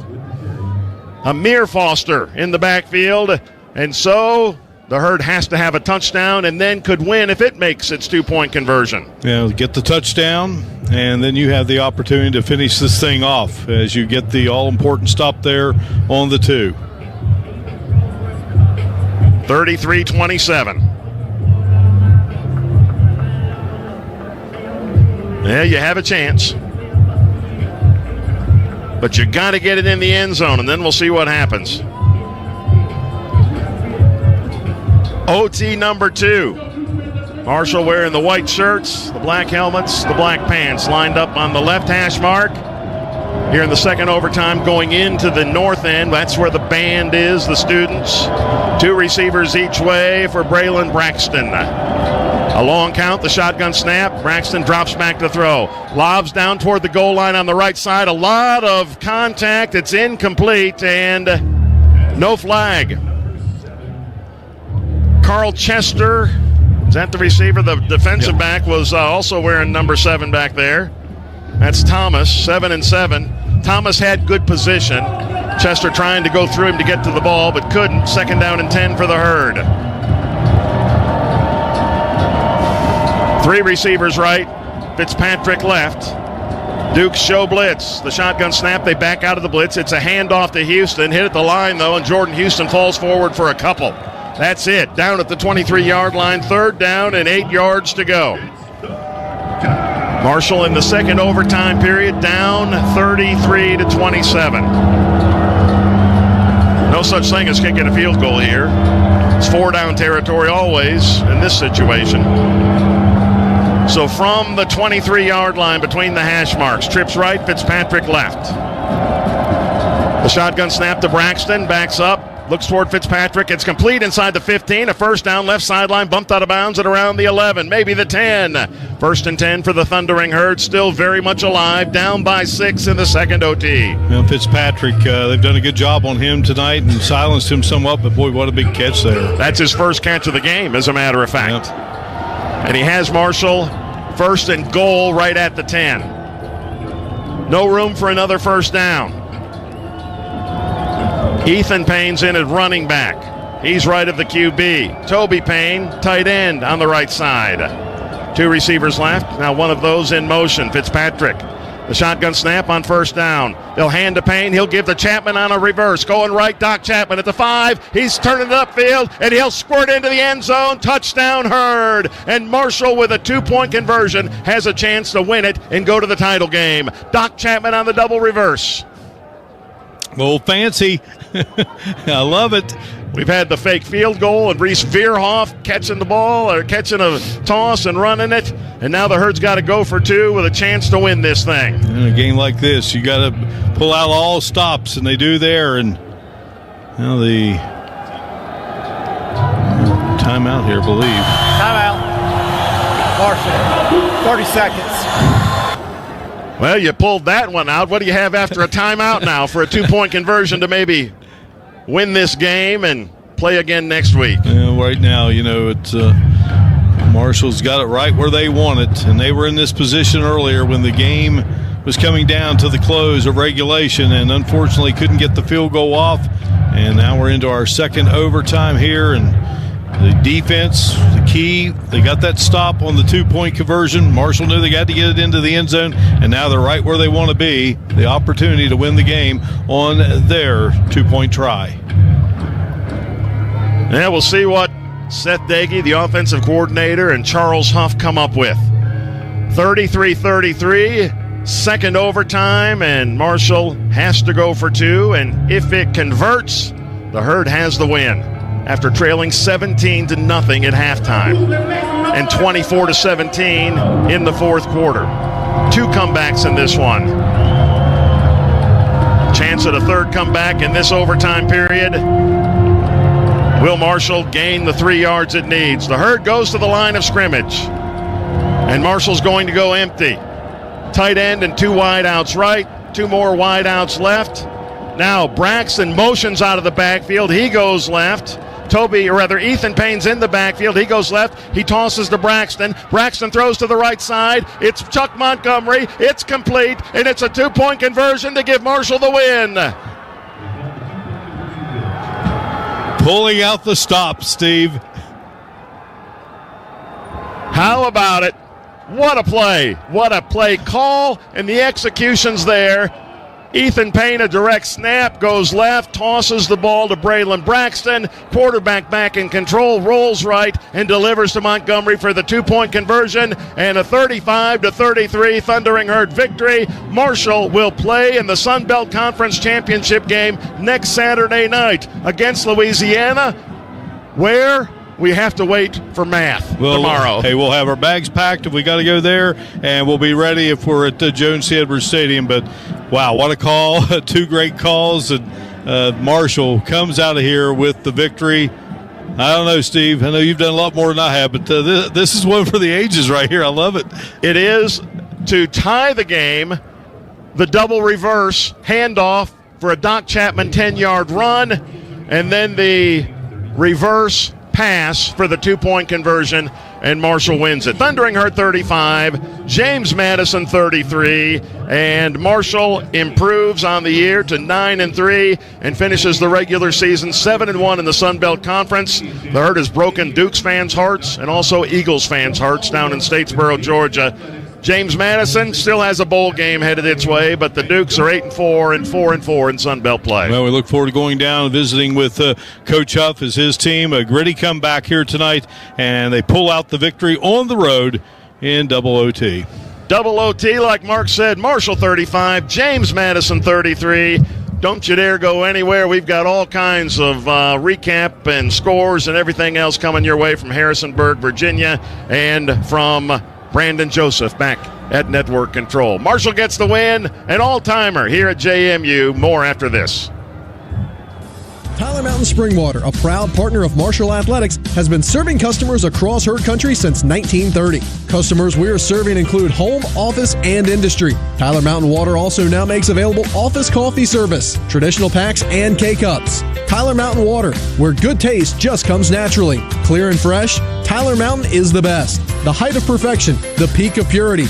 Tyler Mountain Springwater, where good taste just comes naturally. CareSource Marketplace health plans are reliable and predictable. That's important because your life plans are not. CareSource gives you the reliable coverage and peace of mind to take on whatever comes your way. Emergency services, hospital care, prescriptions, and more. Our plans are simple and affordable because when your life is complicated, it's important that your health insurance is not. For affordable coverage when you need it most, visit caresource.com/marketplace. We got you.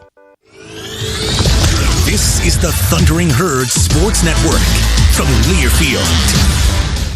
Is here. Remember, you can always count on R&R Tent Rentals for all your tailgating needs. R&R Tent Rentals is a full-service event rental company featuring a complete line of tents, tables, and chairs. From small backyard parties to large corporate events and formal weddings. We are family-owned and operated as well as licensed and insured. Let us bring the party to you. R&R Tent Rentals is the official tent provider of the Marshall Thundering Herd. Call R&R Tent Rentals at 740-574-1784. R&R Tent Rentals says, go Herd.